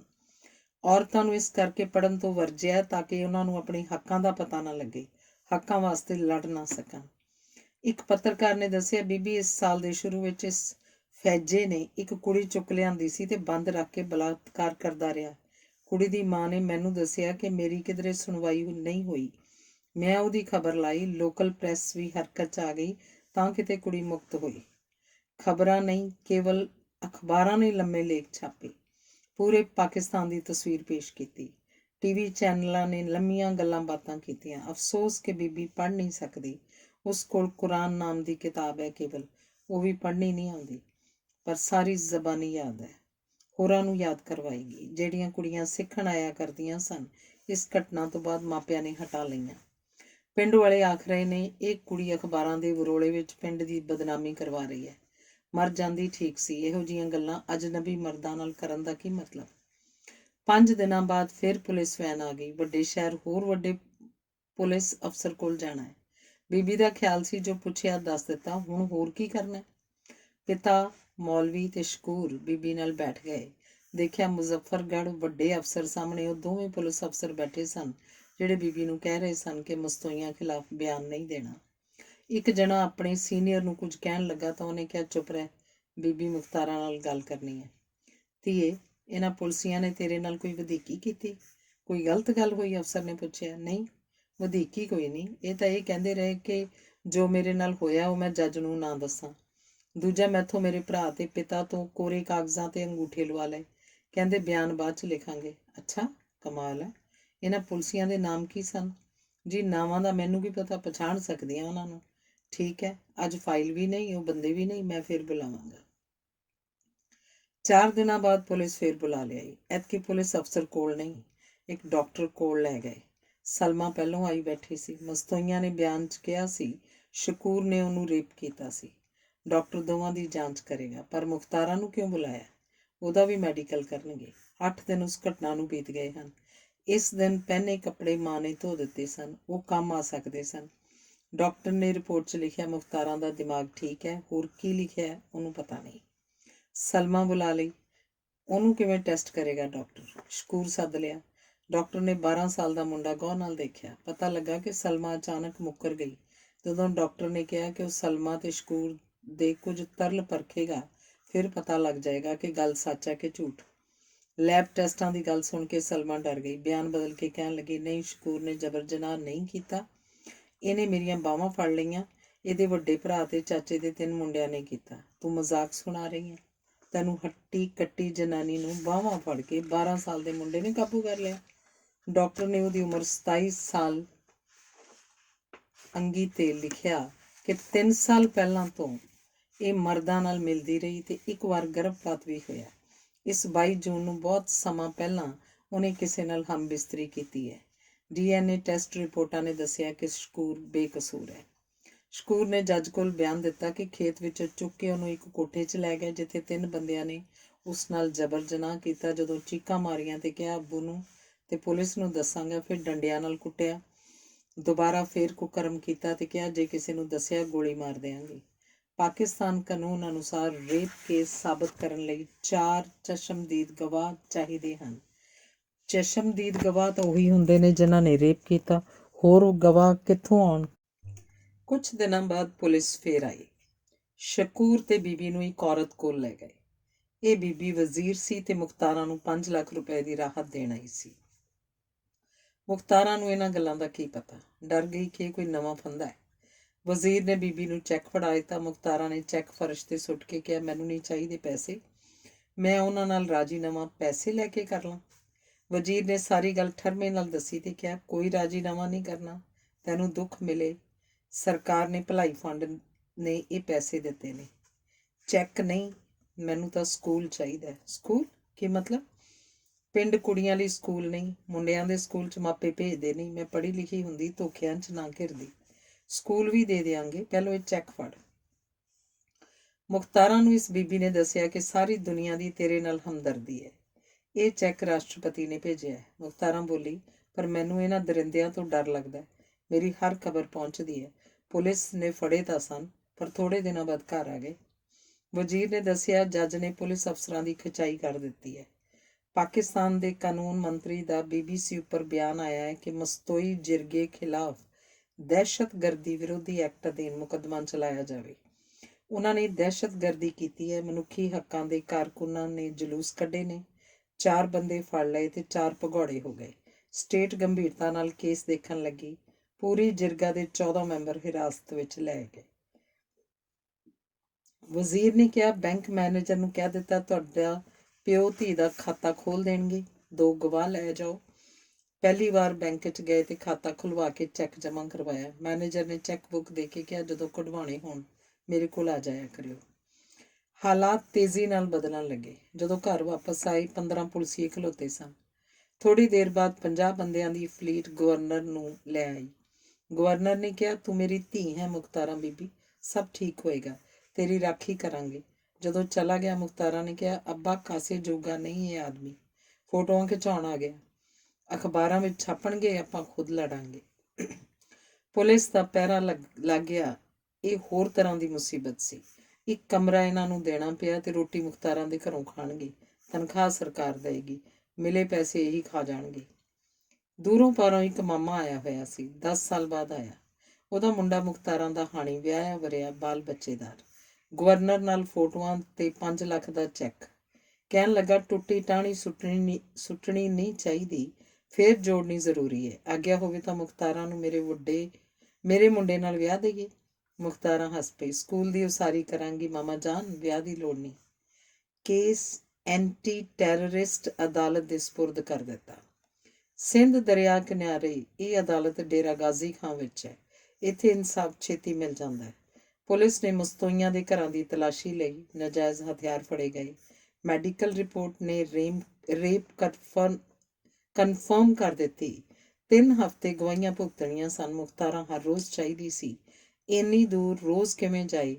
ਉਹਨੇ ਜੱਜਾਂ ਨੂੰ ਪੁੱਛਿਆ। ਅਦਾਲਤ ਦੇ ਨੇੜੇ ਸਰਕਾਰੀ ਕੁਆਟਰ ਸਨ, ਰਹਿਣ ਦਾ ਇੰਤਜ਼ਾਮ ਕਰ ਦਿੱਤਾ। ਗ੍ਰਿਫਤਾਰ 14 ਬੰਦੇ ਹਰ ਰੋਜ਼ ਲਿਆਂਦੇ ਜਾਂਦੇ, ਨੀਵੀਆਂ ਪਾਈ ਰੱਖਦੇ, ਕੇਵਲ ਵਕੀਲ ਬੋਲਦੇ ਜਿਹੜੇ ਮਹੀਨਾ ਪਹਿਲਾਂ ਬਘਿਆੜ ਸਨ ਲੇਲੇ ਦਿਖਾਈ ਦਿੰਦੇ। ਤਾਂ ਵੀ ਇਹਨਾਂ ਨੂੰ ਵਿਸ਼ਵਾਸ ਸੀ ਕਿ ਜਿਰਗਾ ਪੰਚਾਇਤ ਦੇ ਫੈਸਲੇ ਖਿਲਾਫ ਅਦਾਲਤ ਨੇ ਕਦੀ ਹੁਕਮ ਨਹੀਂ ਸੁਣਾਇਆ। ਕੁਝ ਦਿਨ ਭਕਾਈ ਹੋਏਗੀ, ਬਰੀ ਹੋ ਜਾਣਗੇ। ਮੁਖਤਾਰਾਂ ਭੈ ਮੁਕਤ ਸੀ। ਦੋਸ਼ੀਆਂ ਵੱਲੋਂ ਵਕੀਲ ਪੇਸ਼ ਹੋ ਰਹੇ ਸਨ, ਕਹਿ ਰਹੇ ਸਨ ਮੁਖਤਾਰਾਂ ਨੇ ਗਪੌੜ ਮਾਰੇ ਹਨ। ਤਲਾਕਸ਼ੁਦਾ ਜਨਾਨੀ ਦੀ ਕੀ ਇੱਜ਼ਤ, ਕੀ ਵੁਕਤ। ਗੁਲਾਮ ਫਰੀਦ ਗੁੱਜਰ ਦੀ ਵੱਡੀ ਧੀ ਮੁਖਤਾਰਾਂ ਨਾਲ ਕੋਈ ਜਬਰ ਜਨਾਹ ਨਹੀਂ ਹੋਇਆ। ਜੋ 22 ਜੂਨ ਨੂੰ ਹੋਇਆ ਦੋਸ਼ੀਆਂ ਸਾਹਮਣੇ ਵਿਸਥਾਰ ਨਾਲ ਦੁਹਰਾ ਦਿੱਤਾ। ਬਿਆਨ ਬੰਦ ਕਮਰੇ 'ਚ ਹੋਏ, ਪ੍ਰੈਸ ਬਾਹਰ ਰਹੀ। ਜਿਨ੍ਹਾਂ ਪੁਲਸੀਆਂ ਨੇ ਮਨਮਰਜ਼ੀ ਦੇ ਬਿਆਨ ਲਿਖੇ ਸਨ ਉਹ ਵੀ ਤਲਬ ਕਰ ਲਏ। ਗੁੱਸੇ ਨਾਲ ਜੱਜ ਕੜਕਿਆ, ਮੇਰਾ ਜੀ ਕਰਦਾ ਤੁਹਾਨੂੰ ਜੇਲ੍ਹ ਭੇਜ ਦਿਆਂ। ਤੁਹਾਡੀ ਕਰਤੂਤ ਸਦਕਾ ਫੈਸਲਾ ਕੁਝ ਦਿਨ ਲੇਟ ਹੋ ਜਾਏਗਾ। 31 ਅਗਸਤ 2002 ਨੂੰ ਜੱਜਮੈਂਟ ਸੁਣਾਈ। 6 ਬੰਦਿਆਂ ਨੂੰ ਫਾਂਸੀ ਦੀ ਸਜ਼ਾ, 4 ਉਹ ਜਿਨ੍ਹਾਂ ਨੇ ਰੇਪ ਕੀਤੀ, 2 ਉਹ ਜਿਨ੍ਹਾਂ ਨੇ ਅਜਿਹਾ ਕਰਨ ਲਈ ਉਕਸਾਇਆ। ਫੈਜ਼ਾ ਤੇ ਰਮਜ਼ਾਨ, ਹਰੇਕ ਦੋਸ਼ੀ 50,000 ਹਰਜ਼ਾਨੇ ਦਾ ਭਰੇਗਾ, ਬਾਕੀ 8 ਬਰੀ ਹੋ ਗਏ। ਬਾਹਰ ਪ੍ਰੈਸ ਉਡੀਕ ਕਰ ਰਹੀ ਸੀ। ਬੀਬੀ ਨੇ ਕਿਹਾ, ਮੈਂ ਸੰਤੁਸ਼ਟ ਹਾਂ। ਅਜੇ ਮੁਜਰਿਮਾਂ ਵੱਲੋਂ ਅਪੀਲਾਂ ਹੋਣਗੀਆਂ, ਇਹ ਸਿਲਸਿਲਾ ਚੱਲੇਗਾ, ਪਰ ਸਿਰ ਢੱਕ ਕੇ ਮੱਥਾ ਉੱਚਾ ਕਰਕੇ ਮੈਂ ਪਿੰਡ ਜਾਣ ਜੋਗੀ ਤਾਂ ਹੋਈ। ਹੁਣ ਆਰਾਮ ਨਾਲ ਸਕੂਲ ਉਸਾਰਾਂਗੀ। ਵਕੀਲਾਂ ਨੇ ਦੱਸਿਆ 1.5-2 ਸਾਲ ਅਪੀਲਾਂ ਸੁਣਨ ਨੂੰ ਲੱਗ ਜਾਂਦੇ ਨੇ। ਉਹਨਾਂ ਚਿਰ ਇਹਨਾਂ ਦੀ ਜ਼ਮਾਨਤ ਨਹੀਂ ਹੋਣੀ। ਜਿਹੜੇ 8 ਬਰੀ ਹੋਏ ਨੇ ਉਹ ਟੁੱਟ ਚੁੱਕੇ ਨੇ। ਨਵਾਂ ਪੰਗਾ ਲੈਣ ਦੀ ਹਿੰਮਤ ਨਹੀਂ। ਆਰਾਮ ਨਾਲ ਘਰ ਜਾਓ। ਤੂੰ ਹੋਰ ਦੁਖੀ ਔਰਤਾਂ ਲਈ ਮਿਸਾਲ ਬਣੇਗੀ। ਮੁਖਤਾਰਾਂ ਨੇ ਹੌਕਾ ਲਿਆ, ਇਹਨਾਂ ਰੇਪ ਹੋਈਆਂ ਔਰਤਾਂ ਨੂੰ ਕੋਈ ਘਰ ਨਹੀਂ ਵੜਨ ਦਿੰਦਾ, ਕਿਉਂਕਿ ਕਲੰਕਤ ਹੋ ਚੁੱਕੀਆਂ ਨੇ। ਮੇਰੇ ਅੱਬੂ ਵਾਂਗ ਹਰੇਕ ਅੱਬਾ ਨਹੀਂ ਹੈ। ਅਜੇ ਵਕਤ ਲੱਗੇਗਾ, ਬਹੁਤ ਕੁਝ ਕਰਨ ਵਾਲਾ ਹੈ। ਅਜੇ ਤਾਂ ਮੈਂ ਆਪ ਦਸਖਤ ਕਰਨੇ ਸਿੱਖਾਂਗੀ। ਹੁਣ ਮੈਂ ਖਾਲੀ ਕਾਗਜ਼ 'ਤੇ ਅੰਗੂਠਾ ਨਹੀਂ ਲਾਉਣਾ। ਮੇਰੀ ਕਿਸਮਤ ਚੰਗੀ, ਪ੍ਰੈਸ ਆ ਗਈ, ਜੱਜ ਨੇਕ ਵਕਤ ਮਿਲਿਆ, ਸਰਕਾਰ ਹਿਮਾਇਤ 'ਤੇ ਆ ਗਈ। ਬਦਨਸੀਬਾਂ ਦੀ ਫਰਿਆਦ ਕੌਣ ਸੁਣਦਾ ਹੈ। ਨਲਾਇਕ ਮਰਦ ਤੋਂ ਜਲਦੀ ਖਹਿੜਾ ਛੁਡਾ ਲਿਆ। ਬਾਲ ਬੱਚੇ ਨਹੀਂ, ਚੰਗਾ, ਹੁਣ ਮੈਂ ਹੋਰਾਂ ਦੇ ਬੱਚਿਆਂ ਨਾਲ ਵਧੇਕ ਧਿਆਨ ਦੇ ਸਕਾਂਗੀ। ਸਾਰੇ ਬੱਚੇ ਬੱਚੀਆਂ ਮੇਰੇ ਨੇ। ਹੁਣ ਦਸੰਬਰ 2002 ਵਿੱਚ ਸਕੂਲ ਚੱਲ ਪਿਆ। ਸਰਕਾਰ ਨੇ ਮਦਦ ਕੀਤੀ, ਸੈਨੀਟੇਸ਼ਨ ਦਾ ਇੰਤਜ਼ਾਮ ਕੀਤਾ, ਚੌੜੀ ਸੜਕ ਬਣਵਾ ਦਿੱਤੀ, ਬਿਜਲੀ ਤੇ ਟੈਲੀਫੋਨ ਦੇ ਕੁਨੈਕਸ਼ਨ ਦੇ ਦਿੱਤੇ, ਘਰ ਨੇੜੇ 4 ਏਕੜ ਜ਼ਮੀਨ ਖਰੀਦੀ, ਲੋੜ ਪਈ ਸਕੂਲ ਵਾਸਤੇ ਸਾਰੇ ਗਹਿਣੇ ਵੇਚ ਦਿੱਤੇ। ਅਜੇ ਇਮਾਰਤ ਨਹੀਂ ਉਸਾਰੀ, ਬੱਚੀਆਂ ਦਰਖਤਾਂ ਦੀ ਛਾਂ ਹੇਠ ਪੜ੍ਹਦੀਆਂ ਹਨ। ਮਾਈ ਮਾਇਨੇ ਵੱਡੀ ਭੈਣ, ਕੁੜੀਆਂ ਉਹਨੇ ਮੁਖਤਾਰਾਂ ਮਾਈ ਕਹਿੰਦੀਆਂ ਹਨ। ਗਰੀਬ ਗੁੱਜਰ ਦੀ ਜਾਹਲ ਬਦਨਾਮ ਹੋ ਚੁੱਕੀ ਧੀ ਕਦੀ ਸਕੂਲ ਬਣਾ ਦੇਗੀ, ਕਿਸ ਨੂੰ ਪਤਾ ਸੀ। ਰੱਬ ਨੇ ਕੀਤਾ ਕਰਵਾਇਆ। ਇੱਕ ਅਧਿਆਪਕ ਦੀ ਤਨਖਾਹ ਸਰਕਾਰ ਦੇਗੀ। 3 ਸਾਲ ਵਾਸਤੇ ਦੂਜੇ ਅਧਿਆਪਕ ਨੂੰ 15,000 ਰੁਪਏ ਮਹੀਨਾ ਫਿਨਲੈਂਡ ਨੇ ਦੇਣ ਦਾ ਜਿੰਮਾ ਲੈ ਲਿਆ। ਹੋਰ ਦਾਨੀ ਆ ਜਾਣਗੇ। ਸਰਟੀਫਿਕੇਟ ਡਾਕ ਵਿੱਚ ਆਇਆ। International human rights day, first national observance of women's rights in recognition of Mukhtara Bibi. December 10, 2002, the International Committee for Human Rights. Spain ਵਿੱਚ ਅੰਤਰਰਾਸ਼ਟਰੀ ਵਿਮਨਸ ਕਾਨਫਰੰਸ ਵਿੱਚ ਸ਼ਾਮਲ ਹੋਣ ਦਾ ਸੱਦਾ ਮਿਲਿਆ, ਜਿਹਦੀ ਪ੍ਰਧਾਨਗੀ ਜਾਰਡਨ ਦੀ ਮਹਾਰਾਣੀ ਨੇ ਕੀਤੀ। ਵੱਡੇ ਭਰਾ ਨਾਲ ਪਹਿਲੀ ਵਾਰ ਜਹਾਜ਼ 'ਚ ਸਫ਼ਰ ਕੀਤਾ। ਘਬਰਾ ਰਹੇ ਸਨ, ਪਰ ਹਰ ਥਾਂ ਉਹਨਾਂ ਨੂੰ ਮਦਦ ਕਰਨ ਵਾਲੇ ਖਲੋਤੇ ਹੁੰਦੇ। ਦਰਖਤਾਂ ਹੇਠ ਬੱਚੇ ਕੁਰਾਨ ਯਾਦ ਕਰਦੇ, ਪਹਾੜੇ ਯਾਦ ਕਰਦੇ, ABC ਅਲਫ ਬੇ ਯਾਦ ਕਰਦੇ, ਰੱਟੇ ਲਾਉਂਦੇ। ਬੀਬੀ ਰੱਬ ਦਾ ਸ਼ੁਕਰਾਨਾ ਕਰਦੀ ਰਹਿੰਦੀ। ਕੁੜੀਆਂ ਨੂੰ ਮੁੰਡਿਆਂ ਬਰਾਬਰ ਤਾਲੀਮ ਦਾ ਹੱਕ ਮਿਲਿਆ। ਇੱਕ ਦਿਨ ਪੀਰ ਵਾਲੇ ਤੋਂ ਨਸੀਮ ਦਾ ਫੋਨ ਆਇਆ ਤੇ ਦੱਸਿਆ ਕਿ ਉਹਦਾ ਪਾਪਾ ਮੁਖਤਾਰਾਂ ਦਾ ਸੁਰੱਖਿਆ ਗਾਰਡ ਹੈ। ਇਹ ਕੁੜੀ ਕਾਨੂੰਨ ਦੀ ਉਚੇਰੀ ਤਾਲੀਮ ਹਾਸਲ ਕਰ ਰਹੀ ਸੀ, ਕਦੇ ਨਹੀਂ ਮਿਲੀ। ਅਖਬਾਰਾਂ ਵਿੱਚ ਪੜ੍ਹ ਕੇ, TV ਦੇਖ ਕੇ ਉਸ ਬਾਰੇ ਜਾਣਦੀ ਸੀ ਤੇ ਦੱਸਦੀ ਸੀ ਕਿ ਦੂਰ ਦੀ ਰਿਸ਼ਤੇਦਾਰੀ ਵੀ ਹੈ ਇਹਨਾਂ ਦੀ। ਮਿਲੀਆਂ, ਪੱਕੀਆਂ ਸਹੇਲੀਆਂ ਬਣ ਗਈਆਂ। ਲੋਕ ਉਸ ਉੱਤੇ ਪੈਸੇ ਹੜੱਪਣ ਦਾ ਦੋਸ਼ ਲਾਉਂਦੇ। ਤਲਾਕਸ਼ੁਦਾ ਪਤੀ ਦੱਸਦਾ, ਨਸ਼ਾ ਖਾਣ ਲੱਗ ਪਈ ਸੀ, ਮੈਂ ਘਰੋਂ ਕੱਢ ਦਿੱਤੀ। ਨਸੀਮ ਨੇ ਕਿਹਾ, ਭੈਣ ਮੇਰੇ ਪਿੰਡ ਆ, ਬੜੀਆਂ ਗੱਲਾਂ ਕਰਾਂਗੇ।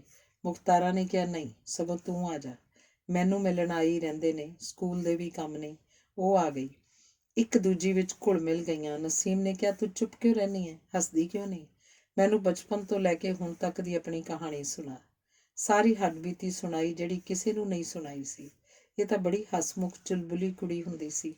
ਇਸ ਹਾਦਸੇ ਨੇ ਸਭ ਕੁਝ ਸੋਹਣਾ ਖੋਹ ਲਿਆ। ਦੱਸਿਆ, ਨਿੱਕੇ ਹੁੰਦੇ ਅਸੀਂ ਸਾਰੇ ਭੈਣ ਭਰਾ ਬੜੇ ਹੱਸਦੇ ਖੇਡਦੇ। ਇੱਕ ਵਾਰ 30 ਮੀਲ ਦੂਰ ਕਿਸੇ ਵਿਆਹ ਤੇ ਜਾਣਾ ਸੀ। 3 ਸਾਈਕਲਾਂ ਤੇ ਸਾਰਾ ਪਰਿਵਾਰ, ਸਮਾਨ ਵੀ। ਅਚਾਨਕ ਉਹ ਸਾਈਕਲ ਡਿੱਗ ਪਿਆ ਜਿਸ ਤੇ ਚਾਚੀ ਬੈਠੀ ਸੀ। ਉਹਦੇ ਗੁੱਟ ਤੇ ਡਾਢੀ ਸੱਟ ਲੱਗੀ ਤੇ ਰੰਗ ਬਿਰੰਗੀਆਂ ਚੂੜੀਆਂ ਟੁੱਟ ਗਈਆਂ। ਚੂੜੀਆਂ ਨੇ ਲਹੂ ਚਲਾ ਦਿੱਤਾ। ਉੱਚੀ ਉੱਚੀ ਰੋਣ ਲੱਗੀ।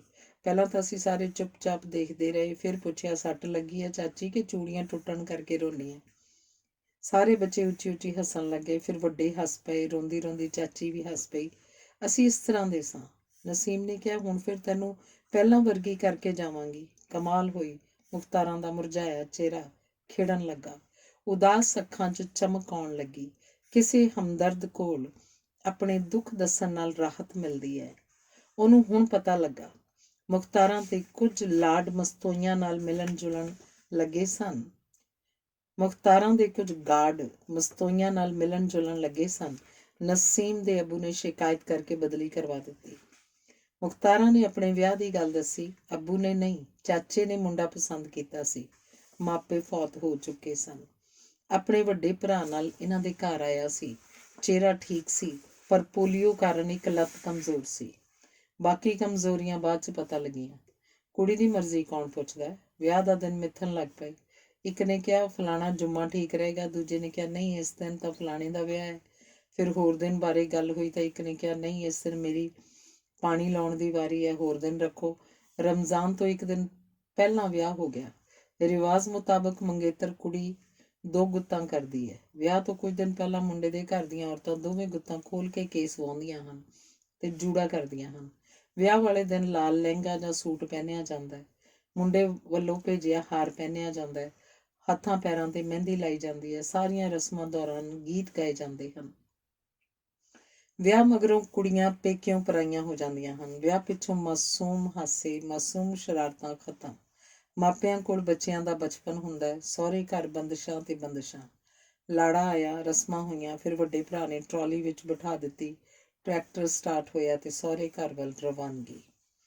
3 ਦਿਨ ਜੇਠ ਜਠਾਣੀ ਦੇ ਘਰ 'ਚ ਰਹੇ। ਉੱਥੇ ਸੁੱਤੇ ਜਿੱਥੇ ਸਾਰਾ ਪਰਿਵਾਰ ਵੱਡੇ ਕਮਰੇ 'ਚ ਸੌਂਦਾ ਸੀ। ਇੱਕ ਦਿਨ ਵਾਸਤੇ ਉਹਦਾ ਪਤੀ ਵੱਖਰੇ ਕਮਰੇ 'ਚ ਲੈ ਗਿਆ, ਪਰ ਅਗਲੇ ਦਿਨ ਫਿਰ ਜੇਠ ਦੇ ਘਰ ਲੈ ਆਇਆ। ਇਹ ਗੱਲ ਵੀ ਹੋਈ ਕਿ ਕਿਉਂਕਿ ਮੁੰਡੇ ਦੇ ਮਾਪੇ ਨਹੀਂ ਸਨ, ਇਸ ਕਰਕੇ ਮੁਖਤਾਰਾਂ ਦੇ ਘਰ ਆ ਜਾਵੇ। ਉਹ ਇਹ ਵੀ ਨਹੀਂ ਮੰਨਿਆ।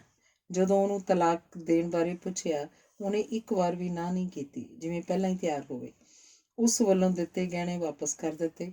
ਥੋੜ੍ਹੇ ਦਿਨ ਗੁਆਂਢ 'ਚ ਚਰਚਾ ਹੋਈ ਕਿਉਂਕਿ ਤਲਾਕ ਬੁਰੀ ਗੱਲ ਹੈ, ਪਰ ਫਿਰ ਜ਼ਿੰਦਗੀ ਸ਼ਾਂਤ ਹੋ ਗਈ।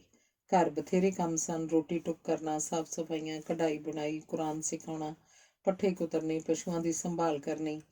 ਗੱਲ ਕੀ, ਮਨਹੂਸ 22 ਜੂਨ ਤੋਂ ਪਹਿਲਾਂ ਜੀਵਨ ਮਸਤ ਚੱਲ ਤੁਰਿਆ ਜਾ ਰਿਹਾ ਸੀ। ਜਿਰਗਾ ਪੰਚਾਇਤਾਂ ਦੇ ਖਤਰਨਾਕ ਫੈਸਲਿਆਂ ਬਾਰੇ ਸਰਕਾਰ ਨੂੰ ਪਤਾ ਹੈ। ਇਸ ਕਰਕੇ ਪਿੰਡਾਂ ਵਿੱਚ ਦੱਸਿਆ ਗਿਆ ਹੈ ਕਿ ਸਥਾਨਕ ਪੰਚਾਇਤ ਪੁਲਿਸ ਕੋਲ ਹਰ ਕੇਸ ਦੀ ਲਿਖਤੀ ਸੂਚਨਾ ਜ਼ਰੂਰ ਦੇਏ ਕੀ ਹੋਇਆ, ਕਿਉਂ ਹੋਇਆ ਤੇ ਜਿਰਗਾ ਨੇ ਕੀ ਫੈਸਲਾ ਕੀਤਾ, ਤਾਂ ਕਿ ਵੱਡਾ ਅਪਰਾਧੀ ਰਸੂਖ ਨਾਲ ਬਚ ਨਾ ਸਕੇ। ਛੋਟੇ-ਮੋਟੇ ਕੇਸਾਂ ਵਿੱਚ ਪੁਲਿਸ ਦਖਲ ਨਹੀਂ ਦਿੰਦੀ।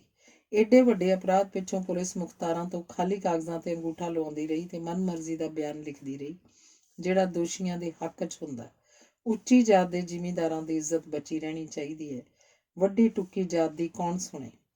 ਜਦੋਂ ਜਿਰਗਾ ਪੰਚਾਇਤਾਂ ਸ਼ੁਰੂ ਹੋਈਆਂ, ਇਹਨਾਂ ਦੇ ਮੈਂਬਰ ਫਕੀਰਾਂ ਵਰਗੇ ਹੋਣਗੇ, ਹਰੇਕ ਦੀ ਇੱਜ਼ਤ ਦਾ ਖਿਆਲ ਰੱਖਣ ਵਾਲੇ, ਇਨਸਾਫ ਪਸੰਦ, ਦਰਿਆ ਦਿਲ। ਪਰ ਵਡੇਰਿਆਂ ਨੂੰ ਕੀ ਪਤਾ ਸੀ, ਸਿਰੇ ਦੇ ਹਰਾਮਖੋਰ ਅਪਰਾਧੀ ਬਦਮਾਸ਼ ਇਹਨਾਂ ਉੱਪਰ ਕਾਬਜ਼ ਹੋ ਕੇ ਕਿਸੇ ਦੀ ਇੱਜ਼ਤ ਲੁੱਟਣਗੇ। ਜਿਰਗਾ ਦੀ ਮੈਂਬਰ ਔਰਤ ਨਹੀਂ ਹੋ ਸਕਦੀ। ਫੈਸਲੇ ਮਰਦ ਕਰਨਗੇ। ਜੋ ਫੈਸਲਾ ਹੋਏਗਾ ਔਰਤ ਮਨਜ਼ੂਰ ਕਰੇਗੀ।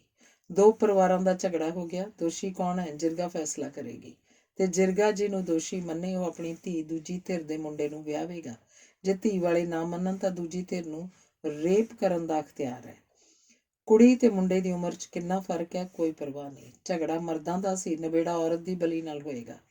ਪਾਕਿਸਤਾਨ 'ਚ ਜਿਰਗਾ ਤੇ ਭਾਰਤ ਵਿੱਚ ਖਾਪ ਅਜੇ ਕਮਜ਼ੋਰ ਨਹੀਂ ਹੋਈਆਂ। ਰੇਪ ਹੋਈ ਔਰਤ ਜੇ ਜਿਰਗਾ ਵਿੱਚ ਸ਼ਿਕਾਇਤ ਕਰੇ, ਸੰਭਾਵਨਾ ਹੈ ਕਿ ਉਸ ਉੱਤੇ ਬਦਕਾਰੀ ਦਾ ਇਲਜ਼ਾਮ ਲਾ ਕੇ ਸੰਗੀਨ ਸਜ਼ਾ ਸੁਣਾ ਦੇ। ਚੁੱਪ ਕਰੋ ਜਾਂ ਖੁਦਕੁਸ਼ੀ, ਦੋਵਾਂ ਵਿੱਚੋਂ ਕੋਈ ਚੁਣ ਲਓ। ਨਸੀਮ ਦੇ ਸਾਥ ਨੇ ਉਹਨੂੰ ਆਪਣੇ ਆਪੇ ਦੀ ਜਾਣ ਪਛਾਣ ਕਰਵਾਈ। ਪਹਿਲਾਂ ਉਹ ਗੁੱਸੇ ਕਾਰਨ ਜਾਂ ਖਤਰਿਆਂ ਤੋਂ ਬਚਣ ਕਾਰਨ ਸੰਘਰਸ਼ ਕਰ ਰਹੀ ਸੀ। ਔਰਤ ਹੋਣਾ ਕੀ ਹੈ, ਮਨੁੱਖ ਹੋਣਾ ਕੀ ਹੁੰਦਾ ਹੈ, ਇਹ ਸਭ ਨਸੀਮ ਨੇ ਦੱਸਿਆ। ਮਰਦ ਇਸ ਕਰਕੇ ਬਲਵਾਨ ਹੈ ਕਿਉਂਕਿ ਔਰਤ ਨੇ ਉਸ ਅੱਗੇ ਸਮਰਪਣ ਕਰ ਦਿੱਤਾ। ਨਹੀਂ ਤਾਂ ਜਿਸ ਬੱਚੇ ਨੂੰ ਉਹਨੇ ਤੁਰਨਾ ਸਿਖਾਇਆ, ਬੋਲਣਾ ਸਿਖਾਇਆ, ਉਹ ਬਲਵਾਨ ਕਿਵੇਂ ਹੋਇਆ? ਮੁਖਤਾਰਾਂ ਦੀ ਬਗਾਵਤ ਕਿਸੇ ਗਿਆਨ ਵਿੱਚੋਂ ਨਹੀਂ ਉੱਠੀ ਸੀ, ਖੂਨ ਵਿੱਚ ਸੀ। ਬਸ ਇੰਸਟਿੰਕਟਿਵ, ਬਿਨਾਂ ਕਿਸੇ ਨਾਪ ਤੋਲ ਦੇ ਉਹ ਅੱਗ ਵਿੱਚ ਕੁੱਦ ਪਈ। ਹੁਣ ਉਹਦਾ ਆਤਮਬੋਧ ਜਾਗਣ ਲੱਗਾ। ਖੁਦਕੁਸ਼ੀ ਆਸਾਨ ਕੰਮ ਹੈ, ਬੇਇੱਜ਼ਤ ਹੋ ਕੇ ਜਿਉਣਾ ਔਖਾ। ਝੱਖੜ ਨਾਲ ਝੰਬੀ ਫਸਲ ਡਿੱਗ ਕੇ ਗਲ ਵੀ ਸਕਦੀ ਹੈ, ਦੁਬਾਰਾ ਖੜੀ ਵੀ ਹੋ ਸਕਦੀ ਹੈ। ਨਸੀਮ ਨੂੰ ਲੈ ਕੇ ਮੁਖਤਾਰਾਂ ਘਰ ਘਰ ਘਰ ਘਰ ਜਾ ਕੇ ਅਰਜ਼ ਕਰਦੀ, ਆਪਣੀ ਧੀ ਨੂੰ ਮੇਰੇ ਸਕੂਲ ਭੇਜੋ। ਹੁਣ ਉਹਦੇ ਪੁੱਜਣ ਤੇ ਘਰ ਵਾਲੇ ਫਟਾਕ ਦੇਣੀ ਦਰਵਾਜ਼ਾ ਬੰਦ ਨਾ ਕਰਦੇ, ਧੀਰਜ ਨਾਲ ਗੱਲ ਸੁਣਦੀ, ਆਦਰ ਨਾਲ ਜਵਾਬ ਦਿੰਦੇ। ਮਸਤੋਈਆਂ ਦੇ ਘਰ ਜਾਣਾ ਤੇ ਗੱਲ ਕਰਨੀ ਨਾਮੁਮਕਿਨ। ਮੁਖਤਾਰਾਂ ਦੀ ਕਰਤੂਤ ਸਦਕਾ ਜਿਨ੍ਹਾਂ ਦੇ ਬੰਦੇ ਜੇਲ੍ਹਾਂ 'ਚ ਬੰਦ ਹਨ, ਜੇ ਸੁਰੱਖਿਆ ਨਾ ਹੋਵੇ ਉਹ ਤਾਂ ਸਾਰੇ ਟੱਬਰ ਨੂੰ ਕਤਲ ਕਰਕੇ ਘਰ ਫੂਕ ਦੇਣ। ਜਿਸ ਖਾਨਦਾਨ ਦੀ ਬੇਇੱਜ਼ਤੀ ਇੱਕ ਮਾਮੂਲੀ ਕੁੜੀ ਨੇ ਕਰਵਾਈ, ਉਹਨੂੰ ਛੱਡਿਆ ਕਿਉਂ ਜਾਵੇ? ਕੁਝ ਕਮਰੇ ਬਣ ਗਏ, ਕੋਈ ਦਾਨੀ ਪੱਖੇ ਲਵਾ ਗਿਆ, ਜਿਸ ਨਾਲ ਬੱਚਿਆਂ ਨੂੰ ਗਰਮੀ ਤੇ ਮੱਖੀਆਂ ਤੋਂ ਰਾਹਤ ਮਿਲੀ। ਦ ਨਿਊਯਾਰਕ ਟਾਈਮਜ਼ ਅਖਬਾਰ ਵਿੱਚ ਦਸੰਬਰ 2004 ਮਹੀਨੇ ਮੁਖਤਾਰਾਂ ਬਾਰੇ ਤੇ ਉਹਦੇ ਸਕੂਲ ਬਾਰੇ ਵਿਸਤ੍ਰਿਤ ਰਿਪੋਰਟ ਛਪੀ, ਜੋ ਇਸਲਾਮਾਬਾਦ ਵਿਚਲੇ ਕੈਨੇਡਾ ਦੇ ਸਫੀਰ ਦੇ ਨਜ਼ਰੀਂ ਚੜ੍ਹੀ। ਕੈਨੇਡਾ 1947 ਤੋਂ ਹੀ ਸਿਹਤ, ਸਫਾਈ ਤੇ ਵਿੱਦਿਆ ਦੇ ਖੇਤਰ 'ਚ ਪਾਕਿਸਤਾਨ ਦੀ ਮਦਦ ਕਰਦਾ ਆ ਰਿਹਾ। ਜਨਵਰੀ 2005 ਵਿੱਚ ਮੁਸਤਫਾ ਬਲੋਚ ਨੂੰ ਨਾਲ ਲੈ ਕੇ ਇੱਕ ਕੈਨੇਡੀਅਨ ਬੀਬੀ ਹਿਊਬਰ ਮੁਖਤਾਰਾਂ ਦੇ ਸਕੂਲ 'ਚ ਆਈ। ਸਾਰੇ ਪਿਛੋਕੜ ਦੀ ਵਾਕਫੀ ਲਈ ਸਕੂਲ ਦਾ ਦੌਰਾ ਕੀਤਾ, ਬੱਚਿਆਂ ਨਾਲ ਗੱਲਾਂ ਕੀਤੀਆਂ ਤੇ ਜਾਂਦੀ ਹੋਈ 2 ਕਰੋੜ 20 ਲੱਖ ਦਾ ਚੈੱਕ ਫੜਾ ਗਈ। ਕੈਨੇਡਾ ਵਾਸੀਆਂ ਨੇ ਸਕੂਲ ਦੀ ਬਿਲਡਿੰਗ ਵਾਸਤੇ ਦਾਨ ਦਿੱਤਾ। ਕਿਹਾ, ਤੂੰ ਤਾਕਤਵਰ ਹੈ, ਇਨਸਾਫ ਵਾਸਤੇ ਵੀ ਲੜੀ, ਹੁਣ ਵਿੱਦਿਆ ਵਾਸਤੇ ਸੰਘਰਸ਼ ਕਰ ਰਹੀ ਹੈ। ਕੈਨੇਡਾ ਸਰਕਾਰ ਨੇ 5 ਅਧਿਆਪਕਾਂ ਨੂੰ 1 ਸਾਲ ਵਾਸਤੇ ਤਨਖਾਹਾਂ ਦੇਣ ਦਾ ਫੈਸਲਾ ਵੀ ਕੀਤਾ। ਪ੍ਰਿੰਸੀਪਲ ਦਾ ਦਫ਼ਤਰ ਬਣ ਗਿਆ, ਲਾਇਬ੍ਰੇਰੀ ਬਣ ਗਈ। ਕੁੜੀਆਂ ਦੇ ਕਮਰਿਆਂ ਤੋਂ ਦੂਰ 2 ਕਮਰੇ ਮੁੰਡਿਆਂ ਦੀ ਪੜ੍ਹਾਈ ਲਈ ਵੱਖ ਬਣਾ ਦਿੱਤੇ। ਬਣੇ ਬਣਾਏ ਬੈਂਚ ਡੈਸਕ ਮਹਿੰਗੇ ਸਨ। ਲੱਕੜ ਖਰੀਦੀ, ਚਿਰਾਈ ਤੇ ਮਿਸਤਰੀ ਕੰਮ ਤੇ ਲਾ ਕੇ ਫਰਨੀਚਰ ਤਿਆਰ ਕਰਵਾਇਆ। ਮੱਝਾਂ, ਗਾਵਾਂ, ਬੱਕਰੀਆਂ ਲਈ ਹਟਵਾਂ ਸ਼ੈੱਡ ਬਣਵਾਇਆ। ਵਿਦੇਸ਼ੀ ਪੈਸੇ ਜਿਹੜੇ ਕਿਹੜਾ ਸਦਾ ਆਈ ਜਾਣਗੇ। ਡੇਅਰ ਫਾਰਮ ਦੀ ਆਮਦਨ ਤਨਖਾਹਾਂ ਦੇਣ ਦੇ ਕੰਮ ਆਏਗੀ। ਬੱਚਿਆਂ ਤੋਂ ਫੀਸ ਨਹੀਂ ਲਈ ਜਾਂਦੀ। ਸਾਲ 2005 ਦੇ ਅਖੀਰ 'ਚ ਕਮਾਲ ਹੋ ਗਈ। 160 ਮੁੰਡੇ ਤੇ 200 ਕੁੜੀਆਂ ਪੜ੍ਹਨ ਲਈ ਆ ਪੁੱਜੇ। ਆਏ ਗਏ ਨੂੰ ਚਾਅ ਨਾਲ ਮੁਖਤਾਰਾਂ ਆਪਣੀ ਫਸਲ ਦਿਖਾਉਂਦੀ, ਇਹ 200 ਬੱਚੀਆਂ ਮੇਰਾ ਖਜ਼ਾਨਾ ਹਨ। ਕੰਮ ਕਾਜ ਦੇ ਲਾਲਚ ਵਸ ਮਾਪੇ ਕਈ ਵਾਰ ਬੱਚਿਆਂ ਨੂੰ ਸਕੂਲ ਨਾ ਭੇਜਦੇ। ਹਾਜ਼ਰੀ 'ਚ ਸੁਧਾਰ ਲਿਆਉਣ ਲਈ 2 ਇਨਾਮਾਂ ਦਾ ਐਲਾਨ ਕੀਤਾ। ਸਭ ਤੋਂ ਵੱਧ ਹਾਜ਼ਰੀਆਂ ਵਾਲੀ ਕੁੜੀ ਨੂੰ ਬੱਕਰੀ ਤੇ ਮੁੰਡੇ ਨੂੰ ਸਾਈਕਲ ਮਿਲੇਗਾ। ਨਸੀਮ ਹੈਡਮਿਸਟਰਸ ਲੱਗ ਗਈ। ਮੁਸਤਫਾ ਬਲੋਚ ਪ੍ਰਬੰਧਕ ਹੋ ਗਿਆ। ਕੈਨੇਡਾ ਸਰਕਾਰ ਦੇ ਨੁਮਾਇੰਦੇ ਗਾਏ ਬਗਾਏ ਪੜਤਾਲ ਕਰਨ ਆਉਂਦੇ ਰਹਿੰਦੇ ਸਨ ਕਿ ਸਹੀ ਕੰਮ ਹੋ ਰਿਹਾ ਜਾਂ ਨਹੀਂ। ਆਲੇ ਦੁਆਲੇ ਗੰਨੇ ਤੇ ਕਣਕ ਦੀਆਂ ਫਸਲਾਂ, ਉੱਚੇ ਲਹਿਲਾਉਂਦੇ ਖਜੂਰ, ਵਿਚਕਾਰ ਮੰਗਲਮਈ ਸਕੂਲ। ਸਕੂਲ ਦੇ ਦਰਵਾਜ਼ੇ ਵਿੱਚ ਖਲੋ ਜਾਓ, ਪਿੰਡ ਦੇ ਇੱਕ ਪਾਸੇ ਮਸੀਤ ਦਿਸਦੀ ਹੈ, ਦੂਜੇ ਪਾਸੇ ਮਸਤੋਈਆਂ ਦਾ ਫਾਰਮ ਹਾਊਸ। ਮਸਤੋਈਆਂ ਨੇ ਆਪਣੇ ਮੁੰਡੇ ਕੁੜੀਆਂ ਇਸ ਸਕੂਲ 'ਚ ਦਾਖਲ ਕਰਵਾ ਦਿੱਤੇ ਹਨ। ਕੀ ਪਤਾ ਅਕਲ ਆਉਣ ਲੱਗੀ ਹੋਵੇ। ਫਿਲਹਾਲ ਹਾਲਾਤ ਸ਼ਾਂਤ ਹਨ। ਕਈ ਕਬੀਲਿਆਂ, ਜਾਤਾਂ ਦੇ ਬੱਚੇ ਪੜ੍ਹਦੇ ਹਨ। ਜਾਤ ਪਾਤ ਕਾਰਨ ਮੁੰਡੇ ਕਦੀ ਕਦਾਈ ਇੱਕ ਦੂਜੇ ਨਾਲ ਬੋਲ ਕਬੋਲ ਕਰ ਲੈਂਦੇ ਹਨ। ਕੁੜੀਆਂ ਦੀ ਕਦੀ ਸ਼ਿਕਾਇਤ ਨਹੀਂ ਆਈ। ਮੁੰਡਿਆਂ ਦੇ ਸਕੂਲ ਨੂੰ ਵੱਖਰੀ ਸੜਕ ਹੈ, ਕੁੜੀਆਂ ਦੇ ਸਕੂਲ ਵੱਲ ਵੱਖਰੀ। ਸ਼ੁਰੂ ਵਿੱਚ ਸਤਾਈਆਂ ਹੋਈਆਂ ਔਰਤਾਂ ਮੁਖਤਾਰਾਂ ਦੇ ਘਰ ਆਉਂਦੀਆਂ, ਕਈ ਦਿਨ ਰਹਿ ਜਾਂਦੀਆਂ। ਸਾਰੀਆਂ ਜਣੀਆਂ ਰਲ ਕੇ ਜ਼ਮੀਨ ਤੇ ਸੌਂ ਜਾਂਦੀਆਂ। ਪਰ ਜਦੋਂ ਦੀ ਨਸੀਮ ਆਈ ਹੈ, ਕੰਮ ਸੁਖਾਲਾ ਹੋ ਗਿਆ। ਨਸੀਮ ਦੱਸ ਦਿੰਦੀ ਹੈ ਕਿਹੜਾ ਕੇਸ ਕਿਵੇਂ ਹੱਲ ਹੋਏਗਾ, ਕਿਹੜੀ ਸੰਸਥਾ ਕਾਨੂੰਨੀ ਮਦਦ ਕਰਦੀ ਹੈ, ਕਿੱਥੋਂ ਕਿਵੇਂ ਰਾਹਤ ਮਿਲ ਸਕਦੀ ਹੈ। ਇਕੱਲੇ ਪੰਜਾਬ ਵਿੱਚ 6 ਮਹੀਨਿਆਂ ਦੌਰਾਨ 150 ਰੇਪ ਕੇਸ ਹੋਏ। ਮੁਖਤਾਰਾਂ ਦਸਖਤ ਕਰ ਲੈਂਦੀ। ਉਰਦੂ ਪੜ੍ਹਨੀ ਸਿੱਖ ਗਈ, ਪਰ ਬਹੁਤੀਆਂ ਖਬਰਾਂ ਨਸੀਮ ਪੜ੍ਹ ਕੇ ਸੁਣਾਉਂਦੀ ਹੈ ਕਿਉਂਕਿ ਉਹ ਤੇਜ਼ੀ ਨਾਲ ਪੜ੍ਹ ਲੈਂਦੀ ਹੈ। ਖਬਰ ਸੀ ਜ਼ਾਫਰਾ ਬੀਬੀ ਨੂੰ ਉਹਦੇ ਦਿਓਰ ਨੇ ਰੇਪ ਕੀਤਾ, ਗਰਭਵਤੀ ਹੋ ਗਈ, ਉਹਨੂੰ ਪੱਥਰ ਮਾਰ ਕੇ ਮਾਰਨ ਦੀ ਸਜ਼ਾ ਹੋਈ, ਹੁਣ ਜੇਲ੍ਹ ਵਿੱਚ ਹੈ। ਉਹਦਾ ਪਤੀ ਮੁਲਾਕਾਤ ਕਰਕੇ ਆਉਂਦਾ ਹੈ ਤੇ ਅਰਜ਼ੀ ਪਾ ਰਿਹਾ ਹੈ ਕਿ ਮੇਰੀ ਬੇਕਸੂਰ ਬੀਵੀ ਨੂੰ ਰਿਹਾ ਕੀਤਾ ਜਾਏ। ਕੋਹਾਟ ਜੇਲ੍ਹ 'ਚ ਬੰਦ ਹੈ। ਇੰਨਾ ਹੋ ਗਿਆ ਹੈ ਕਿ ਸੰਗ ਸਾਰੀ ਤੋਂ ਬਚ ਗਈ ਹੈ, ਪਰ ਕਿੰਨੇ ਸਾਲ ਜੇਲ੍ਹ 'ਚ ਸੜੇਗੀ ਪਤਾ ਨਹੀਂ।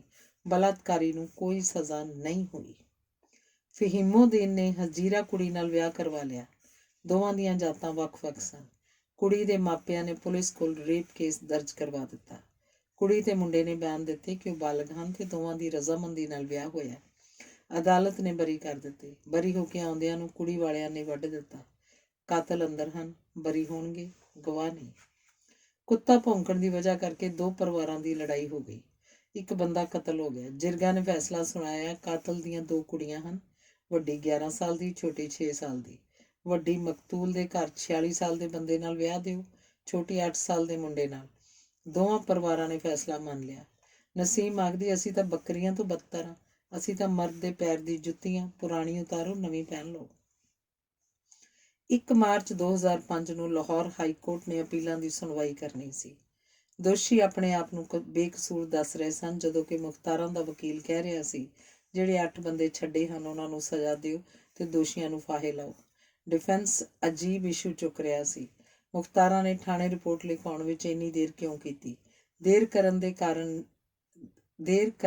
ਕਾਰਨ ਨਹੀਂ ਦੱਸੇ। ਪੁਲਿਸ ਦਾ ਬਿਆਨ ਹੋਰ ਹੈ, ਮੁਖਤਾਰਾਂ ਦਾ ਹੋਰ, ਜਸੂਸਾਂ ਦਾ ਹੋਰ।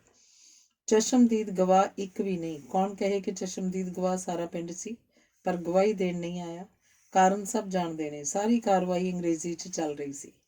ਨਸੀਮ ਵਿੱਚ ਮੁਖਤਾਰਾਂ ਨੂੰ ਦੱਸ ਦਿੰਦੀ। ਪੂਰੀ ਗੱਲ ਸ਼ਾਮ ਨੂੰ ਵਕੀਲ ਸਮਝਾਉਂਦਾ। ਮੁਖਤਾਰਾਂ ਦੇ ਮੁੜ ਬਿਆਨ ਹੋਏ ਨਹੀਂ, ਪਰ ਇਸ ਵਾਰ ਉਹ ਇਕੱਲੀ ਨਹੀਂ, ਨਸੀਮ ਹੈ। ਦਰਜਨਾਂ ਔਰਤ ਜਥੇਬੰਦੀਆਂ ਹਨ, ਪ੍ਰੈਸ ਹੈ। ਬਚਾਓ ਵਕੀਲ ਕਹਿ ਰਿਹਾ ਸੀ। ਇੱਕ ਸਥਾਨਕ ਅਖਬਾਰ ਵਾਲੇ ਨੂੰ ਖਬਰ ਵਾਸਤੇ ਮਸਾਲਾ ਮਿਲ ਗਿਆ। ਝੂਠੀ ਖਬਰ ਘੜ ਕੇ ਛਾਪ ਦਿੱਤੀ। ਫਿਰ ਕੌਮੀ ਅਖਬਾਰ ਆ ਗਏ, ਫਿਰ ਦੁਨੀਆ ਦਾ ਮੀਡੀਆ ਆ ਗਿਆ। ਉਹ ਵਾਰਦਾਤ ਜਿਹੜੀ ਕਦੀ ਵਾਪਰੀ ਹੀ ਨਹੀਂ, ਸੱਚ ਮੰਨ ਕੇ 6 ਮਾਸੂਮਾਂ ਨੂੰ ਫਾਹੇ ਲਾਉਣ ਦਾ ਫੈਸਲਾ ਹੋ ਗਿਆ। ਘੋਰ ਅਨਰਥ, ਬੇਇਨਸਾਫੀ। ਐਂਟੀ ਟੈਰਰਿਸਟ ਅਦਾਲਤ ਕੋਲ ਇਹ ਕੇਸ ਭੇਜਿਆ ਹੀ ਕਿਉਂ ਗਿਆ? ਮਸ਼ਹੂਰੀ ਚਾਹੀਦੀ ਸੀ, ਮੁਖਤਾਰਾਂ ਨੂੰ ਮਿਲ ਗਈ, ਪੈਸੇ ਮਿਲ ਗਏ, ਬੈਂਕ ਖਾਤੇ ਖੁਲਵਾ ਲਏ, ਵਿਦੇਸ਼ਾਂ ਤੋਂ ਧਨ ਆਇਆ, ਦੇਸ਼ ਬਦਨਾਮ ਹੋਇਆ। 3 ਮਾਰਚ ਬਹਿਸਾਂ ਮੁਕੰਮਲ ਹੋਣ ਮਗਰੋਂ ਸਵੇਰ ਨੂੰ ਫੈਸਲਾ ਸੁਣਾ ਦਿੱਤਾ। 6 ਵਿੱਚੋਂ 5 ਬਰੀ, 1 ਨੂੰ ਫਾਂਸੀ ਦੀ ਥਾਂ ਉਮਰ ਕੈਦ। ਸੁਣਨ ਵਾਲਿਆਂ ਵਿੱਚ ਸੋਗ ਛਾ ਗਿਆ। ਅਖਬਾਰਾਂ ਦੀਆਂ ਸੁਰਖੀਆਂ ਸਨ, ਕੌਮ ਵਾਸਤੇ ਉਦਾਸ ਦਿਨ, ਔਰਤਾਂ ਲਈ ਹੱਤਕਪੂਰਨ ਫੈਸਲਾ, ਇੱਕ ਵਾਰ ਫਿਰ ਕਾਨੂੰਨ ਵਗਾ ਕੇ ਫਰਜ਼ ਤੇ ਪਟਕਾ ਮਾਰਿਆ, ਆਦਿਕ। ਪੱਤਰਕਾਰਾਂ 'ਚ ਘਿਰੀ ਮੁਖਤਾਰਾਂ ਕੰਬ ਰਹੀ ਸੀ। ਮੈਂ ਹੁਣ ਕੀ ਕਹਿਣਾ ਹੈ? ਮੇਰਾ ਵਕੀਲ ਉੱਪਰ ਅਪੀਲ ਕਰੇਗਾ, ਪਰ ਇਸ ਦੌਰਾਨ ਦੋਸ਼ੀ ਪਿੰਡ ਚਲੇ ਜਾਣਗੇ। ਮੇਰੇ ਸਕੂਲ ਦੇ ਐਨ ਨਜ਼ਦੀਕ। ਕੌਣ ਮੇਰੀ ਆਬਰੂ ਬਚਾਏਗਾ ਇਹਨਾਂ ਦਰਿੰਦਿਆਂ ਤੋਂ? ਮੈਂ ਉਡੀਕ ਰਹੀ ਸੀ ਕਦੋਂ ਫਾਹੇ ਚੜ੍ਹਨ। ਘੱਟੋ ਘੱਟ ਉਮਰ ਭਰ ਬੰਦ ਤਾਂ ਰਹਿਣ ਜੇਲ੍ਹ ਵਿੱਚ। ਸਾਰਾ ਪਿੰਡ ਹਕੀਕਤ ਤੋਂ ਵਾਕਫ ਹੈ, ਪਰ ਮੇਰੇ ਕੋਲੋਂ ਅਦਾਲਤ ਗਵਾਹ ਮੰਗ ਰਹੀ ਹੈ। ਮਸਤੋਈਆਂ ਦੀ ਇੱਜ਼ਤ ਵਾਪਸ ਪਰਤ ਆਈ, ਪਰ ਮੇਰੀ ਇੱਜ਼ਤ? ਮੈਂ ਆਪਣੇ ਵਾਸਤੇ ਨਹੀਂ, ਹਰੇਕ ਮੁਸਲਮਾਨ ਔਰਤ ਦੇ ਹੱਕ 'ਚ ਲੜ ਰਹੀ ਹਾਂ, ਜਿਹੜੀ 4 ਚਸ਼ਮਦੀਦ ਗਵਾਹ ਪੇਸ਼ ਕਰਨ ਅਸਮਰਥ ਹੈ। ਮੁਖਤਾਰਾਂ ਰੋ ਪਈ। ਜੱਜ ਨੇ ਵਿਆਪਕ ਬੇਚੈਨੀ ਦੇਖਦਿਆਂ ਕਿਹਾ, ਮੈਂ ਫੈਸਲਾ ਸੁਣਾਇਆ ਹੈ, ਅਜੇ ਲਾਗੂ ਨਹੀਂ ਕੀਤਾ। ਦੋਸ਼ੀ ਅਜੇ ਰਿਹਾ ਨਹੀਂ ਹੋਏ। ਨਸੀਮ ਨੇ ਕਿਹਾ, ਆਪਾਂ ਇਕੱਲੀਆਂ ਨਹੀਂ, ਹੁਣ ਜਹਾਨ ਆਪਣੇ ਨਾਲ ਹੈ, ਆਪਾਂ ਲੜਾਂਗੇ। ਆਲੇ ਦੁਆਲੇ ਖਲੋਤੀਆਂ ਔਰਤ ਜਥੇਬੰਦੀਆਂ ਦੀਆਂ ਵਰਕਰਜ਼ ਪੂਰੇ ਕਰੋਧ 'ਚ ਸਨ। ਸਭ ਬੇਇੱਜ਼ਤ ਹੋ ਗਈਆਂ। 5 ਮਾਰਚ ਨੂੰ ਉਹਨੇ ਪ੍ਰੈਸ ਮਿਲਣੀ ਕੀਤੀ। ਕਿਹਾ, ਮੈਂ ਬਾਹਰਲੇ ਕਿਸੇ ਦੇਸ਼ 'ਚ ਸ਼ਰਨ ਨਹੀਂ ਲਵਾਂਗੀ। ਮੈਂ ਅਪੀਲ ਕਰਾਂਗੀ, ਆਪਣੇ ਘਰ 'ਚ ਰਹਾਂਗੀ, ਆਖਰੀ ਸਾਹ ਤੱਕ ਯੁੱਧ ਲੜਾਂਗੀ। ਇੱਥੇ ਮੇਰਾ ਘਰ, ਮੇਰਾ ਸਕੂਲ, ਮੇਰਾ ਪਿੰਡ, ਮੇਰਾ ਪੰਜਾਬ, ਮੇਰਾ ਪਾਕਿਸਤਾਨ ਹੈ। ਲੋੜ ਪਈ ਤਾਂ ਮੈਂ ਰਾਸ਼ਟਰਪਤੀ ਮੁਸ਼ਰਫ ਨੂੰ ਮਿਲਾਂਗੀ। 7 ਮਾਰਚ ਨੂੰ ਮੁਲਤਾਨ ਵਿੱਚ ਇਸ ਫੈਸਲੇ ਵਿਰੁੱਧ ਰੋਸ ਪ੍ਰਗਟ ਕਰਨ ਲਈ 3000 ਔਰਤਾਂ ਇਕੱਠੀਆਂ ਹੋਈਆਂ। ਜਿੱਥੇ ਮੁਖਤਾਰਾਂ ਨੇ ਪੁੱਜਣਾ ਹੈ, ਔਰਤਾਂ ਨੇ ਮੁਖਤਾਰਾਂ ਦੀ ਤਸਵੀਰ ਤੇ ਪੋਸਟਰ, ਬੈਨਰ ਚੁੱਕੇ ਹੋਏ ਹਨ। ਹਦੂਦ ਕਾਨੂੰਨ ਵਾਪਸ ਲੈਣ ਦੇ ਨਾਅਰੇ ਲੱਗ ਰਹੇ ਹਨ, ਜਿਸ ਅਨੁਸਾਰ 4 ਚਸ਼ਮਦੀਦ ਗਵਾਹਾਂ ਦੀ ਲੋੜ ਹੈ। ਮੁਖਤਾਰਾਂ ਖਾਮੋਸ਼ ਇਸ ਹਜੂਮ 'ਚ ਤੁਰੀ ਜਾ ਰਹੀ ਹੈ। ਸੋਚ ਰਹੀ ਹੈ ਉਹਨਾਂ ਨੂੰ ਕਦੋਂ ਰਿਹਾ ਕਰ ਦੇਣਗੇ। ਮਤਾ ਪਾਸ ਹੋਇਆ। ਮੁਖਤਾਰਾਂ ਦਾ ਕੇਸ ਦੱਸਦਾ ਹੈ, ਪਾਕਿਸਤਾਨ ਸਰਕਾਰ ਅਜੇ ਔਰਤ ਵਿਰੁੱਧ ਹਿੰਸਾ ਬਾਰੇ ਗੰਭੀਰ ਨਹੀਂ। ਰਾਸ਼ਟਰਪਤੀ ਅਪਰਾਧੀਆਂ ਨੂੰ ਰਿਹਾ ਹੋਣ ਤੋਂ ਰੋਕੇ। ਸਟੇਟ ਆਪਣੀ ਸਾਖ ਆਪ ਦੁਨੀਆ ਦੀਆਂ ਨਜ਼ਰਾਂ 'ਚ ਡੇਗ ਰਹੀ ਹੈ। ਅਪਰਾਧੀਆਂ ਦੇ ਹੌਸਲੇ ਬੁਲੰਦ ਹੋਣਗੇ। ਅਗਲੇ ਦਿਨ ਕੈਨੇਡਾ ਦੀ ਸਫੀਰ ਮਾਰਗਰੇਟ ਫਿਰ ਸਕੂਲ 'ਚ ਦੁਪਹਿਰ ਵੇਲੇ ਆਈ। ਅਖਬਾਰ ਨਵੀਸ ਆ ਗਏ। ਮਾਰਗਰੇਟ ਨੇ ਕਿਹਾ, ਕੈਨੇਡਾ ਨੇ ਸਕੂਲ ਦੀ ਮਦਦ ਕੀਤੀ ਤੇ ਭਵਿੱਖ 'ਚ ਕਰਦੀ ਰਹੇਗੀ, ਕਿਉਂਕਿ ਇਹ ਪ੍ਰੋਜੈਕਟ ਮੁਖਤਾਰਾਂ ਬੀਬੀ ਦਾ ਹੈ, ਜਿਹੜੀ ਲੜਕੀਆਂ ਦੇ ਭਵਿੱਖ ਪ੍ਰਤੀ ਫਿਕਰਮੰਦ ਹੈ। ਔਰਤਾਂ ਵਿਰੁੱਧ ਹਿੰਸਾ ਅੰਤਰਰਾਸ਼ਟਰੀ ਪਲੇਗ ਹੈ, ਜਿਸ ਦਾ ਇਲਾਜ ਫੌਰਨ ਕਰਨ ਦੀ ਲੋੜ ਹੈ। ਜੋ ਮੁਖਤਾਰਾਂ ਨਾਲ ਵਾਪਰਿਆ, ਇਹ ਕਿਸੇ ਨੂੰ ਵੀ ਤੋੜ ਕੇ ਰੱਖ ਦੇਗਾ। ਇਹ ਕੁੜੀ ਹਾਰੀ ਨਹੀਂ, ਇਹਨੇ ਸਕੂਲ ਦੀ ਨੀਂਹ ਰੱਖ ਦਿੱਤੀ ਤਾਂ ਕਿ ਜਹਾਲਤ ਵਿੱਚੋਂ ਕੁੜੀਆਂ ਨਿਕਲ ਸਕਣ। ਮੀਰ ਵਾਲੇ ਪਿੰਡ ਦੀਆਂ ਕੁੜੀਆਂ ਨਾਲ ਕੋਈ ਹਾਦਸਾ ਨਾ ਵਾਪਰੇ, ਇਹ ਹੈ ਇਹਦਾ ਸੁਪਨਾ। ਅੰਤਰਰਾਸ਼ਟਰੀ ਔਰਤ ਸੰਗਠਨਾਂ ਦੀ ਰੂਹ ਹੈ ਮੁਖਤਾਰਾਂ ਬੀਬੀ। 4 ਘੰਟੇ ਸਕੂਲ 'ਚ ਰਹੀ। ਮੁਖਤਾਰਾਂ ਕੋਲ ਵਕੀਲ ਦਾ ਫੋਨ ਆਇਆ। ਦੋਸ਼ੀ 14 ਮਾਰਚ ਨੂੰ ਰਿਹਾ ਕੀਤੇ ਜਾਣਗੇ, ਪਰ ਜੇਲ੍ਹ ਦੇ ਬਾਹਰ ਔਰਤ ਜਥੇਬੰਦੀਆਂ ਦੇ ਕਾਰਕੁਨ, ਮਰਦ ਔਰਤਾਂ, ਅਖਬਾਰ ਨਵੀਸਾਂ ਦਾ ਜਮਘਟ ਹੈ। ਸਟੇਟ ਨੂੰ ਡਰ ਹੈ ਕਿ ਭੀੜ ਉਹਨਾਂ ਉੱਪਰ ਹਮਲਾ ਨਾ ਕਰ ਦੇ। ਲੋਕ ਗੁੱਸੇ 'ਚ ਹਨ, ਫਸਾਦ ਛਿੜ ਸਕਦੇ ਨੇ। ਮੁਖਤਾਰਾਂ ਖਾਮੋਸ਼ ਨਹੀਂ ਬੈਠੇਗੀ, ਆਪਣੇ ਪਰਿਵਾਰ ਦੀ ਰਾਖੀ ਕਰੇਗੀ। 300 ਬੱਚਿਆਂ ਦਾ ਜੀਵਨ ਸਵਾਰੇਗੀ ਤੇ ਜੰਗ ਲੜਦੀ ਰਹੇਗੀ। ਜੋ ਹੁੰਦਾ ਹੋ ਜਾਏ। ਮੁਖਤਾਰਾਂ ਨੂੰ ਥਕਾਨ ਮਹਿਸੂਸ ਹੋਈ। ਨਸੀਮ ਨੂੰ ਕਿਹਾ, ਆਪਾਂ ਇੱਕ ਹਫ਼ਤਾ ਛੁੱਟੀਆਂ ਮਨਾਉਣ ਚੱਲਾਂਗੇ ਮੁਜ਼ੱਫਰਗੜ੍ਹ। 1,500 ਔਰਤਾਂ ਨੇ ਪ੍ਰਦਰਸ਼ਨ ਕਰਨਾ ਹੈ। ਥਾਂ ਥਾਂ ਆਦਮਕਦ ਪੋਸਟਰ ਲੱਗੇ ਹੋਏ ਸਨ। ਮੁਖਤਾਰਾਂ ਦੀ ਤਸਵੀਰ ਹੇਠ ਲਿਖਿਆ ਹੋਇਆ, ਹੌਸਲਾ ਰੱਖ ਮੁਖਤਾਰਾਂ ਮਾਈ, ਅਸੀਂ ਤੇਰੇ ਨਾਲ ਹਾਂ। ਮੁਖਤਾਰਾਂ ਦੁਆਲੇ ਸੁਰੱਖਿਆ ਗਾਰਡ ਚੱਲ ਰਹੀ ਸੀ। ਦੋਸ਼ੀ ਬਰੀ ਹੋ ਜਾਣਗੇ, ਪਰ ਮੁਖਤਾਰਾਂ ਕਦੋਂ ਬਰੀ ਹੋਏਗੀ? ਵਕੀਲ ਤੋਂ ਜੱਜਮੈਂਟ ਲੈ ਕੇ ਉਸ ਉੱਪਰ ਲਿਖਿਆ, ਕਾਲਾ ਇਨਸਾਫ ਤੇ ਹਜ਼ਾਰਾਂ ਫੋਟੋ ਕਾਪੀਆਂ ਵੰਡਦਿਆਂ ਹਦੂਦ ਕਾਨੂੰਨ ਵਿੱਚ ਸੋਧ ਕਰਨ ਦੀ ਮੰਗ ਉੱਠੀ। ਮੁਖਤਾਰਾਂ ਦੇ ਫੋਨ ਦੀ ਘੰਟੀ ਵੱਜੀ। ਸ਼ਕੂਰ ਦਾ ਫੋਨ ਸੀ। ਚੀਕ ਰਿਹਾ ਸੀ, ਬਾਜੀ ਵਾਪਸ ਘਰ ਆ ਜਾਓ, ਭਾਰੀ ਗਿਣਤੀ 'ਚ ਪੁਲਿਸ ਆ ਗਈ ਹੈ। 1 ਘੰਟਾ ਪਹਿਲਾਂ ਦੋਸ਼ੀ ਰਿਹਾ ਹੋ ਗਏ ਨੇ। ਪੁਲਿਸ ਨੇ ਆਪਾਂ ਨੂੰ ਘਰ ਅੰਦਰ ਰਹਿਣ ਲਈ ਕਿਹਾ, ਕੋਈ ਗੜਬੜ ਹੋ ਸਕਦੀ ਹੈ। ਰਾਤੀ 11 ਵਜੇ ਘਰ ਪੁੱਜੀ। ਪੁਲਿਸ ਦੀਆਂ 10 ਗੱਡੀਆਂ ਖਲੋਤੀਆਂ ਸਨ। ਮਸਤੋਈ ਫਾਰਮ ਹਾਊਸ ਦੁਆਲੇ ਵੀ ਇਸੇ ਤਰ੍ਹਾਂ ਦਾ ਭੀੜ ਭੜੱਕਾ ਹੈ। ਕਿ ਪੁਲਿਸ ਨੇ ਉਹਨਾਂ ਦੀ ਕੋਠੀ ਨੂੰ ਇਸ ਕਰਕੇ ਘੇਰਾ ਪਾ ਰੱਖਿਆ ਕਿ ਮੁਖਤਾਰਾਂ ਦੀ ਅਪੀਲ ਤੇ ਫੈਸਲਾ ਹੋਣ ਤੋਂ ਪਹਿਲਾਂ ਉਹ ਕਿਧਰੇ ਅੰਡਰਗਰਾਊਂਡ ਨਾ ਹੋ ਜਾਣ। ਪਰ ਪੁਲਿਸ ਦੀ ਇਹ ਡਿਊਟੀ ਤਾਂ ਹੈ ਕਿ ਗੜਬੜ ਨਹੀਂ ਹੋਣੀ ਚਾਹੀਦੀ। ਪੁਲਿਸ ਨੇ ਅਖਬਾਰ ਨਵੀਸ ਤੇ ਪ੍ਰਦਰਸ਼ਨਕਾਰੀ ਵੀ ਇਕੱਠੇ ਹੋਣੇ ਰੋਕਣੇ ਹਨ। ਨਸੀਮ ਨੇ ਕਿਹਾ, ਹੁਣ ਸੌਂ ਜਾਈਏ, ਘਰ ਨਹੀਂ ਬੈਠਾਂਗੇ। ਕੱਲ ਨੂੰ ਲਾਹੌਰ ਚੱਲ ਕੇ ਵਕੀਲ ਤੋਂ ਅਰਜ਼ੀ ਲਿਖਵਾਵਾਂਗੇ ਤਾਂ ਫਿਰ ਇਸਲਾਮਾਬਾਦ ਰਾਸ਼ਟਰਪਤੀ ਨੂੰ ਮਿਲ ਕੇ ਇਨਸਾਫ ਦੀ ਮੰਗ ਕਰਾਂਗੇ। ਗੁੰਡਿਆਂ ਦੇ ਪੈਰਾਂ ਵਿੱਚ ਚੁੰਨੀ ਰੱਖਣ ਦੇ ਸਮੇਂ ਬੀਤ ਗਏ। ਅਣਖ ਖਾਤਰ ਰੇਪ, ਗੁੰਡਿਆਂ ਦੀ ਕਾਹਦੀ ਅਣਖ? ਉਹਨਾਂ ਨੇ ਪਾਕਿਸਤਾਨ ਦੀ ਅਣਖ ਮਿੱਟੀ 'ਚ ਰੋਲੀ ਹੈ। ਮੁਸ਼ਰਫ ਨੂੰ ਦੱਸਾਂਗੇ। 17 ਮਾਰਚ ਨੂੰ ਬੱਸ ਰਾਹੀਂ ਇਸਲਾਮਾਬਾਦ ਪੁੱਜੀਆਂ। ਬਹੁਤ ਲੋਕ ਉਹਨਾਂ ਦੀ ਸੁਰੱਖਿਆ ਵਾਸਤੇ ਪੁੱਜ ਚੁੱਕੇ ਸਨ। 1 ਨੂੰ ਪਤਾ ਲੱਗਦਾ 10 ਨੂੰ ਫੋਨ ਕਰ ਦਿੰਦਾ। ਪਹਿਲਾਂ ਗ੍ਰਹਿ ਮੰਤਰੀ ਨੂੰ ਮਿਲੀਆਂ ਤੇ ਕਿਹਾ, ਮੁਜਰਮ ਰਿਹਾ ਹੋ ਗਏ ਨੇ, ਮੇਰੀ ਜਾਨ ਨੂੰ, ਪਰਿਵਾਰ ਨੂੰ, ਸਕੂਲ ਨੂੰ ਖਤਰਾ ਹੈ। ਉਹ ਪਹਾੜੀਆਂ ਵਿੱਚ ਜਾ ਕੇ ਰੂਪੋਸ਼ ਹੋ ਕੇ ਕਬਾਇਲੀਆਂ ਵਿੱਚ ਨਾ ਰਹਿਣ ਲੱਗ ਜਾਣ। ਅਜਿਹਾ ਹੋ ਗਿਆ ਤਾਂ ਪਹਾੜਾ ਦੇ ਕੇ ਕੋਈ ਕਾਰਾ ਕਰਵਾ ਸਕਦੇ ਨੇ। ਮੰਤਰੀ ਬੋਲਿਆ, ਲਾਹੌਰ ਹਾਈ ਕੋਰਟ ਦੇ ਫੈਸਲੇ ਨੂੰ ਸਰਕਾਰ ਕਿਵੇਂ ਟਾਲ ਸਕਦੀ ਹੈ? ਮੁਖਤਾਰਾਂ ਨੇ ਕਿਹਾ, ਤਾਂ ਫਿਰ ਮੇਰੇ ਬਚਾਅ ਦਾ ਕੀ ਪਾਓ? ਮੰਤਰੀ ਨੇ ਕਿਹਾ, ਹਾਂ, ਇੱਕ ਕਾਨੂੰਨ ਹੈ, ਰਿਹਾ ਹੋਇਆ ਬੰਦੀ ਸਟੇਟ ਦੇ ਅਮਨ ਵਾਸਤੇ ਖਤਰਾ ਹੈ। ਇਸ ਬਿਨਾਂ ਤੇ ਉਹ ਫਿਰ ਗ੍ਰਿਫਤਾਰ ਕੀਤੇ ਜਾ ਸਕਦੇ ਹਨ। ਪਰ ਇਹ ਆਰਡਰ ਬੰਦੀਆਂ ਦੀ ਰਿਹਾਈ ਤੋਂ 72 ਘੰਟੇ ਦੇ ਅੰਦਰ ਅੰਦਰ ਇਸ਼ੂ ਹੋਣਾ ਚਾਹੀਦਾ ਹੈ। ਉਹ 15 ਨੂੰ ਰਿਹਾ ਹੋਏ। ਅੱਜ 17 ਤਰੀਕ ਹੈ। ਮੈਨੂੰ ਕਾਨੂੰਨ ਤੇ 72 ਘੰਟਿਆਂ ਦਾ ਕੁਝ ਪਤਾ ਨਹੀਂ ਵਜ਼ੀਰ ਸਾਹਿਬ। ਮੈਂ ਜੋ ਦੱਸਣਾ ਸੀ ਦੱਸ ਚੱਲੀ ਹਾਂ।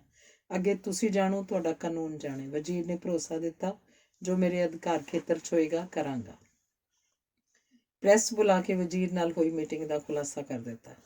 ਅਗਲੇ ਦਿਨ ਪ੍ਰਧਾਨ ਮੰਤਰੀ ਨੂੰ ਮਿਲਣ ਗਈਆਂ। ਘੰਟਿਆਂ ਦੀ ਗਿਣਤੀ ਕਰਦੀਆਂ ਰਹੀਆਂ। 72 ਘੰਟੇ ਦਾ ਸਮਾਂ 1 ਘੰਟਾ ਪਹਿਲਾਂ ਖਤਮ ਹੋ ਚੁੱਕਾ ਸੀ। ਪ੍ਰਧਾਨ ਮੰਤਰੀ ਨੇ ਵੀ ਭਰੋਸਾ ਦਿੱਤਾ। ਕਿਹਾ, ਮੇਰਾ ਯਕੀਨ ਹੈ 72 ਘੰਟੇ ਦੇ ਅੰਦਰ ਅੰਦਰ ਫੜੇ ਗਏ ਹੋਣਗੇ। ਇਤਬਾਰ ਕਰੋ। ਨਾ ਮੈਨੂੰ ਨਾ ਇਤਬਾਰ ਹੈ, ਨਾ ਭਰੋਸਾ। ਮੈਨੂੰ ਦੱਸੋ, ਜੇ ਫੜ ਲਏ ਨੇ ਤੇ ਮੈਂ ਜਾਵਾਂ, ਜੇ ਨਹੀਂ ਤਾਂ ਇੱਥੇ ਬੈਠੀ ਰਹਾਂਗੀ। 3 ਮਾਰਚ ਤੋਂ ਬਾਅਦ ਮੇਰਾ ਕਿਸੇ ਤੇ ਭਰੋਸਾ ਨਹੀਂ। ਫੌਜ ਮੈਨੂੰ ਚੁੱਕ ਕੇ ਇੱਥੋਂ ਪਰੇ ਸੁੱਟ ਦੇ ਤਾਂ ਸੁੱਟ ਦੇ, ਨਹੀਂ ਤਾਂ ਹਿੱਲਾਂਗੀ ਨਹੀਂ। ਕੁਝ ਦੇਰ ਬਾਅਦ ਪ੍ਰਧਾਨ ਮੰਤਰੀ ਨੇ ਦੱਸਿਆ, ਜਾਓ, ਦੋਸ਼ੀ ਮੁੜ ਗ੍ਰਿਫਤਾਰ ਕਰ ਲਏ ਨੇ।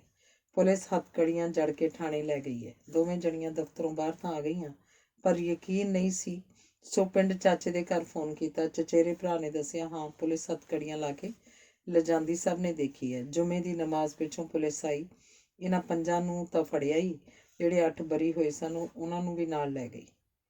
ਤੂੰ ਠੀਕ ਦੱਸ ਰਿਹਾ ਨਾ? ਮੈਨੂੰ ਪੱਕੀ ਗੱਲ ਹੈ? ਬੀਬੀ, ਸਾਰੇ ਪਿੰਡ ਨੂੰ ਪਤਾ ਹੈ, ਕਿੰਨਿਆਂ ਨੇ ਤਾਂ ਦੇਖੇ ਨਹੀਂ ਲਿਜਾਂਦੇ। ਨਸੀਮ ਨੇ ਦੱਸਿਆ, ਜਿਹੜੇ ਬੰਦੇ ਹੋਰਨਾਂ ਦੀ ਸੁਰੱਖਿਆ ਲਈ ਖਤਰਾ ਹੋਣ, ਗਵਰਨਰ ਉਹਨਾਂ ਦੀ ਗ੍ਰਿਫਤਾਰੀ ਦੇ ਵਾਰੰਟ ਕੱਢ ਸਕਦਾ ਹੈ। ਪਰ ਇਹ ਹੁਕਮ 3 ਮਹੀਨੇ ਤੱਕ ਬੰਦੀ ਰੱਖਣ ਦਾ ਹੈ। ਇੰਨੀ ਦੇਰ 'ਚ ਆਪਣੀ ਅਪੀਲ ਦੀ ਸੁਣਵਾਈ ਵੀ ਹੋ ਜਾਏਗੀ। 20 ਮਾਰਚ ਨੂੰ ਪਿੰਡ ਪਰਤੀਆਂ। ਪਤਾ ਲੱਗਾ ਕਿ ਮੁਸਤੋਈ ਪੂਰੇ ਕ੍ਰੋਧ 'ਚ ਹਨ। ਇਸ ਵਾਰ ਨਸੀਮ ਖਿਲਾਫ ਗੁੱਸਾ ਹੈ। ਦੁਬਾਰਾ ਨਸੀਮ ਨੇ ਫੜਵਾਏ ਹਨ। ਅਖਬਾਰਾਂ ਵਿੱਚ ਦੋਹਾਂ ਦੀਆਂ ਤਸਵੀਰਾਂ ਛਪੀਆਂ ਸਨ।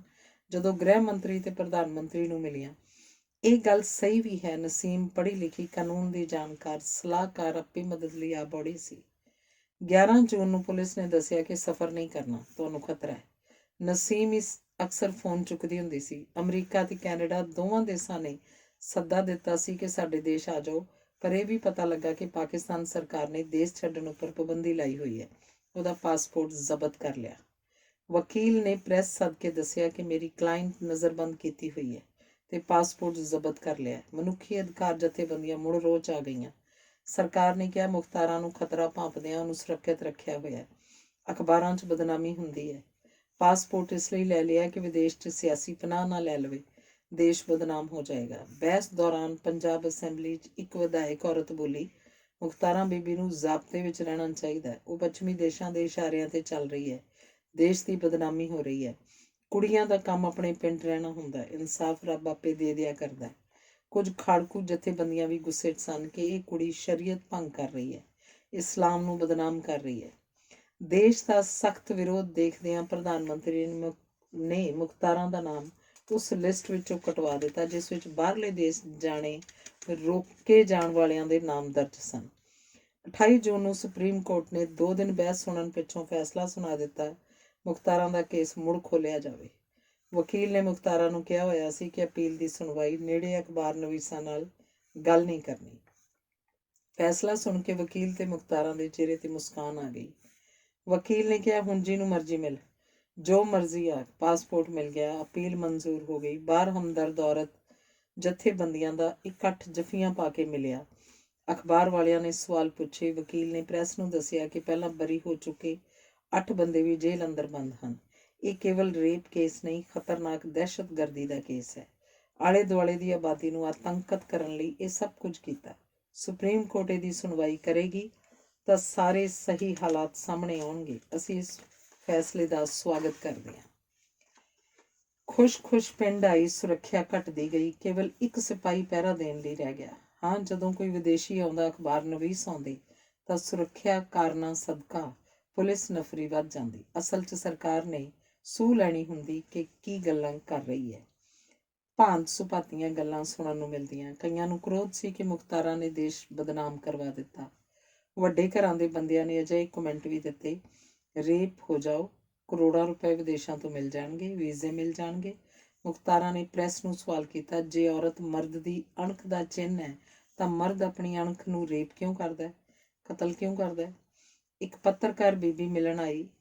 ਕਿਹਾ, ਜਦੋਂ ਕੋਈ ਮਰਦ ਔਰਤ ਉੱਤੇ ਹੱਥ ਚੁੱਕਣ ਲੱਗਦਾ, ਔਰਤ ਆਖ ਦਿੰਦੀ ਹੈ, ਮੈਂ ਮੁਖਤਾਰਾਂ ਬੀਬੀ ਨੂੰ ਦੱਸ ਦਿਆਂਗੀ। ਦੋਵੇਂ ਖੂਬ ਹੱਸੀਆਂ। ਮੁਖਤਾਰਾਂ ਨੇ ਕਿਹਾ, ਸੋਹਣਾ ਮਜ਼ਾਕ ਘੜਿਆ ਤੂੰ। ਅਕਤੂਬਰ 2005 ਵਿੱਚ ਪਾਕਿਸਤਾਨ 'ਚ ਭੂਚਾਲ ਨੇ ਭਾਰੀ ਤਬਾਹੀ ਮਚਾਈ।